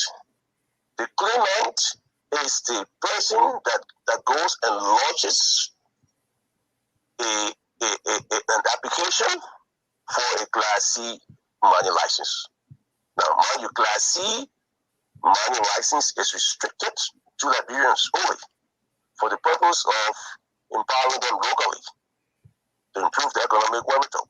So this guy, Junior, I think Mohammed Kamara was ever, for this diamond, but he was not a claimant. He was just a diamond guy, a diamond boy who is hired by claimants, by owners of claims. So that's why there was so much contestation surrounding this diamond. But where the diamond was discovered was not registered, and there was a purchaser of the diamond. So because the claim was not registered, its tenure had expired. This guy who bought the diamond was fined, plus he had to pay the export royalty that I explained earlier on. Hope that provides some clarity. Thank you very much. Your second question, Stephen. Yep. Has the diamond been sold? Yes. Okay. Then my question is, that money, the sale of that money comes to government as a revenue. Was that reflected in the ministry's contribution to the national revenue? Exactly. Now, mind you, Ministry of Mines and Energy is a revenue generator, not a revenue collector. So I'm aware of that. all of the invoices are raised and forwarded to the LRA. So yes, it was captured as a contribution from the mining sector. Okay, thank you. Thank you very much, Stephen. Let me bring in Conor Gray. Conor Gray, you have 2 questions, please. Mr. Minister, hi there. This is Conor Gray. My brother, you said the diamond was serendipitously picked up, or whatever you want to call it, by accident. But then I also heard you associating that find with a claim. Explain that to me. It seems as though people were. You gotta be. He didn't yet. He said you associated the funds with a claim. Can you please clarify? The purchaser of the diamond, the guy, the broker. Now, you have the claimant, the owner of a claim. He has to sell to a broker. The broker sells to a dealer. Only the dealer is allowed to export. So, because the broker bought from somebody, whose claim was not registered, okay, that broker was fined. So let me clarify this again. So the guy who found the diamond was not just walking about; he was actually engaging in the business of mining. So as a result, he found a diamond. So it was not serendipitous. Yes, in order to find a diamond, you have to teach, many pits, and you go there in the field for months. And according to this guy, he just he saw this stone. It was attractive, and in fact, he wasn't even certain it was diamond. And he showed it to one of his best friends, and his friend told him, "Yeah, it is diamond. Let's carry it to town for it to be appraised." That's the story we're hearing. So did you think the country was fairly treated in terms of what it deserved financially? I think so. In the interest of fair play, in the interest of empowering Liberians, we cannot just say seize the diamond from poor people, they're sweating in pits and trying to make a living.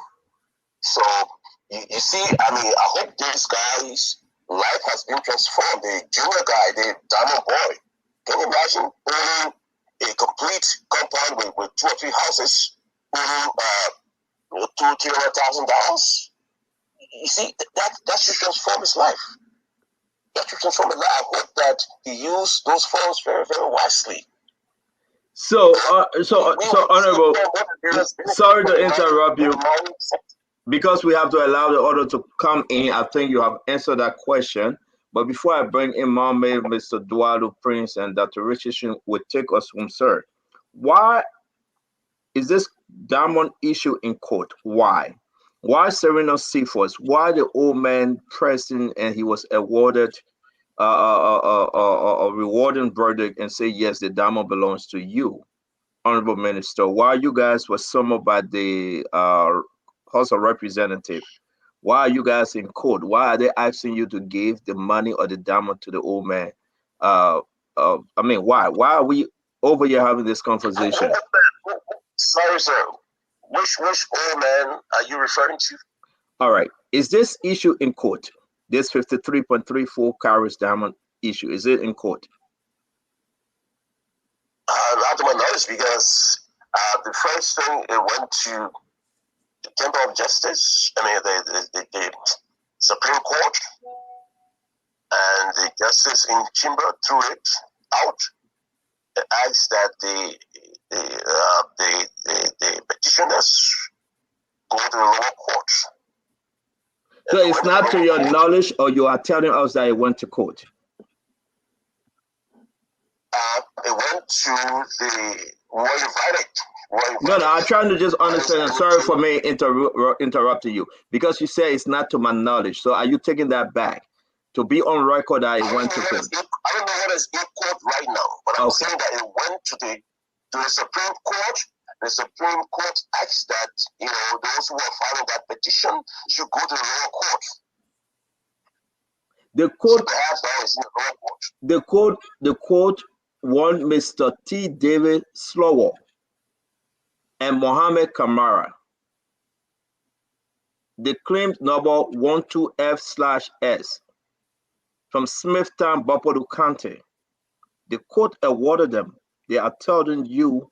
I've seen that ruling from the court yet, sir. I've not seen it. So can you tell our audience tonight that the case of this Damo is still in court, and the clients, they have been represented by Councilor Cephas.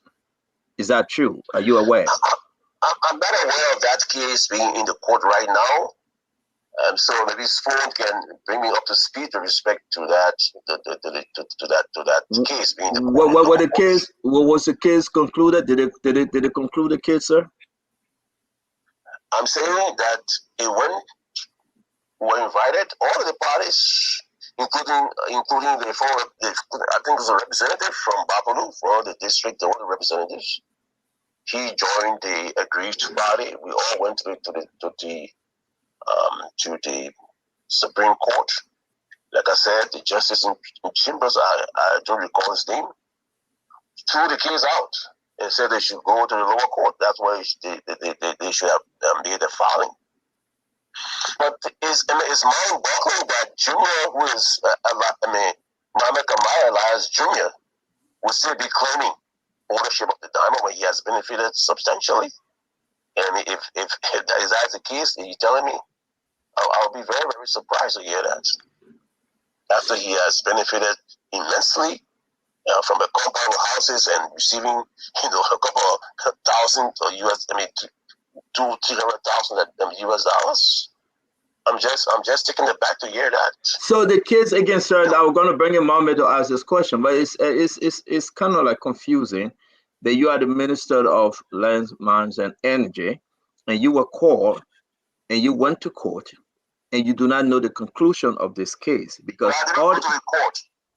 Were invited for a conference at the Temple of Justice because there were multiple claims to this one diamond, and the justice in Chambers referred the case to the lower court. Did you go to the lower court? The lower court has invited the Ministry of Mines and Energy. Say that again. The lower court.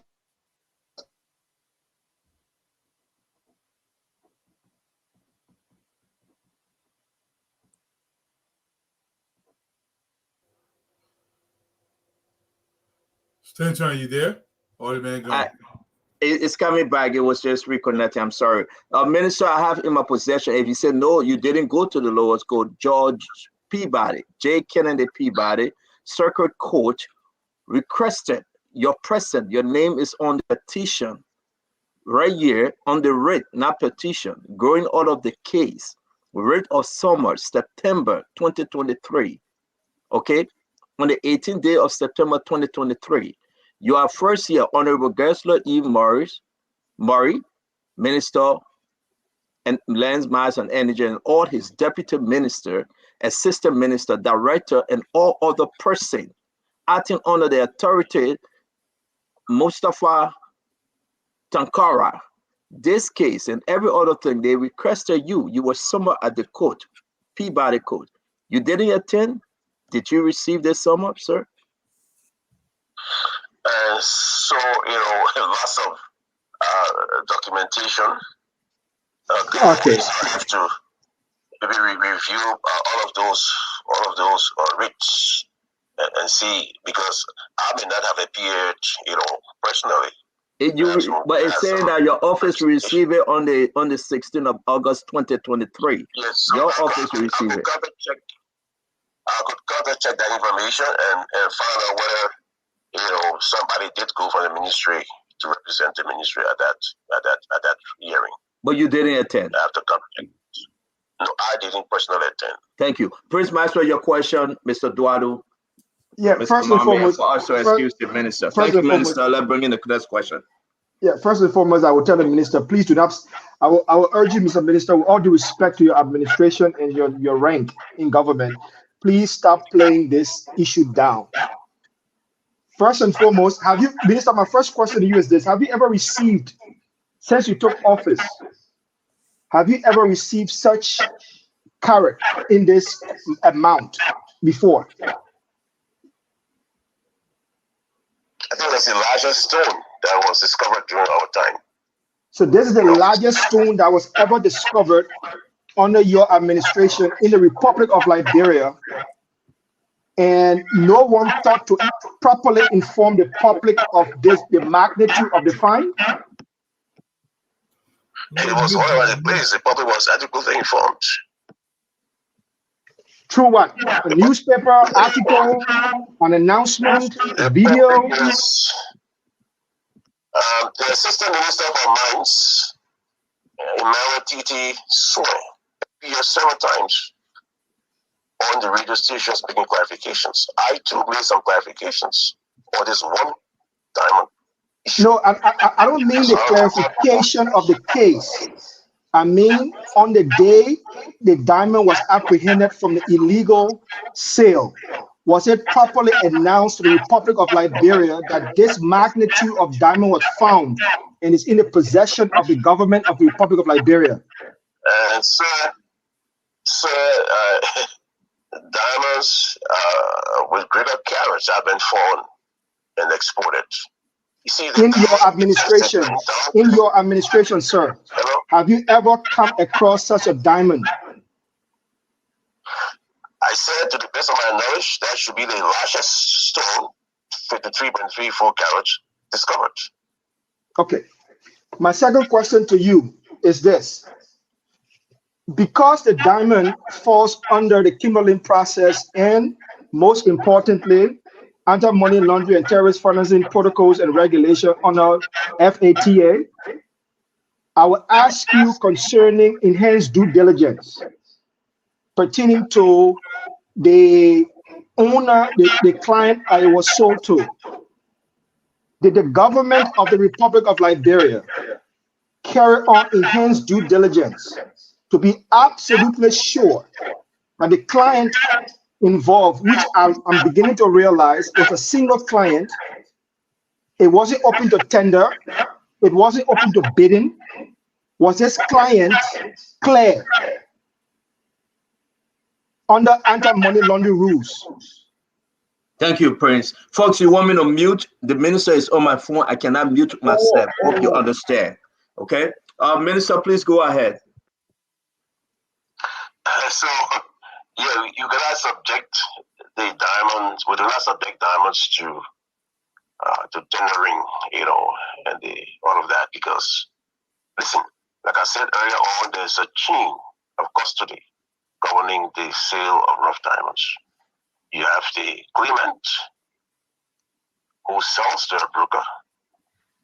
The broker sells to a dealer. The dealer exports the diamond. That broker that I'm referring to was legitimate. He has the right to purchase diamonds. Thank you very much, sir. We're going to bring in Mr. Duadu. We got two more, then we can ask you. I'll be very Mr. quick. Duadu. Mr. Minister, it seems there was so much brouhaha around this diamond deal, so many claims coming up.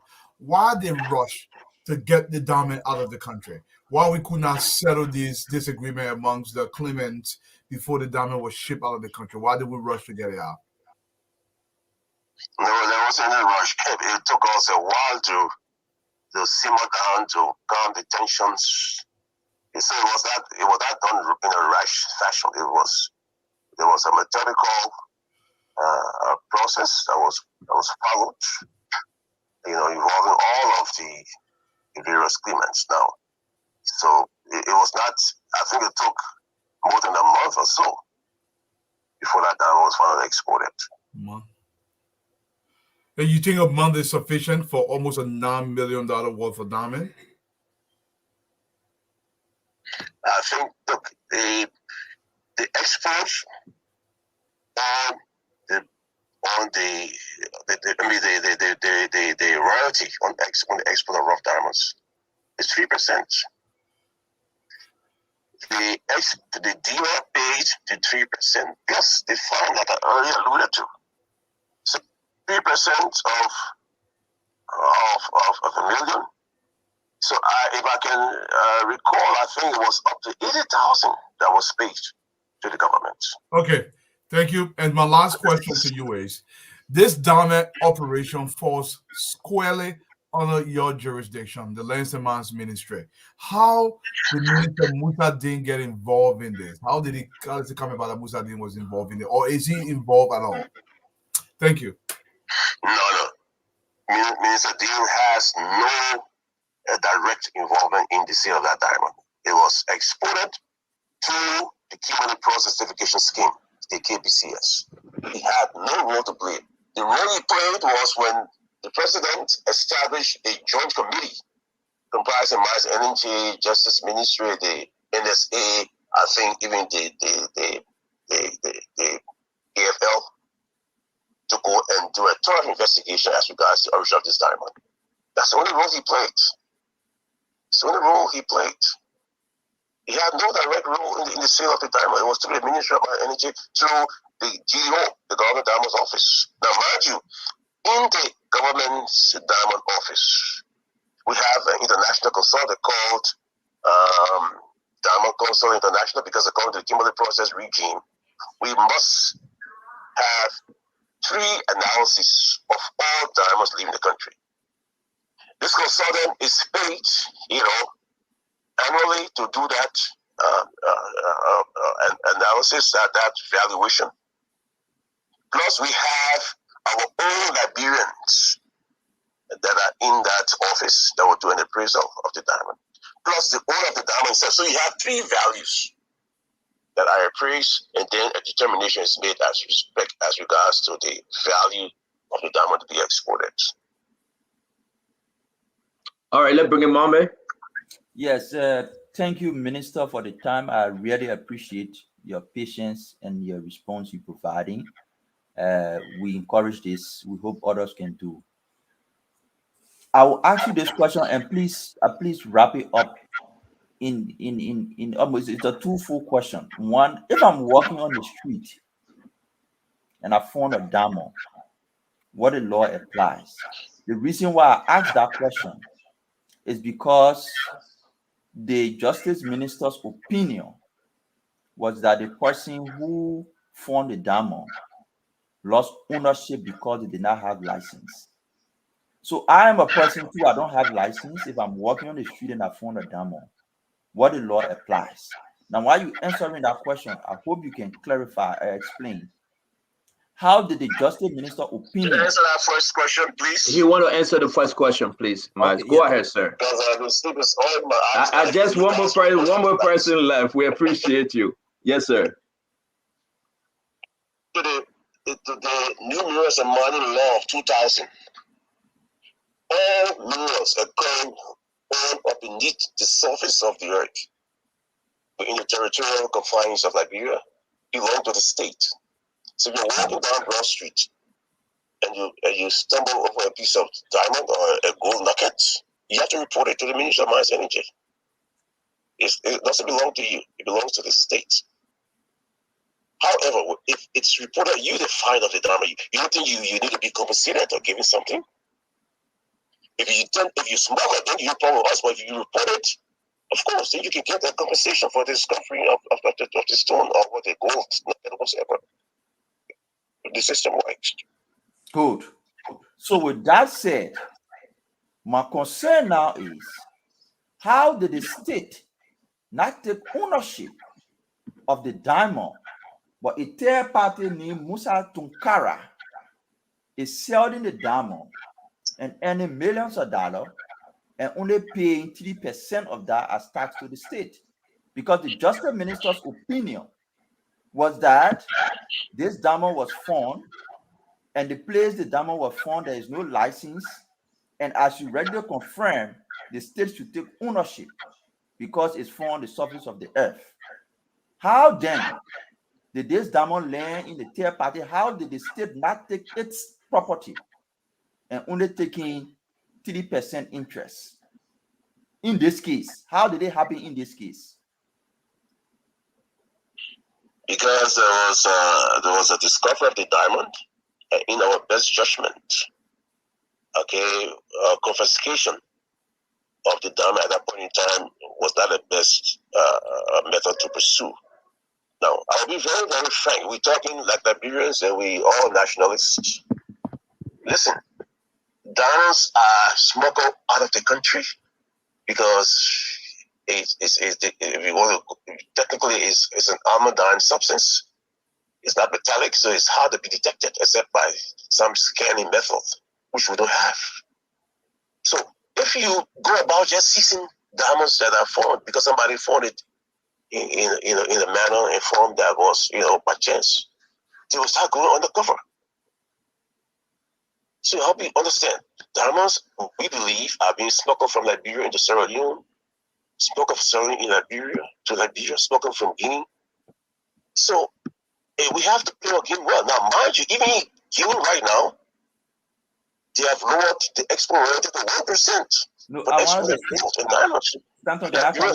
Still Yes, have Stanton, export rate Honorable Minister, 1 minute. Minister, let him just do a follow-up on his question, I please. want us to stick on this issue. The law says, and you confirm, if you find a diamond while walking, like in this case, the diamond belongs to the state. The individual who finds the diamond is compensated. In this case, the individual who found the diamond, my question to you is, why, against the Justice Minister's opinion, why did the state not take ownership of the diamond to earn the $1+ million, but a third party to Nkara bought the diamond, sold the diamond, and paid fees to the state? When the law requires that the diamond belongs to the state because the individual found it without a license, how did it happen in this instance? That's what I want to know. Yes, so I think the government used its best judgment not to disenfranchise the discovery of the diamond. Now, I told you how the diamonds are discovered. Some people spend days, weeks, months digging and panning and jigging without finding anything. So, in our best judgment, even though the claim was not registered at the time, and this Muhammad Kamara, Elias Jr., found the stone, it was difficult to go and do any kind of confiscation. It was an option.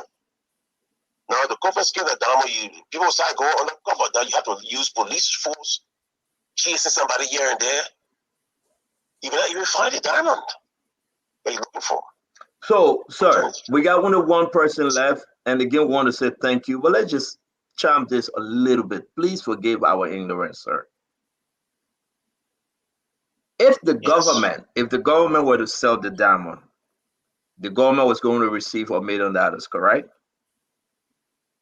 And give the guy 100,000. If you want to, if the government has used funds to say, okay, the government is going to seize this diamond and is going to sell it, it has never happened before.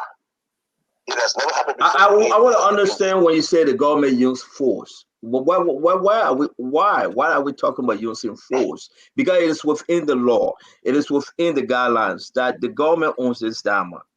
Regardless, you're already in possession of the diamond. Couldn't you just sell it, give the government the $900,000 or $1 million, and give this guy his compensation, while the government ended up giving the Conqueror the whole $900,000 and receiving it? Why is it in reverse? Why is it in reverse, sir? Man, that guy, Conqueror, he's a dealer.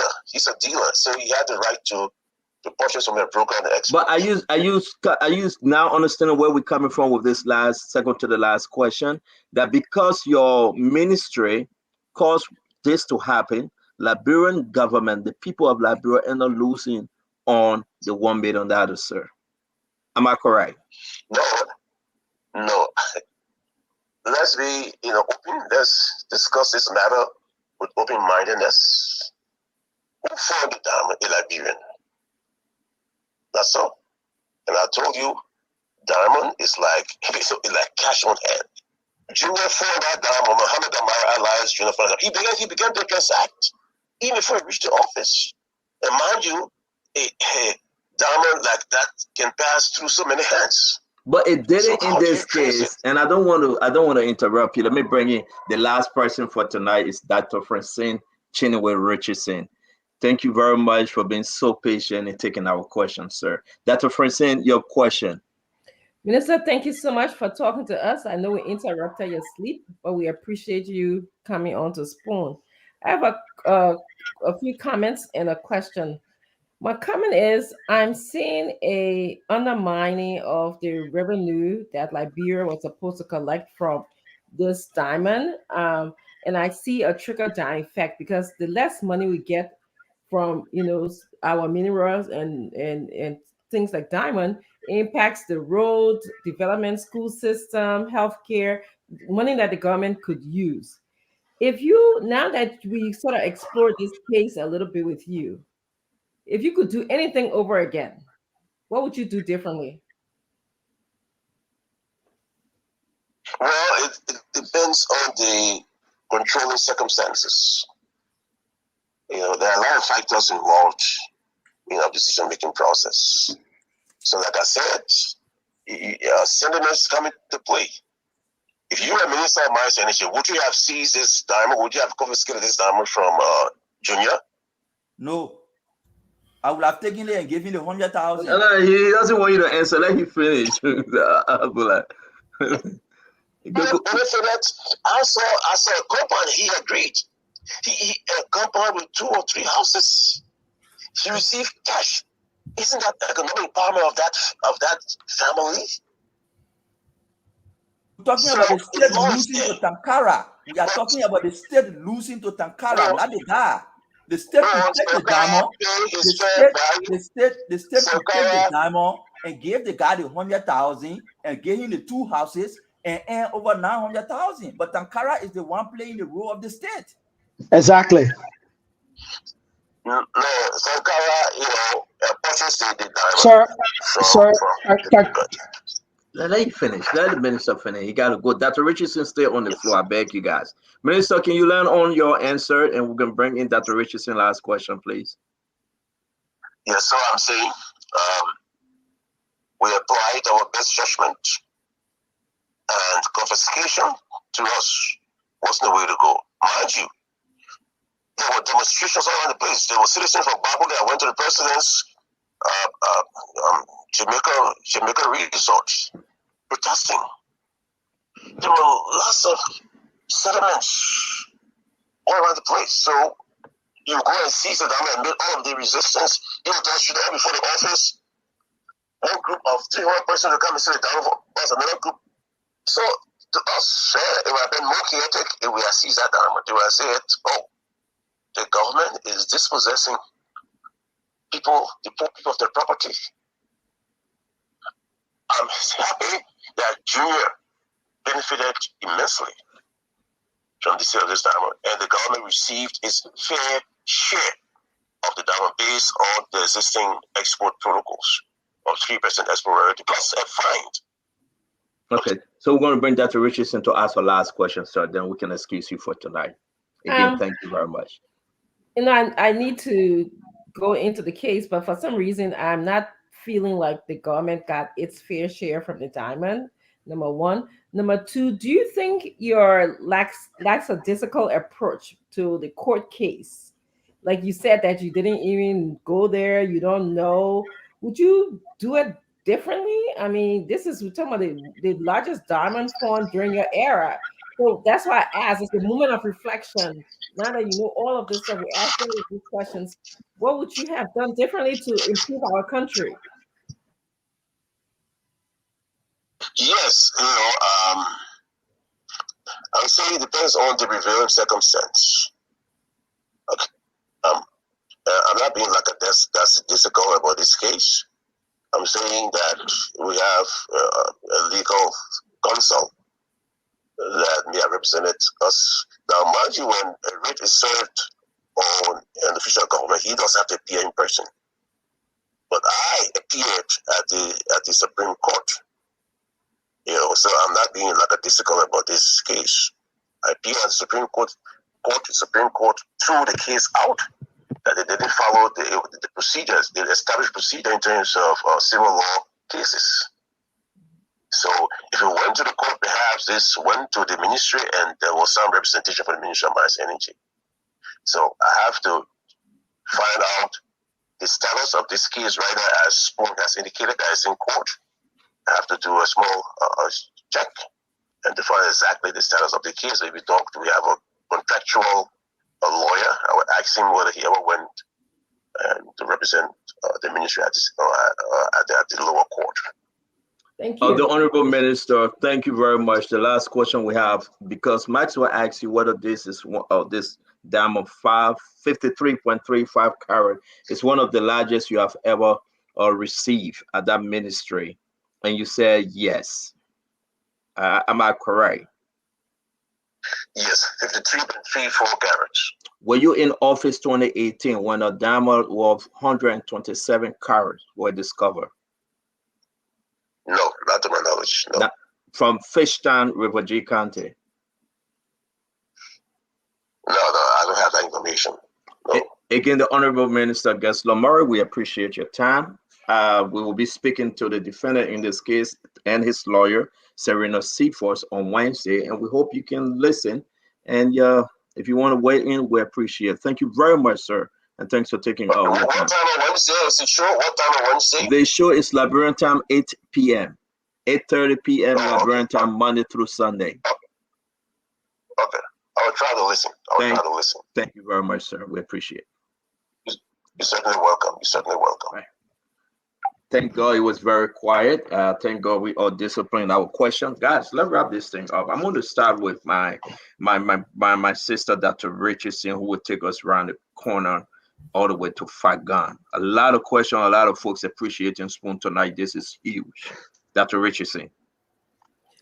Yeah, I still have a lot of unanswered questions in my mind about this diamond business. I think, Mommy, you asked an excellent question that I didn't get a satisfactory answer in terms of if you find a diamond on the street, who does it belong to? The state? According to the law, it says the state, but we are seeing that a different practice was exercised here.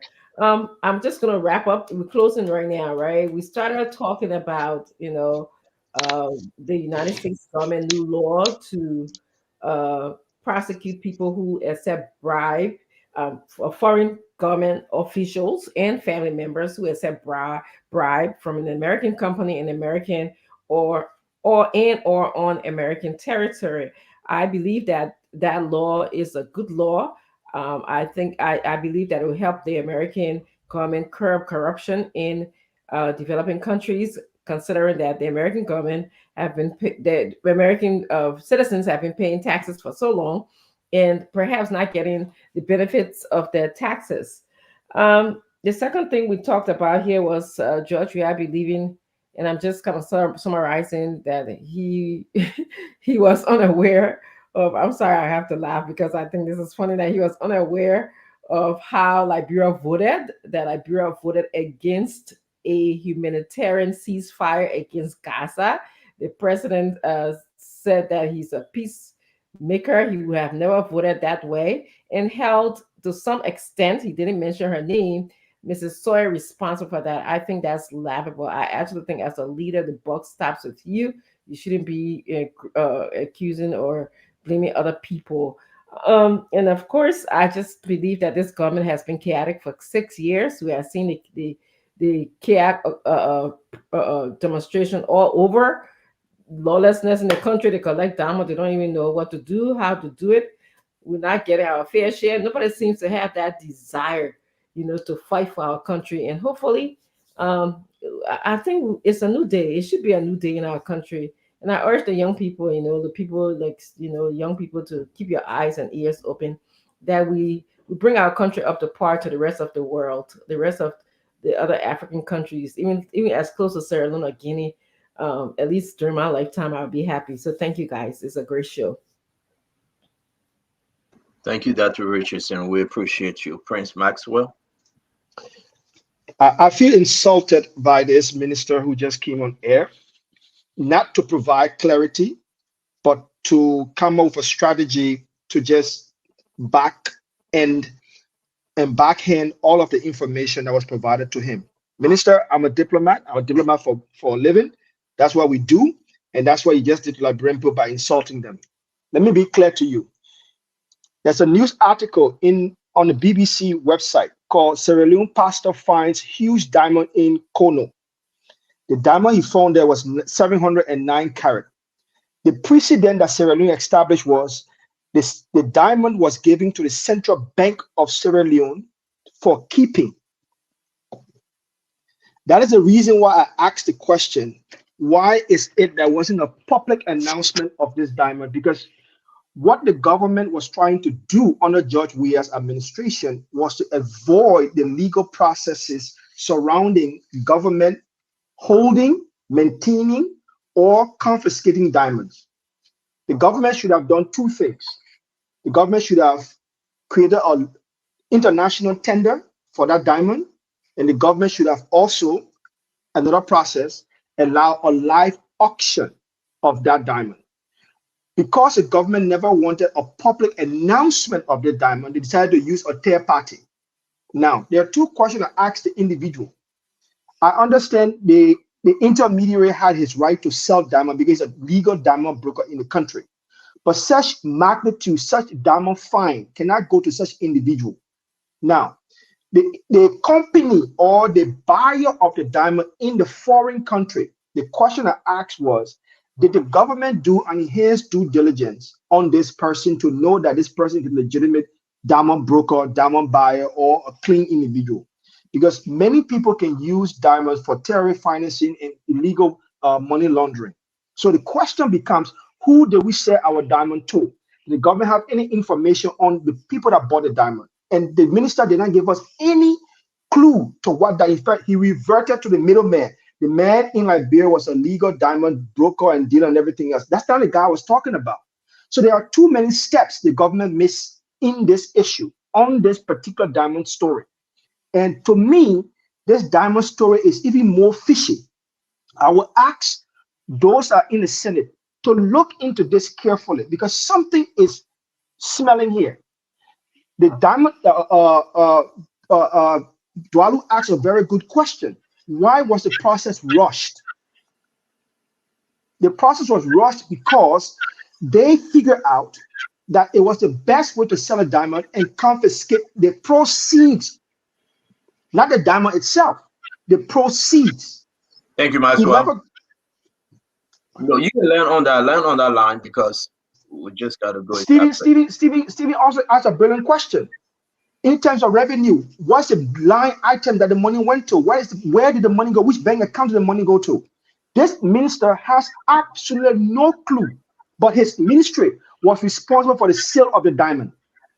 So there are too many things that are not clear that the minister that the government and the Senate needs to figure out because we just lost something major in the country. Thank you very much, Stephen Johnson. I'm still trying to wonder whether it's the Morrigan who, along with Abachi, were both dismissed by Elling in a corruption case a few years ago. I wondered whether he's the person, but I think there were a lot of. He's the one, right? Anybody can confirm? Yeah, he's the one. That's okay. I just needed to get that clarification. But I think there are lots of gray areas in his expose. And one particular area I really thought was when Stanton had asked him about whether he had knowledge about the court case. I thought he fumbled on that question. He did not seem to be in the know, or maybe pretended not to be in the know. And on most of the question, he was giving too many academic answers. You see, one of the things that really affected the Weah administration was a lack of transparency in dealing with not just the operation, but in dealing with the Liberian people.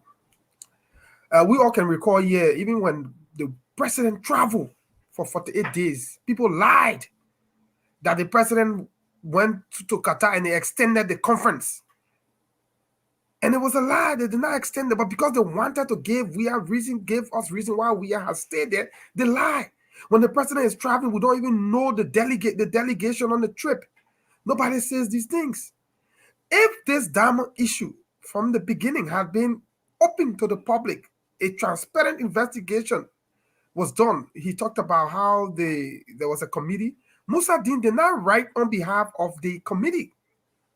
Musa Din in the letter wrote as Minister of Justice, correct? So where is the presidential committee report that investigated this diamond? Where is the report?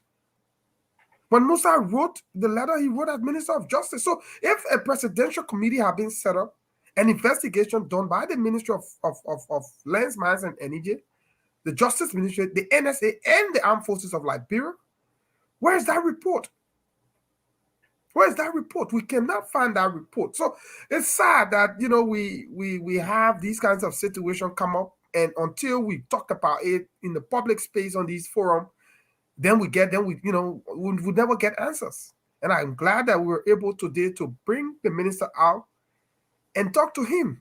I think Musa Din himself should also avail himself for public scrutiny. He's one minister over the last 6 years who's been running away from any sort of public interaction.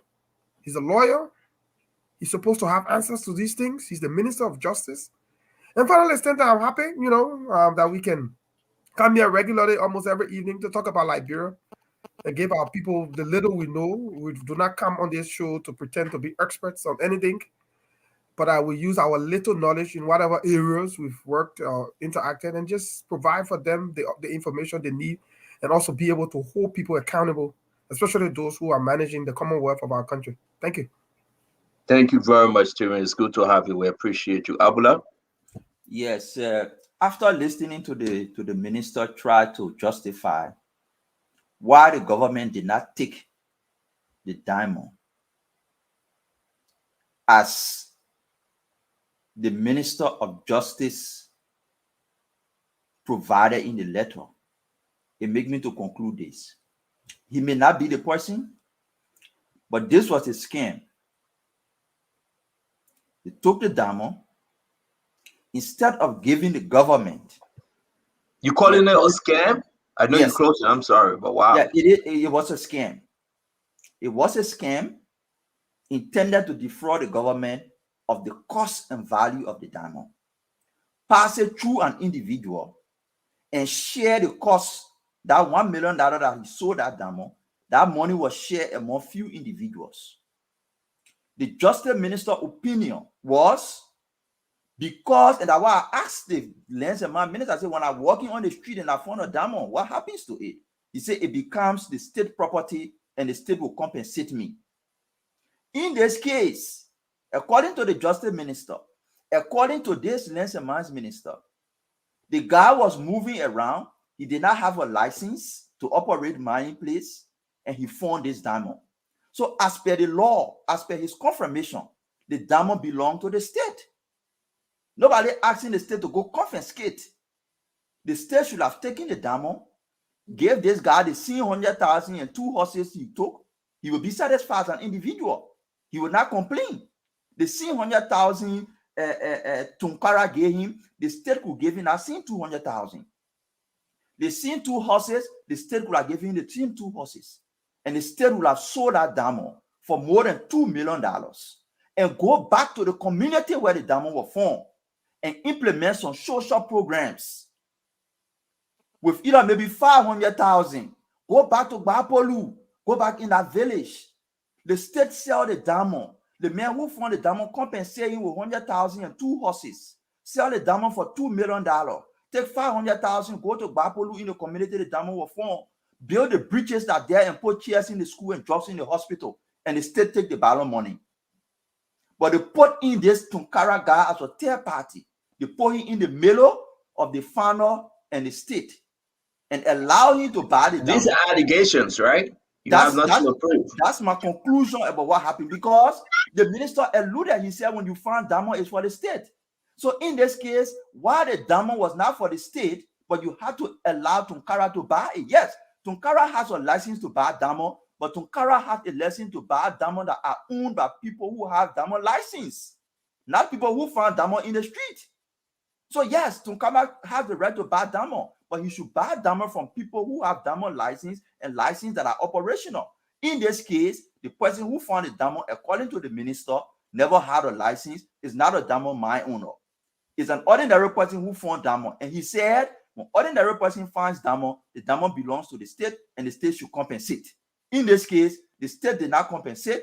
The state allowed a third party to buy the diamond and only gave them 3% of the money. So I believe the reason they did that was to allow Tunkara to sell it for $1 million, and they go to Tunkara and get their share, defrauding the state and the community, defrauding the state and the community of the opportunity. Imagine what 500,000 could do in Bapulu in that village.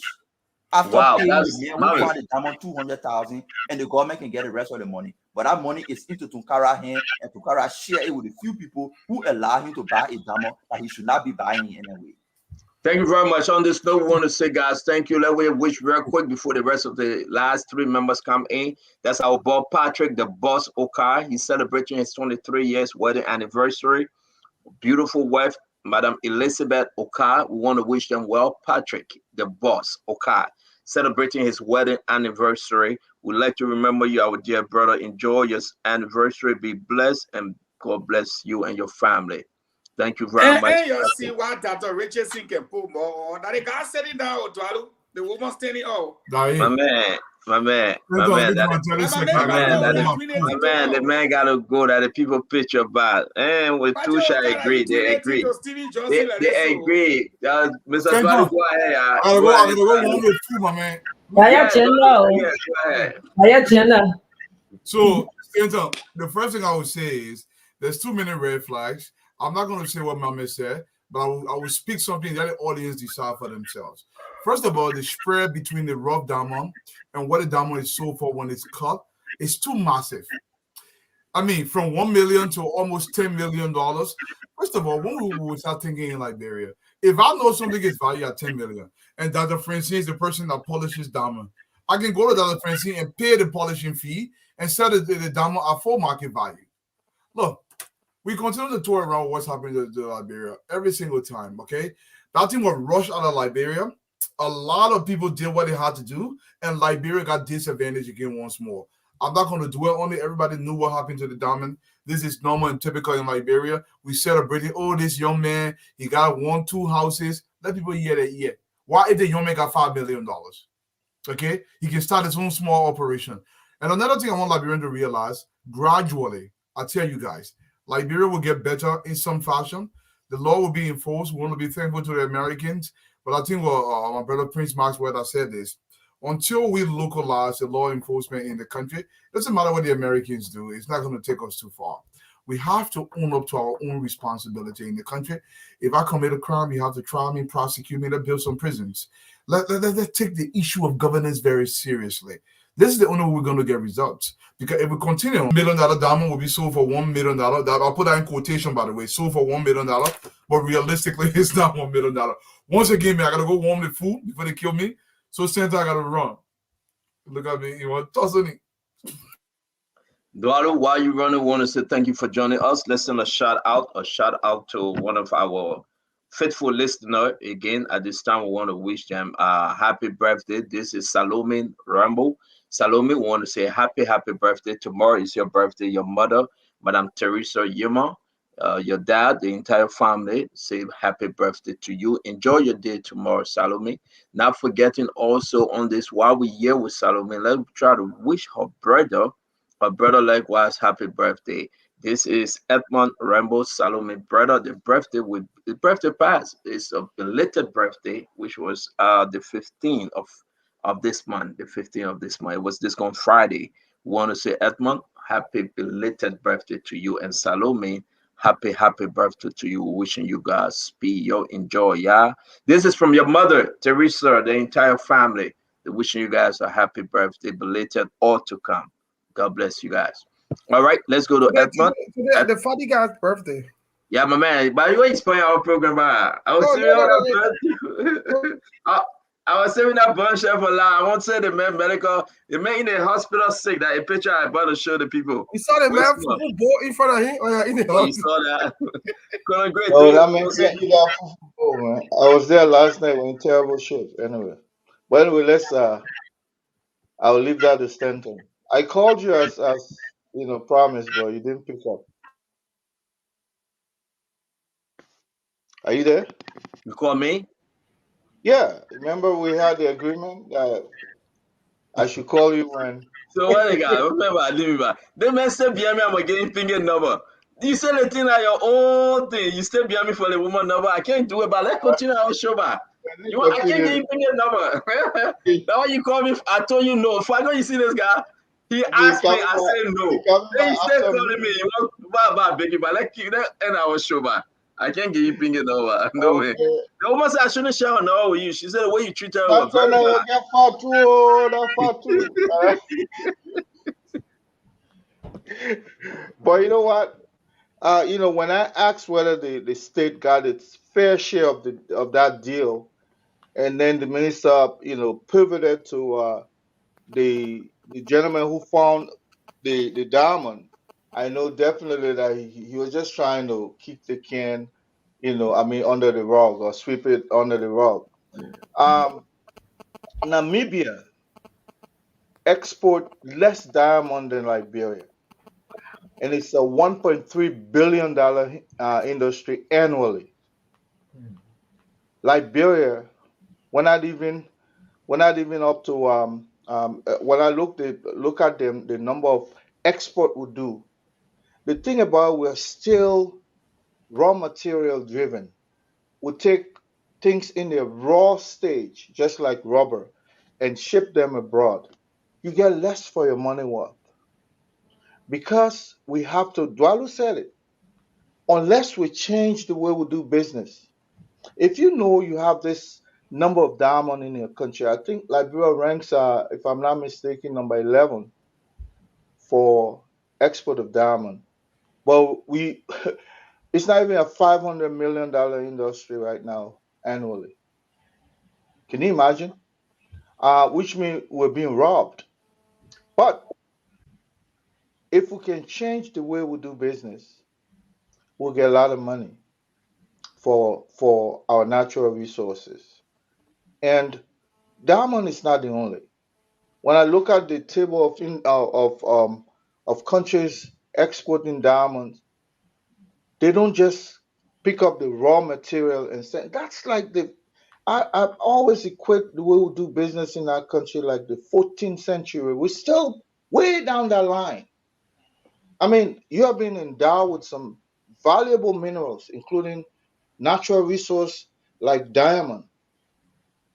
And they just banjo that thing and send it abroad, and people just mango it. They pass it within each other, give to another broker, so that it can be like the state is the one concluding on some of those deals, and then they go collect them.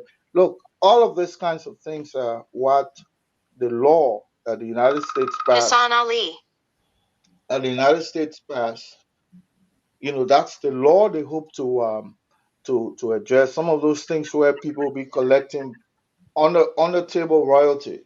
But I think we're going to go farther with with these kinds of act with probably Ambassador Boycott. We need to start putting some of these things in place right now. Not so going forward, we have a clear law on what to do.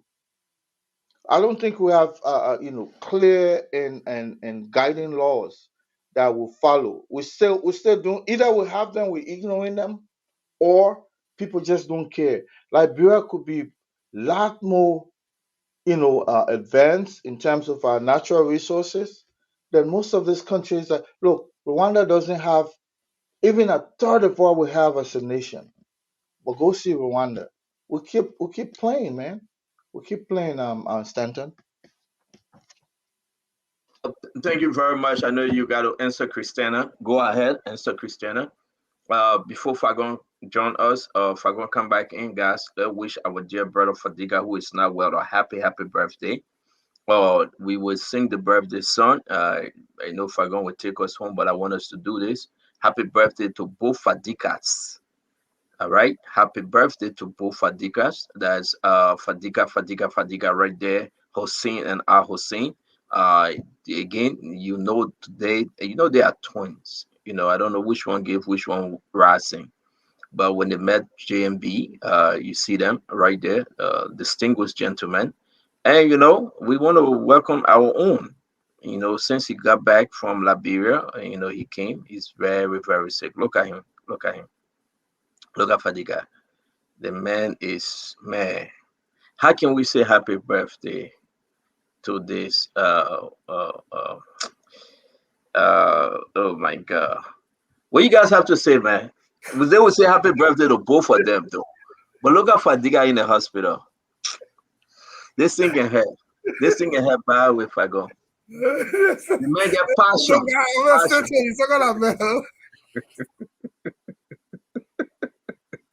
Fadiga get passion. He get passion for the government. He get passion for Joseph Boakai. He got passion that he went to Liberia, but hey, he came back. He didn't make it to go. That Tombo there, that Tombo. I mean, they put Brother Man Hospital food and get pepper soup right on his side. Amen. Amen. The man said they're not drum and blood, nothing there again. Oh man, would that call Fadiga? This thing getting serious. Let's call Fadiga and sing to him. Let's call Fadiga and sing to him. This is great for us. Don Fadiga. What's up, man? You live. I want to sing happy birthday to you. We know you are not feeling well. We just sent the 7G Fagon drone in the hospital. They took your picture, and everybody see you sitting on the side of the bed, and you swallowing fufu. Were you able to eat the fufu? I haven't been able to eat nothing. Amen. Amen. I'm seriously sick again. You went back again, you sick? Right after I took our picture, I got worse. I feel much better. You feel much better now? Yeah, I feel way better. So they were able to give you the enema they talk about? Yeah, man. The people have to manufacture. They gave you the enema? Yeah, the message, yeah. The question, he said he had.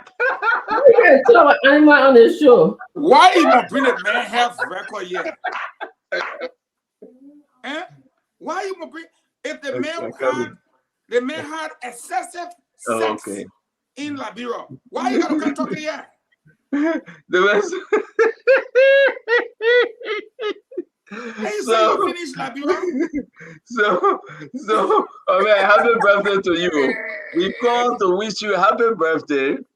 We call to sing the birthday song. Don't mind if I go. So let's sing the birthday song to Fadiga. Before we sing the song, they liberate you yesterday, man, at the December casualty of the year. They said they make you as a December to the hospital. Oh, what the fuck? Oh, the man is not easy by a bound, my man. But the man couldn't end the December. The man couldn't end the December. Fadiga, you can finish it all. We wish you well. We know you are strong. The boy love the country, but he not make it. You can't go by there again. You love too strong for the country. Eugene, we want to say happy birthday song to Fadiga. Fadiga, here we go. Happy birthday to you. Happy birthday to you. Ali, I can't hear you, man.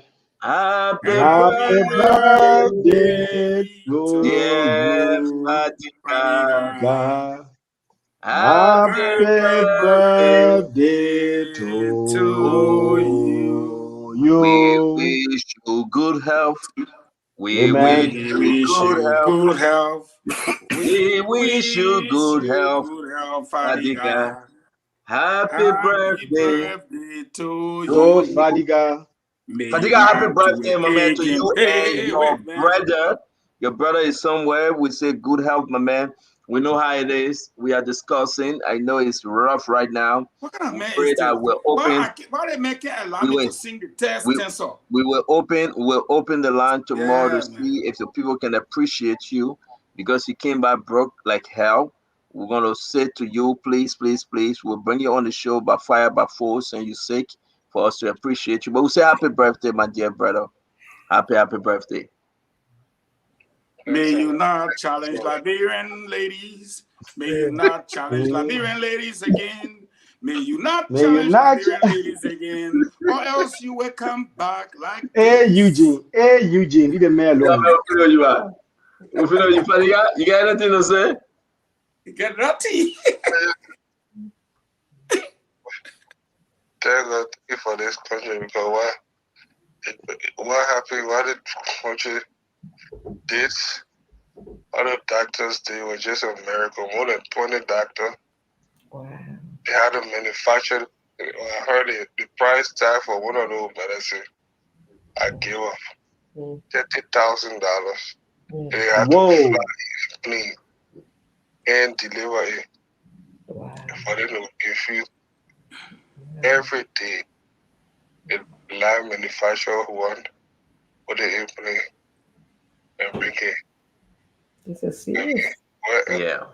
But we wish you well, Fadika. Tomorrow we'll bring you on the show if you can, for all to speak to the people. You did extremely well during the campaign time, and here we are today talking about you being sick. We want to wish you well, and we'll bring you in studio tomorrow that you can tell. I called you this morning, but you didn't pick up. But I'm glad to see you through picture and to hear your voice. I'm happy because of Spoon, we rekindled our friendship. You know, we had a rocky room. Yeah, I fussed with all of y'all. Yeah, I fussed with Steve Chelsea.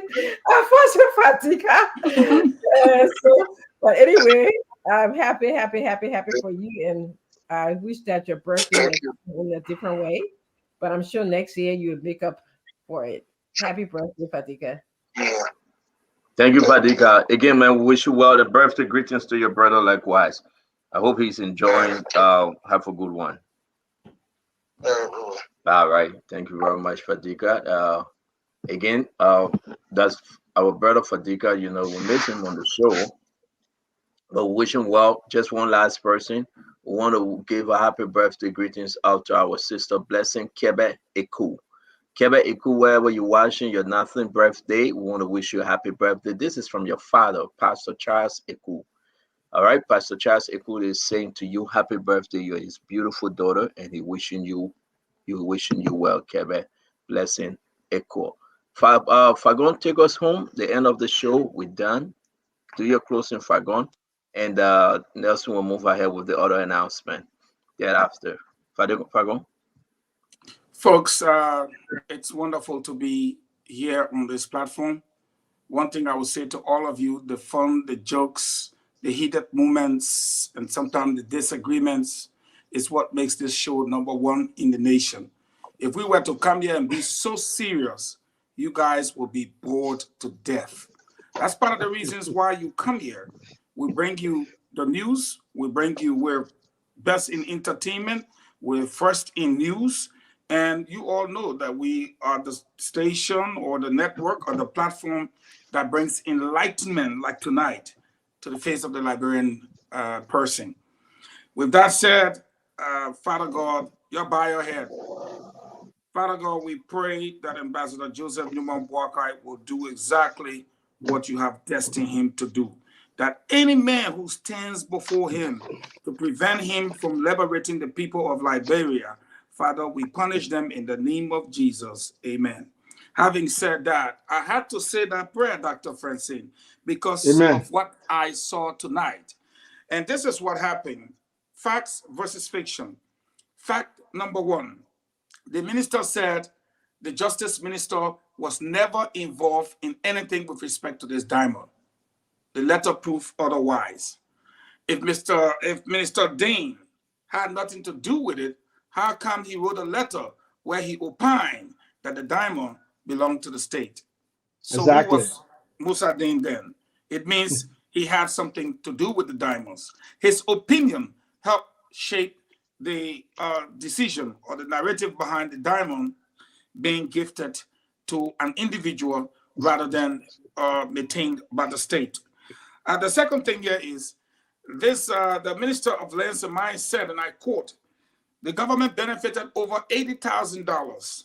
I beg to differ because he made us do a math of the royalty only to find out that on the document that is before the eyes of all of you, that it says royalty was US $30,146.78.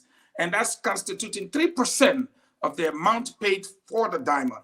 The amount paid for the diamond, that 3%, if you do mathematics, you will find out that the $1,004,892.55, that $30,146.78 accounted for 3% in royalty compared to his 80,000 that he talked about.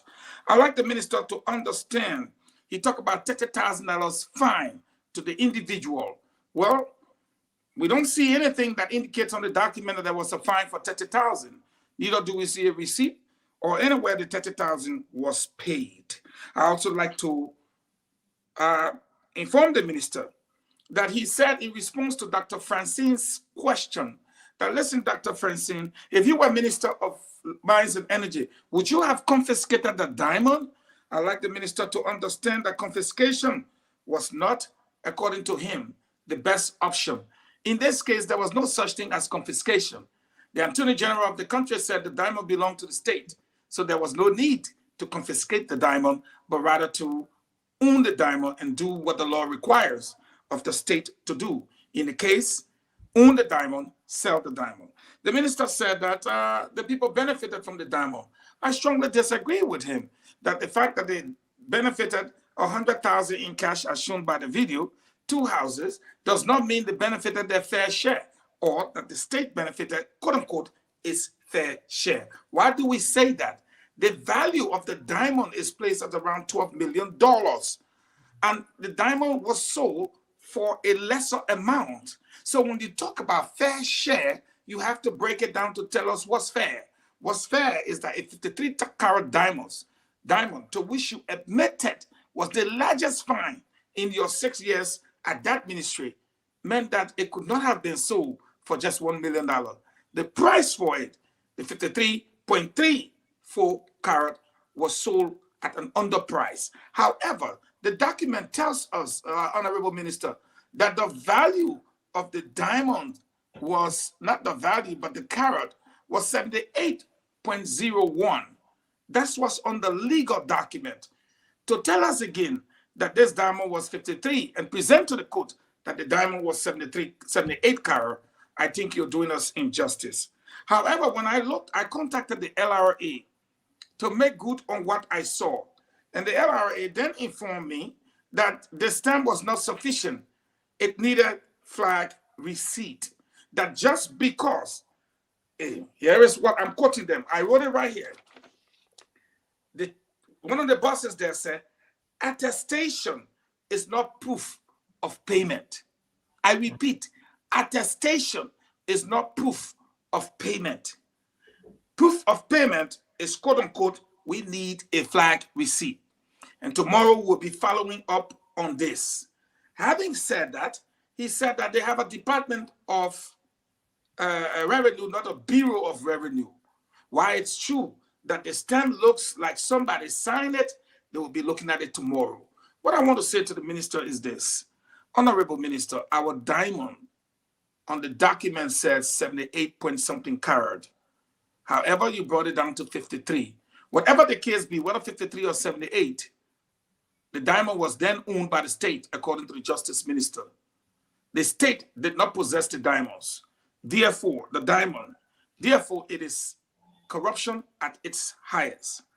And that's the reason why I'm affiliating with the Economic Freedom Fighter of the Republic of Liberia. And it is for economic justice. Economic justice is where everybody get their fair share of an economy that is thriving. Look at $12 million gone. And a few individuals looking at a diamond owned by the state took it and gave it to an individual to sell. Stephen Johnson, Colonel E. Gray, Dr. Francine. If you take state property and give it to an individual to benefit from it, what is that? Is that not corruption? We pray for Joseph Numa Boaka to take over so that these cases can begin. I respectfully submit. Yep. Bye, guys. Thank you so much. Great show. But I don't make eat potato grill. You're coming back. I'll tell you that later tomorrow. No, you're not coming back. You're not coming back. You're not coming back. Let me tell you something. Who's not coming back? The saw pass in the the saw pass in the here is white boy there. I see the pot you're gonna No, tell no, me. no. The salt pass in the potato grain. Lao very him, Lao to the whole pan, push it on the stove. I ain't eating it out. He won't convince Lao that the saw him pass. No, but you know what? Fagon, you don't even know what I'm eating. I'm eating dry. Why won't taking everybody from there? Why Fagon leaving? Why are you taking everybody off? He coming back. The man scared because he lied. But I'm eating dry rice. Nelson, come back. To Princess? We move from Pinkett to Princess? No, not Pinkett, not Princess, not Pinkett. Well, you're saying Princess just called me. No. Somebody called you, called Christina. We heard it when you were speaking. No, man. Christina called you. Look at your phone. Christina called you. Well, man, I'll see you, man. Look at that. What man, you confused, eh? That woman can be listening to you. Man, when you get in our office receiving different calls, the woman listening to you. Nah, man. When you get to my age, man, those things they don't bother you anymore. Man, we have fun when we're younger, man. Yeah. I'm not a young man anymore to be chasing around, man. I don't even have that strength. Okay. Yeah. Go ahead. Walk in peace, not in pieces. I don't even have that strength. Thank you, man. I just want to taste my dry rest. We want to say about thanks to everybody. Eddie, we'll see you tomorrow by God's grace, my friend. Oh, my man. I'm going to go see Fadiga when I leave from here. Oh, okay. Thank you very much. Take some pictures. I will. But the man can be wrapping up under the club, man. You can't take picture. Man, I'm well, man. The man's sick, he's sick. Yeah, but he's trying. Yesterday he told me they had to manufacture specific. Yeah, but they're charging the man a lot. We'll have to come to the people to help the man raise some money for Fadika because they're charging him a lot. 30,000 for one of that malaria medicine. I've never seen it before, begin. I mean, 30,000. They don't treat malaria here easily, though. Yeah, but 30,000. Wow. Because they just don't have the facility for it. They always want you to make sure you take your shots before going. Tina Mana says, CEO, please wish my daughter happy birthday. Tina Mana, your daughter, happy birthday to Tina Mana daughter. She even put the daughter name there on Nancy. Happy birthday to Tina Mana daughter, yeah. Wherever you are, we want to wish you happy birthday. And yeah, man, yeah. I mean, go ahead, play the announcement, the death announcement. I will take through. Yeah, go ahead, play it, Nelson, please. Okay, let me. Jayla is Tina Mana's daughter. Jayla, happy birthday, mama. Okay, can I get it on now? Yeah, play it. Okay. It is with great sadness and heavy hearts that we announce the passing of Samuel N. Howard, who met his untimely death on Wednesday, December 13, 2023 at ELW Hospital in Liberia. Samuel was a husband, a father to 5 beautiful children, a school teacher, and a Christian. Burial arrangement for the late Samuel N. Howard will keeping on Tuesday, December 19, 2023. Funeral service will be held at Abide in the Vine Disciples Church on Wednesday, December 20, 2023 at 10 a.m. The late Samuel Howard will be missed by his wife, Lovetta Howard, his children, his brothers, his family, relatives, and friends.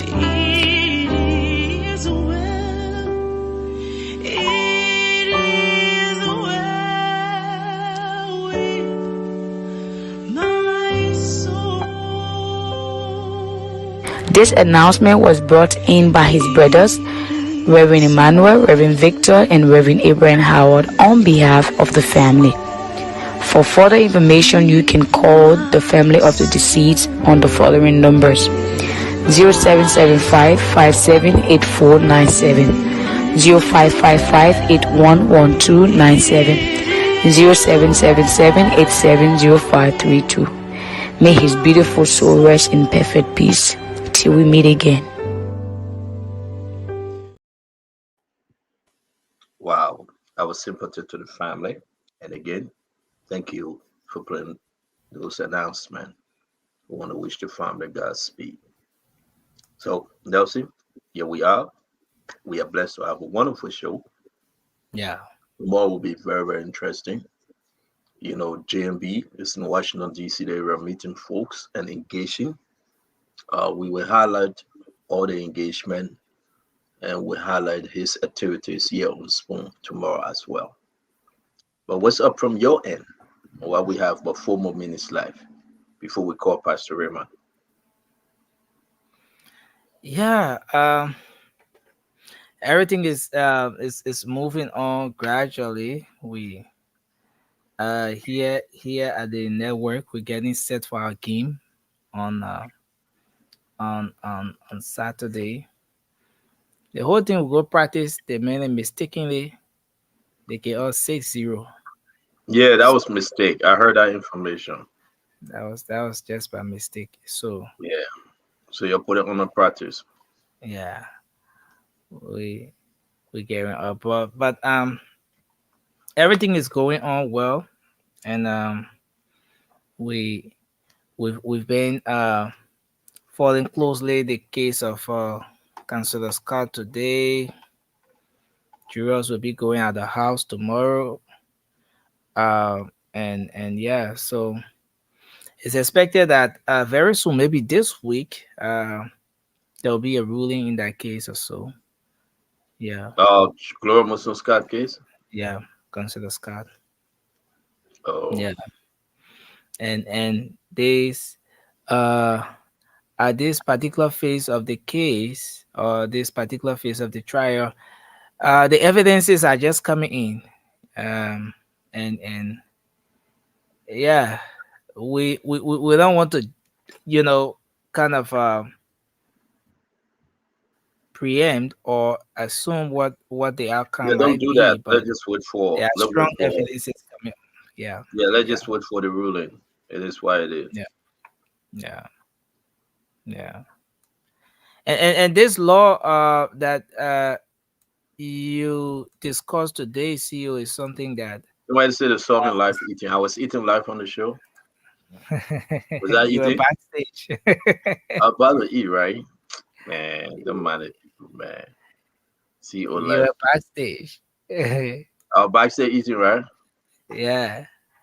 No problem. To number the it's good that we're not even talking about our whole potato green thing because no snack get to this. So Because no, I eating dry rice. You get the fried chicken, the fish, and the pork. It's kind of raining, so we're just eating dry rice. Just dry rice. Oh, so somebody said they saw you eating you. That's why I said the stomach eating. But say, we saw CEO eating on the show. When?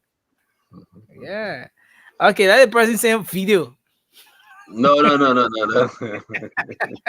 We ain't buy. Mr. Pagon say you get video. Pagon, yeah. Pagon say. The man sent me message. You say he get video. That video can never be shown. That video get technical problem.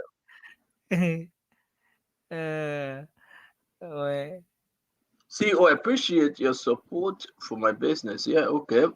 I saw the board. Yeah. Our former 3 months retired Army CEO. Thank you. 3 days, not 3 months. Okay, we want to say to all of you, CEO, that news on your end. Wow, which program? If I go say about that program, if I go, then I'm talking. I mean, it's 9 o'clock. We gotta go. We gotta respect your time. Let's go, Pastor Raymond. A good pastor, Raymond Carlson. Raymond Carlson will come and speak to his people. Pray for his people. Call Pastor Raymond. CEO, someone is asking about the process for the birthday. Greetings and all of that. Is it possible to re-emphasize? Yeah, but you got it. I gave it to you. That you supposed to be doing it. I'm me. Come on. If you want your birthday anniversary for 3 days, your wedding anniversary, your birthday, and you know, it's Nelson. Reach out to Nelson. It's $50. You're gonna announce it in 3 days. Okay, so all you need to do is just to reach out to Nelson. You got Nelson number, then send it. He gonna play it. Nelson playing all this thing. It's not me. All right. So if you want to send a shout out, birthday, we can just announce it 3 days prior to the day. You know, your wedding anniversary, those death announcement, the information out there. Reach out to Nelson. Nelson will go ahead and give you all the different fees and cut your video and play your video every day. That's Nelson work. You know, and every announcement you bring through Nelson get 10%. Right, Nelson? Yeah, 10% commission. Commission. So imagine every announcement, Nelson get commission. Nelson, you see how Nelson getting he enjoying. So let's go ahead and Pastor Raymond Carlson. Well, if Nelson gets 10%, what's my cut? You get the grace and the blessing from the I Holy already Spirit. have that. I already have grace and blessing. Oh, hold on, Pastor Raymond. I think somebody said we should talk about Dede. Dede is doing pretty well. I think the second portion of the amount have been sent. All right. They're sending it by portion. So I think she received the second portion have been sent. And again, to all of you that contributed to the rest, we want to say thanks to Armstrong Jabba. He will be giving the total amount tomorrow, the last 50 bags, I think, or whatever the amount is. So we want to say thank you very much. And Armstrong was very, very kind as well to the network and to your kind generosity. So that's where we are. So we just want to say to every one of you, thank you, thank you, thank you, thank you a lot. All right, for your contribution. You know, and Dede is trying. The second portion of the money that we collected, and we will send it back, portion because of the require, whether it's Western Union or Cash App. Those are sending the money, trying to send the money. They send the money to her in Ghana. So we are monitoring it, and we pray that she recover. The money for Dede, for hospital upkeep. Anything other than that, I cannot tell you. I'm not speaking to the doctors. You want to find out about the well-being of Dede, you got to talk to Dr. Richardson, or you got to talk to Fatima. Fatima been doing the range of motion. She's been giving her the coping skill. She's been doing extremely well. So you can reach out to the ladies on the set. They will be glad to update you on the issue. So thank you very much for all of your contribution, the Revs and Dede and any other contribution. We said thank you. Okay. Our Pastor Raymond Carlson. Nelson, how are you doing, brother? Yes, sir. I'm okay. Pastor My Raymond. Christmas is on you, please. Since you get 10%, my Christmas on you, so you get 10%. So you get 10% and you got enough to buy snacks. That means my Christmas on you. I get country bread for Christmas. I want Accra Grampy. Oh yeah, see you Accra. Yeah, if anybody coming, send me Accra Grampy. I want what is it? But that team, man, you don't even know. Gary Yoko. No, yeah, I want Gary Yoko. Pastor Roma, why can you come let face Gary Yoko? We got the Farion. We got the kidney beans. Do you know the ingredients of Gary Yoko? Pastor Roma, hold on 1 minute. Let me name them. We got the kidney beans or the pinto beans, but it's there's no kidney. It's not kidney beans. Pastor Roma. No, but Nelson, they got the thought. Then when you thought when you want to be corrected, it's not kidney beans. Proceed. It's not kidney beans. Without interruption, please. Don't make mistake. Allow me to make my mistake, and you can correct me when it's your turn to speak, please. All right, proceed. So we got a Gary. We got two. No, you don't have to answer. Just I beg you, Pastor, just listen to this one. We got a Gary. We got the pinto beans or the kidney beans. You can use either which one. Okay. and it's the brown beans. And we got the small boiling. When we're boiling the beans, we can put the small boiling inside, and you put your chicken soup and put some pepper. Then when everything, we got the red oil, the fresh red palm oil. That's all we need. Wow. We're gonna boil 5 or 6 eggs. We're gonna boil those eggs on the side. Once we can do that, when the beans is done and well prepared, then we can go ahead and take our farmer and put it in the bowl. They'll see. And put. Are you finished? Can I speak? No, I wasn't finished, but you the pastor. If you want to speak, go ahead. At least you respect the pastor. First of all, you are correct on the red oil. The beans, you shake it on them, but we'll deal with that one later. We'll take the beans. We'll take the gari. You got to make sure the beans still get water inside. Then the red oil. Now your team talk about boning. There is no boning in gari yoko. So I don't even know what you talk about boning. No boning in gari yoko. Yeah. The guy ain't know about Gary Yoga, man. I don't know whether you ate your own from Ronald Street or you ate your own from Galley Street or from Macklin Street near Warehouse Store. I don't know. But there's no boning in Gary Yoko. Anybody can protect the pastor on that one. There's no boning in Gary Yoko. So you finish?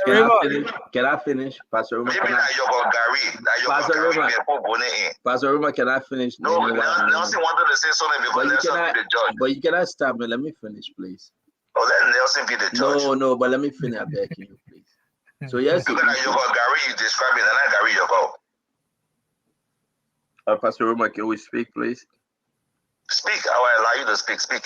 Okay. So again, like I said, you break up the boiling in the beans when you boil in the beans. That's not true. But I'm not asking you to correct me now. And you get your own recipe. I get my recipe, please. But nobody eats boning in Gary. And you get your recipe, and I get my recipe, please. Can you allow me to talk? Recipe not correct. Can you allow me? Can you allow me to speak, please? Nelson, please correct this man when he finish. Yeah. So he won't listen to me. You correct him. Thank you very much. So Nelson, where you get it more somewhere, some kind of unfinished building on the other side, right? Like where we used to go, Nelson. We are talking Ronald Street. Pastor, but you interrupted me again. I don't want to correct you. So am I allowed to speak, Pastor Rema? You may proceed. Without interruption, right? I will try my best. Thank you very much. So Nelson, they break the boiling. When you boil in the beans, you put it there, you boil your egg on the side, you get your onions, you slash your onions, right? Understand this. When you get a real Gary yogurt, Gary, either or is the same. When you now put your farmer in the bowl and the omaje waste the fresh oil on top of it, and they're taking that beans come with it with all the ingredients, okay? And don't forget, you need your fry plenty on the side. What fry plenty? Hey, but man, this guy can interrupt. What you call fry plenty? You ready describing your Gary? Because Gary, there's no fry plenty inside. Gary, you got an egg, that beans, and the beans water, and the Gary and the real oil. Where you come from with fry plenty?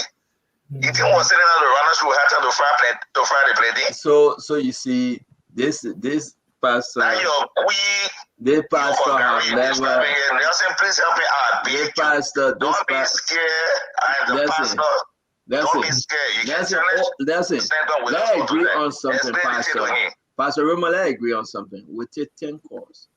And let's see who agree with my recipe and who agree with your recipe, and we end this thing tonight. But let's call our recipe off. No. We're done. You have said yours, I have said mine. Let's just go to the phone line, please. We're begging you. No problem. Let the people decide. Go ahead. And folks, before you call, remember that Pastor Rema supported Joe. We are just a caveat. Go ahead. Go ahead, Nelson. That last information. Go ahead, Nelson. Okay, let me take. Remember he supported Joe. We are. So go ahead. 05551011075. We take our first call here. Hello. Hello. Yes, go ahead. Your name and where you calling from? My name is Samuel Kwega. I'm calling from Marshall Highway. Which are the recipe you agree with? The one with the one with the bony inside, and the one that don't get the bony inside. No, don't do that. The people not here. Let me get answer. But hold up, Pastor. Listen, let the people get answer. Don't question about body again. You agree with the pastor? Hey, God. You agree with the pastor, or you agree with the you agree with the CEO? My man, please listen. Hello, you there? You there? Yeah, on the line. Okay, my please man, go back. Wait. I beg you. Let me talk to the person. Wait. Okay, hello. You agree? Hey, Pastor Roma, you talk now. Hold on 1 minute. Okay, hurry up. Nelson, can you tell it, Nelson? Let everybody just listen, Nelson. You agree? Yeah, hold on. Just listen. Hold on, sir. You agree with the CEO that supported Joseph Boyka and B. Jowia on this recipe? Or you agree with the pastor that supported, or you agree with the pastor that supported Jowia and we still be there? So which one? Who you agree with? The CEO or the pastor that supported Jowia and we still beat him? So go ahead, Nelson. Take the question. Take the question, Nelson. I get the question. Okay, so who you agree with? I agree with the CEO. Okay, thank you. Let's take another CEO question. get one. Hello. Yeah, hello. Yeah. So who you agree with? I agree with the CEO. Oh, that two. That two. So remote, I think it's girl. Hello. Who you agree with? The man supported Jowia. Nobody will agree with him. You agree with who? I agree with pastor. Okay, that two. Oh, that man is CDC man. That man I agree with pastor. Is CDC man. Hello. I'm a man of God. Okay, yes, go ahead and email where he called from. I'm James Peter and I do call from Scarlet, New Jersey. So who you agree with? I agree with CEO, man. Okay, there you go. You remember the pastor supported Jowia. So like,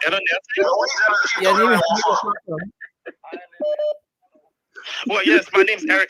I'm calling from Manchester, UK. Okay, who you agree with, Chief? I agree with the CEO.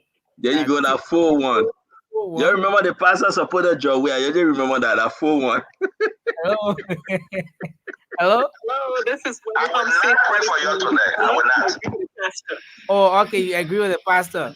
That man calling from America, that Jowia man, don't mind. That woman, that 4-2. That 4-2. I need only 2 more. Hello. Sure.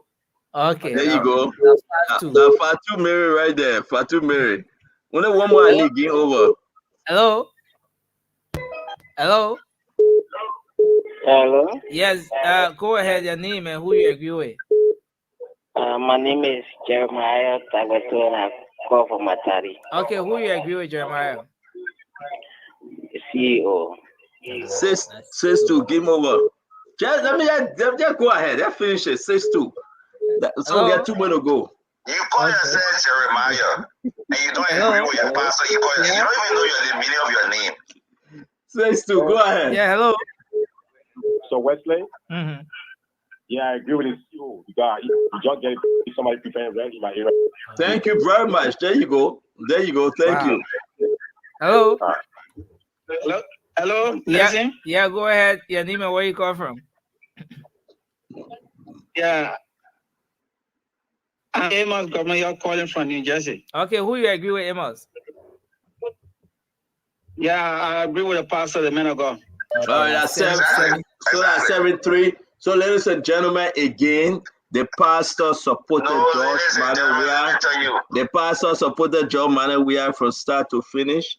And I supported Joseph Yiman Boyka. We'll take 5 more calls to make sure that this is even. And all my recipe I gave you guys is 100% right.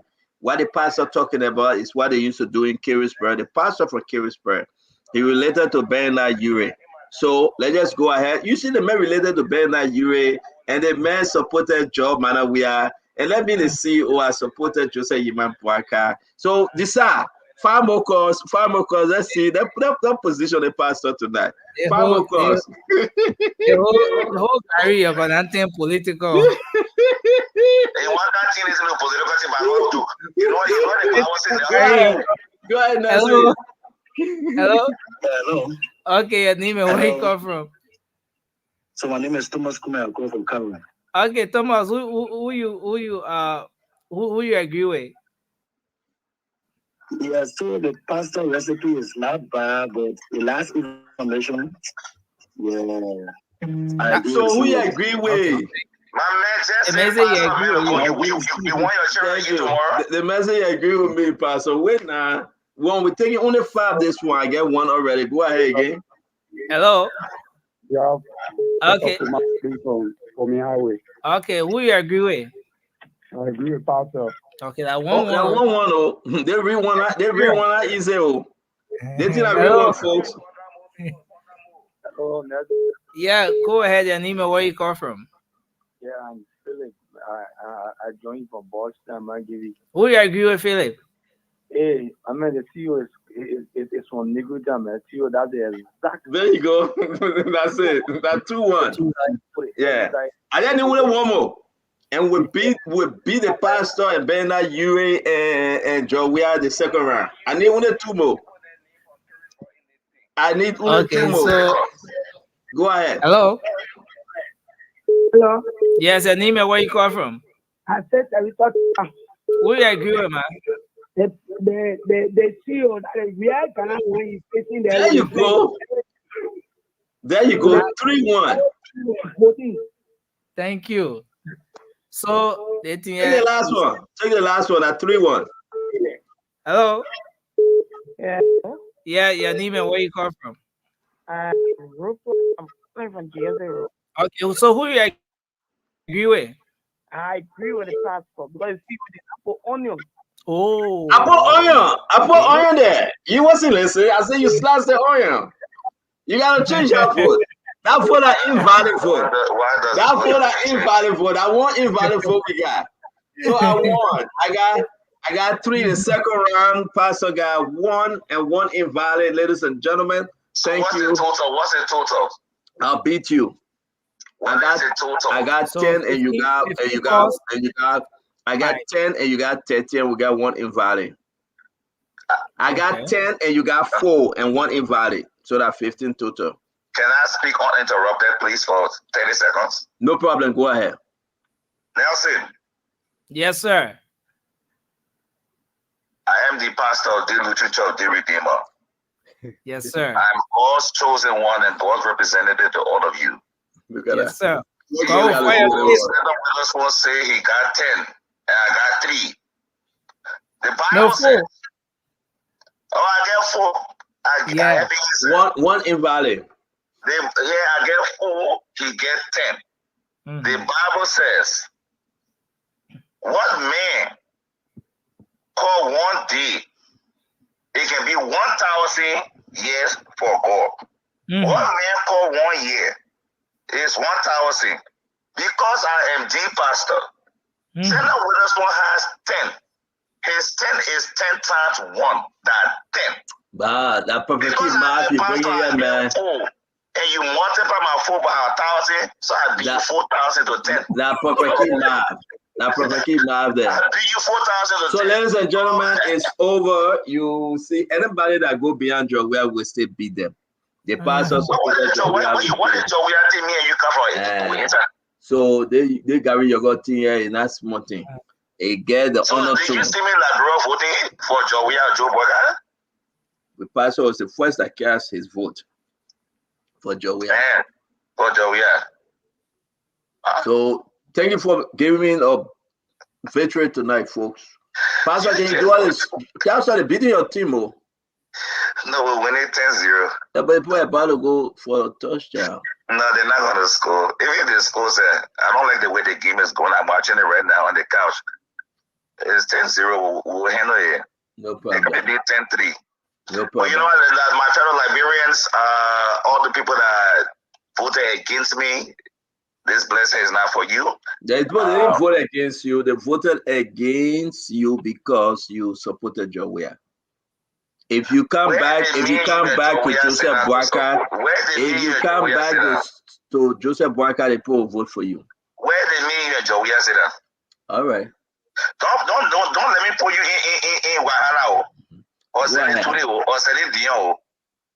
Go ahead. Now you went and sit down with some people there to, how do they say, Royal Blue Hotel. No, why they gotta go for the touchdown? Why they about to kick a field goal? My man, I was not there. I honor your son at the Royal Hotel. Go for the touchdown. But go ahead and pass the room. They would pass here, they make it plow. Oh no, but you want me to play? I said, don't test me. You test me, I'm a Pastor, if you make play, I will show you a dancing video from yesterday. Show if you can't even dance, probably if the librarian post see that video, they will feel bad for you. I'll perform you. No problem, I'll perform you. No problem, Pastor. Go ahead. If you brave, show the librarian for that video. You can't wait. Dance. Now your one dance, you can say, find a friend, let me. Your find a friend, let me dance is old. You gotta change the thing. Okay. So, Pastor, we gotta go. Can you please do all the closing? All right. Amen. I have not given the benediction yet. May the Lord bless you. May the Lord keep you. May the Lord make the Lord's face to shine upon you and be gracious unto you. May the Lord look upon you with favor. May the Lord give you peace, the peace that surpasses all understanding. In the name of the Father, the Son, and the Holy Spirit. Amen, amen, amen. Nelson, be safe. Center, be safe.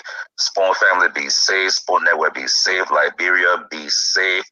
And you don't be vexed. Me and stand on there joking. Yeah, we're not forcing, so you don't take the thing and put in the newspaper. I beg you. They put kick a field goal, so it's 10-3. It's 10-3. I watch it again. 10-3. We'll beat it later on. Don't worry. Thank you very much, Pastor Raymond Carlson of the Redeemer Lutheran Church, South Broad, Trenton, New Jersey. We say thank you as always for joining us to do the closing. My regards to your wife and your 3 beautiful girls. What are their names? Your mother and the entire family. Have a wonderful evening. What my children's name? You want me to call your children's name? Because you know it. Olivia? Is that one of their names? Yes. Hello? Well, just hang out with you last now. I'm asking you. I'm trying to see. Olivia is 1. Thank you very much. Rhea? That's 2. All right. Janelle? They were already. You went, look. So, big, I know you got to go, Nelson. I want to tell you a story, right? Oh, but I missed the children's name again. No, you got the children's name. I didn't want to tell Nelson a story. What happened last night? Nelson went to the gallery. And they put them who voted against me. They will see. They will see how the prophecy will come true.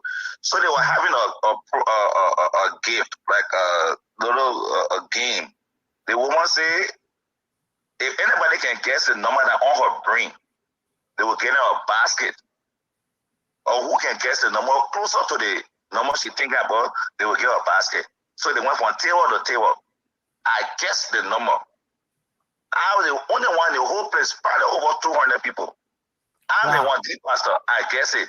And they gave me the bag, caliber bag, with plenty of things inside. Then the only thing I took from inside that gift card, because that gift card I made that money. So I put the money in my pocket, then I get it to my children Nelson for the snack. So they can have snack.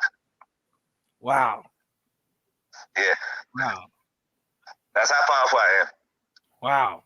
I guessed the number, Nelson. I guessed the number. I said to him. Then he wanted to dance against me. He lost the dance competition. That's why he doesn't want to publish the dance competition. Look, I beat him. I beat him.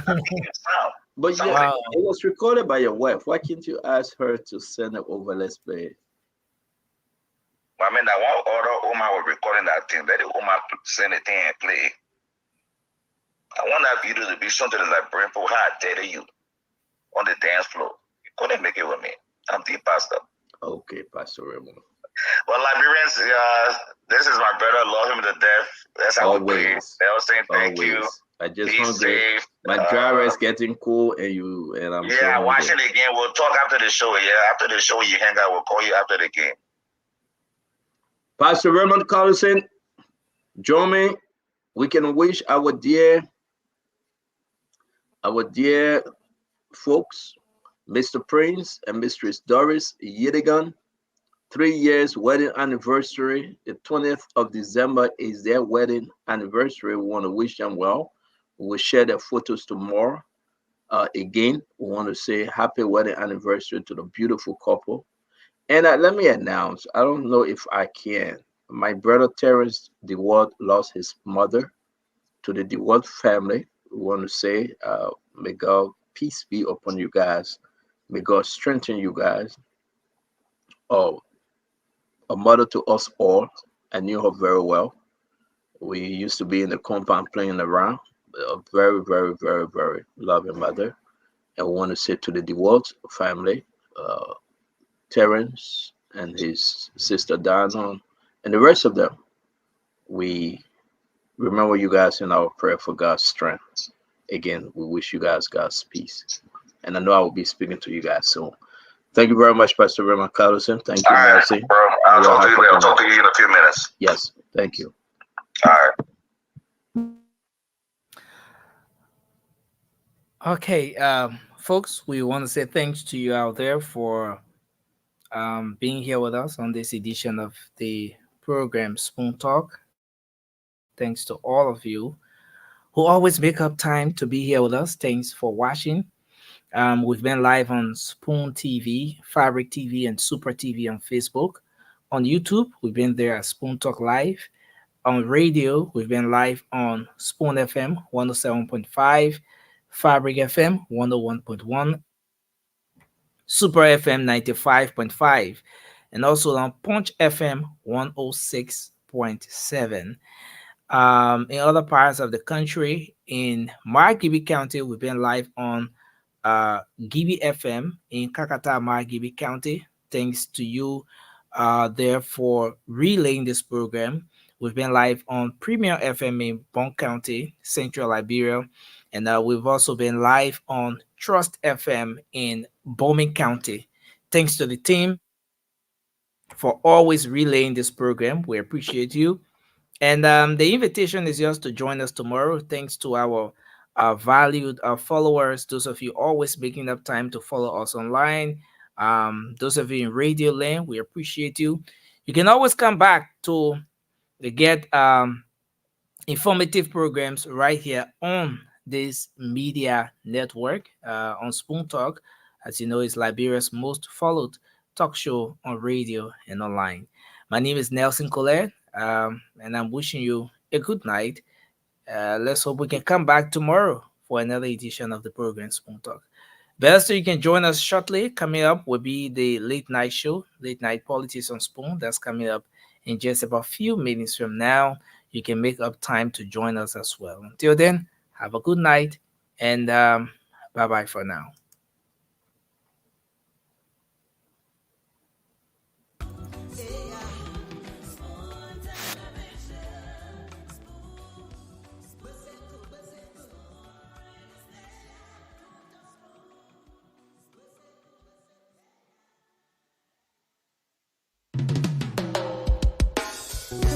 Yes, I, a special one from the CEO, stand coming with the spoon.